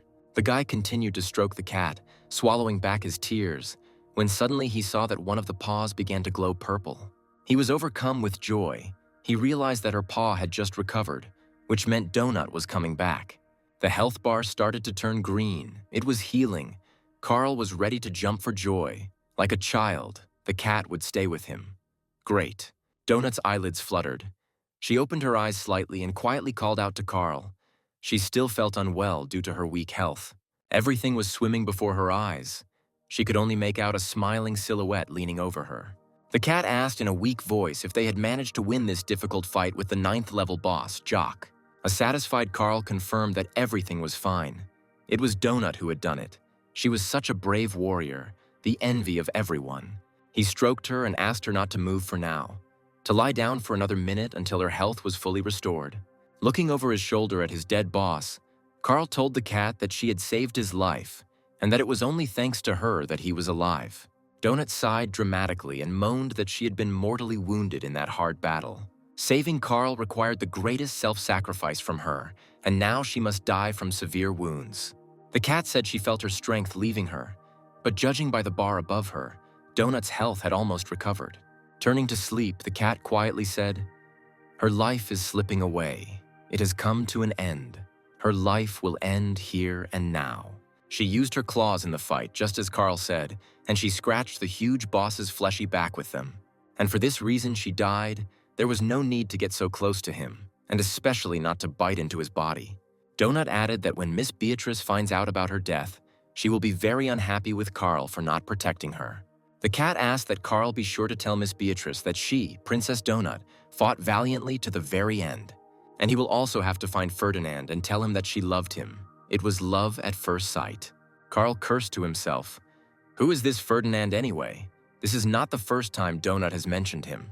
The cat's health bar became almost completely green, meaning that she could not only stand up, but also jump. The guy smiled. It seemed like the potion had recharged. That was good. Now Donut was just showing off, but he was still happy. Rolling from side to side, the cat whispered that she saw the light. It was immediately obvious that she had been watching a lot of television. Carl waited patiently for her to get tired of putting on an act and rise to her feet to receive her well-deserved prizes. But she continued to say that she was leaving this mortal world to go across the rainbow to the shining eternity to her ancestors. Having finished her fiery speech, Donut theatrically froze, her mouth slightly open and her tongue sticking out. The guy was tempted to clap his hands. But instead, he told the cat to get up already and help him get lost in the boss's lair. There was no point in wasting time. The bodies of the slain monsters disappeared from the gym, as did numerous exercise machines, leaving Carl and Donut alone. Upon entering the safe room, Carl and Donut left behind numerous bloody footprints on the floor and counter. Carl insisted that the cat go into the shower with him, and she declared that this was the most vile betrayal on his part. While soaping the cat, the guy explained that they didn't know what was in the monster's blood, and he didn't want her to lick herself and then get sick. The room's keeper hummed a song while happily combing the disgruntled cat's fur. The gnome Bobka Sebastian, level 21, worked here. He was kind, although his cooking wasn't as tasty as Tally's. As the new episode of the show began, the host noted that this season's researchers each had their own styles of playing the game. Solo explorer Lucia Marr stands out with her dogs. This girl loves animals, and they help her. Viewers worried that Lucia is too young to be a researcher are shown footage from before the collapse. Borant assured that all children and pregnant women were safely placed in childcare facilities. This is not the first time the Syndicate has seized a planet, so the takeover of the world of Earth was organized and controlled. The safety of small children has always been the top priority of the Borant Corporation, known throughout the universe. After the capture of the world of Earth, only adult, independent people capable of becoming explorers remained on the surface. Most of the other players gradually split into squads. Some went down into the dungeon together, and some met here. Someone saved someone, and the researchers decided to join forces for a further joint journey. However, not every alliance worked out as well as for the explorer Hekla, who was nearly killed by the monsters of the dungeon. Several promising teams fell due to poor coordination and lack of strategy, which is a shame. At the moment, the largest successful group is Le Mouvement. They immediately show that they know how to work as a team. Now they are waiting for the stairs to the next floor to open so they can fight the boss guarding the descent down. The host reminded viewers that streams would begin on the second floor and asked them to write down who they would be following. The broadcast has been interrupted. Another news episode of the show World of Dungeon Explorers has come to an end. Donut was incredibly outraged. They killed the boss of the 9th level, She sacrificed herself for Carl, and they weren't even mentioned. There was such a passion there, such a heavy, bloody battle, and not a single word. It's unthinkable. They show whatever comes to mind. The Explorer counter on the screen showed that there were currently 2.5 million people remaining in the dungeon. Carl was horrified. From 13 million in less than 4 days, the number of survivors fell to this figure. How terrible. The hologram of Cascadia appeared overhead again. The producer greeted the researchers and exclaimed that the show was excellent. The producer knew for sure that thanks to the cross-translation, everyone would now understand him and hoped that he would not have to repeat himself. Listening to Cascadia's story about the new patches, Carl and Donut headed to the newbie guild. The guy wanted to talk to the guildmaster. As soon as they entered the familiar room, the cat happily informed Mordecai that they were now both level 9. The guildmaster asked if the two of them had actually killed a level 9 boss. That was impressive. Not every large team would dare to do that. Sitting down on a chair, Carl sighed and said that it was a stupid idea. He hoped that everything would go easier and smoother. It's shitty when they don't know what they're up against. It's impossible to prepare when going into battle blind. Mordecai suggested studying the recording of the battle and analyzing their mistakes so that they would not be repeated in the future. This is useful. He pointed out to Carl that this heavy barbell would do the same damage as his fist, and it was not worth wasting his strength on it. The guy was shocked. The guildmaster said that his hand-to-hand combat was equal in power to an unenchanted weapon. He was already very strong. And during the last battle, Carl wasted the scrolls of confusing fog. They could have been used more effectively. His intelligence was 3, so their duration was only 15 seconds. Donut's intelligence would allow one fog scroll to last 120 seconds. They need to learn to understand how their stats affect everything else and plan their fights accordingly. Carl asked if that was why the cat couldn't drink potions as often as he did, because she had a low constitution. Mordecai confirmed, adding that her cut was strong, but would do little good until she increased her defense stats. They were very lucky today that Donut didn't break her neck when she fell from the boss's blow. That was entirely possible given her build. In the future, choosing a class or race with a higher constitution will help, but not much. You need to level up your stats. Hearing this, Donut was indignant. She was already one of God's most ideal creations and had absolutely no intention of changing. She was born a cat and she will die as one.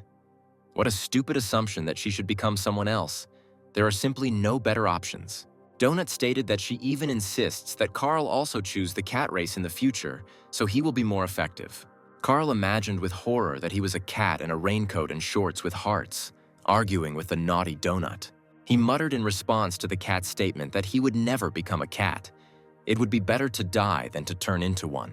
It's unimaginable, cat boxing and cat kicks mixed with desperate cries. "Don't touch my tummy." The boy told Mordecai that he had thought a lot about it, if there was an opportunity, whether he should change his race. Having weighed everything carefully, Carl decided that he would remain human. Donut snorted discontentedly. She liked the idea of making him a cat.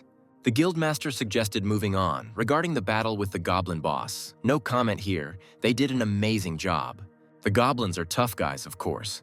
Not as tough as Jock, who has excellent stats. It's surprising that they beat him. Mordecai thought, it was interesting that he had never heard of such a boss before. He only appeared in this season of the show. Carl thought that someone from his world had merged with one of the 3 troglodytes. He wasn't as smart as Playushkin. The boy remembered the Spanish woman who had stretched out her hands to him, asking him to save her, help her, and tell her what had happened to her. The organizers of this show did something to him so that he would endlessly spout unimaginable nonsense, as if someone was tugging at him. These 2 bosses were like caricatures or some kind of inflated stereotypes from the world of Earth. They definitely reminded me of someone. And there was also a feeling that these bosses were controlled by artificial intelligence, forcing them to perform certain actions. Mordecai said that now every corner of the universe is watching Earth, all because of the extraordinary popularity of this reality show. Broadcasts about Earthling culture have filled the airwaves across the galaxy, and this happens every new season of the show. Viewership numbers must continually rise, and bosses play a role in this. Everything here is geared toward audience emotions. Carl said that they were actually here because they only found one staircase down, meaning one very serious problem. The guy talked about meeting old people, the guys who helped them, and a huge, smelly boss who looked like a piece of shit. Mordecai listened attentively to this unusual story and replied that the solution to this problem was very simple. You need to skip this boss and continue looking for another staircase to the second floor. There are several of them. They will be able to find it." Carl replied that they had been on the road all day before they found this one. The guy was worried that this was their only chance. He asked if Mordecai knew what kind of monster might be there so that they could at least adequately prepare for the fight. The guildmaster lowered his head sadly. He has very clear and strict restrictions, especially when it comes to bosses. Carl can come after the fight and he will be happy to analyze it with him, but if he tells about the boss beforehand, it will already be considered cheating. And Mordecai really doesn't want to get caught doing that. It's considered a serious violation of the contract he signed with the syndicate. The guy grabbed his head. Neither class, nor levels, nor race would matter if they didn't get off this damned first floor. And those old men are so fighters. You can only count on 6, but to win, they must prepare well. Looking up, Carl asked Mordecai hopefully if he had anything else to say to them before leaving. The guildmaster looked up and at his family photographs, at what he once was like, how he lived. These portraits seemed to reproach him for betraying his lost world, for betraying himself, his nature. Mordecai clenched his fist, throwing off the shackles of the syndicate that constantly controlled his every word, every action. Frowning, the guildmaster said, "Okay, he will tell you something, but Carl must listen very carefully." The guy was very happy. Could it really be true that all the advice the guildmaster gave him really helped him survive in the dungeon? Mordecai asked Carl what he thought Jock had in common with the bad llama that spat out hot lava. The guy mentally imagined the drug-dealing llama they had encountered in one of the dungeon corridors. After thinking for a bit, Carl replied that they were both junkies. You could tell right away. But the llama was on drugs and the jock was on anabolic steroids. Mordecai frowned and lowered his ears. "No, that's not it.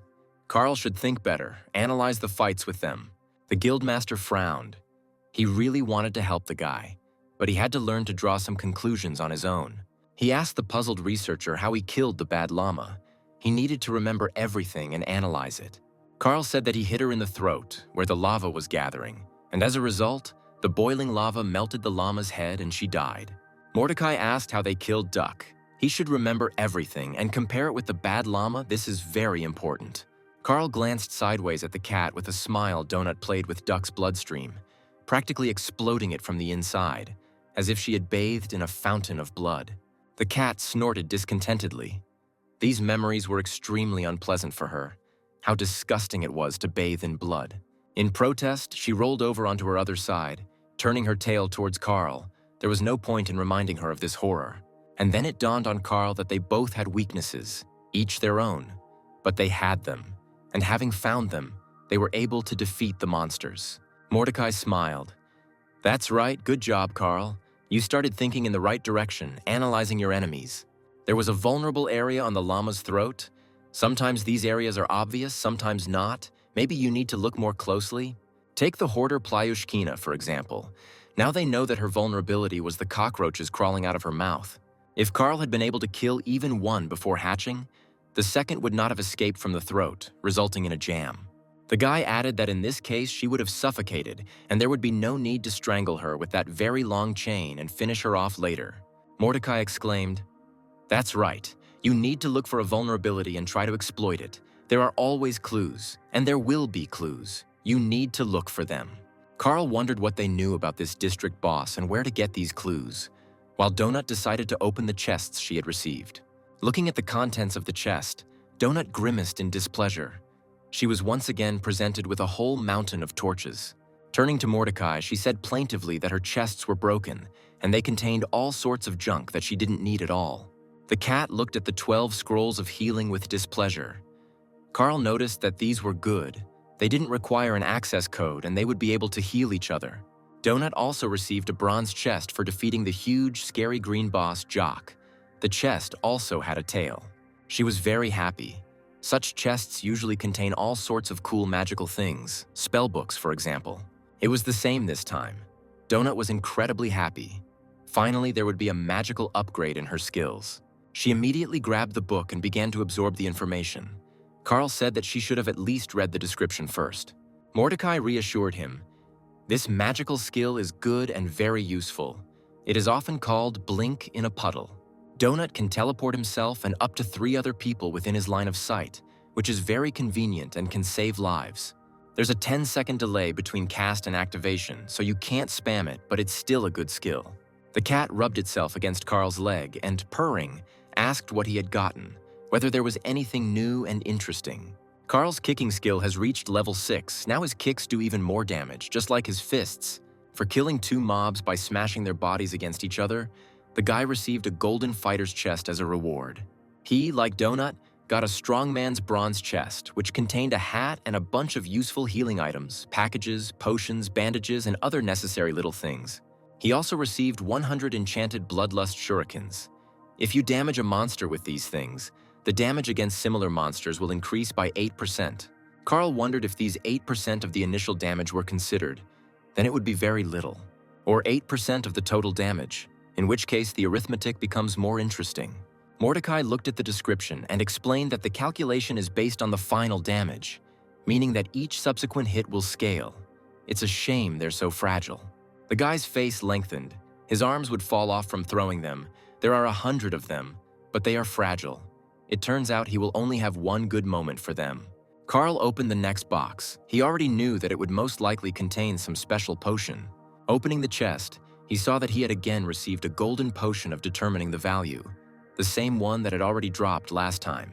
The guy sent it to the storage, noticing that there was nothing new. It seemed strange to him. Maybe he needed level 5 in this skill. Finally, a golden fighter's chest appeared in front of Carl. Opening the chest, the guy joyfully exclaimed, yes, this is what he had needed for a long time. He received an enchanted Gruul's gauntlet, which increased his strength and agility, and raised his iron fist and powerful strike by 2 levels. But if you use the item against the minions of the war god Gruul, you can turn the attack into Gruul, and this will be a disaster. Carl looked at the gauntlet in confusion. But how would he understand who was the follower of this very god of war, Gruul? Mordecai said that all ungulates revere Gruul. Horses, centaurs, or tikbalangs can also revere him. Bad llamas can also revere it. But only starting from the 3rd floor here and on the 2nd floor, there is no need to fear this. The guildmaster added that Carl should know that this Gruul was not a real god. Mordecai suddenly became very serious. He said with a frown that there were no gods in this game. Now the eyes of the newbie guildmaster looked at the guy in a special way. Carl, a little confused, asked if this was so important. He could not understand what was hidden behind Mordecai's words. The mouse lowered his smart and serious face. Unfortunately, he couldn't say anything more to the guy now. Carl wondered why Mordecai had suddenly become so serious, why he had specifically drawn the boy's attention to this. The guildmaster reminded him that Carl had said he was worried because some bosses and mobs were here, just like him, against their will. So he must remember that such people are in the minority here, especially at the lower levels, and he should not believe everything. Mordecai repeated that there were no gods here, only those who paid for the privilege, and that this must be remembered very clearly. Carl realized that the guildmaster was trying to tell him something that he couldn't say directly, and he wanted to know what it was. The guy said that he would definitely remember this and take it into account for the future, and he would also remember about the mobs. Donut asked what tikbalang was. It sounded like some kind of disease. Mordecai explained that it was like a horse, only much angrier. Carl decided to try out the combat item he had recently received.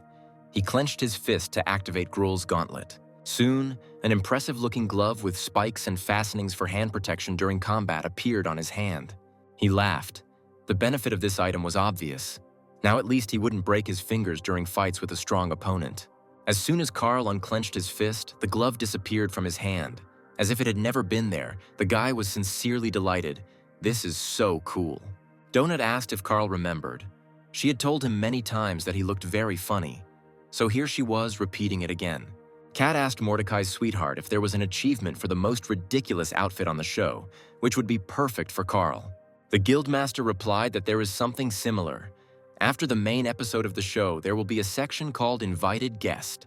He usually talks about all sorts of weird things about the dungeon, like profiles of world dungeon explorers and the like. Sometimes he can pull a researcher out of the game for an interview. Donut's eyes sparkled. She liked the interview. She enthusiastically told Carl that this is what they need. The guy must definitely get there, then everyone will definitely notice them. The guy chuckled. You shouldn't ask him such questions. He's not Princess Donut's agent. The cat snorted. Of course not. Miss Beatrice is her agent. As soon as they find her, she will definitely quickly organize everything. But it's very far away. We'll have to wait until we get down to the 5th or 6th floor so that the dungeon shrinks enough for searching. Mordecai looked at Carl very expressively, silently, trying to understand if the guy understood what he was telling him.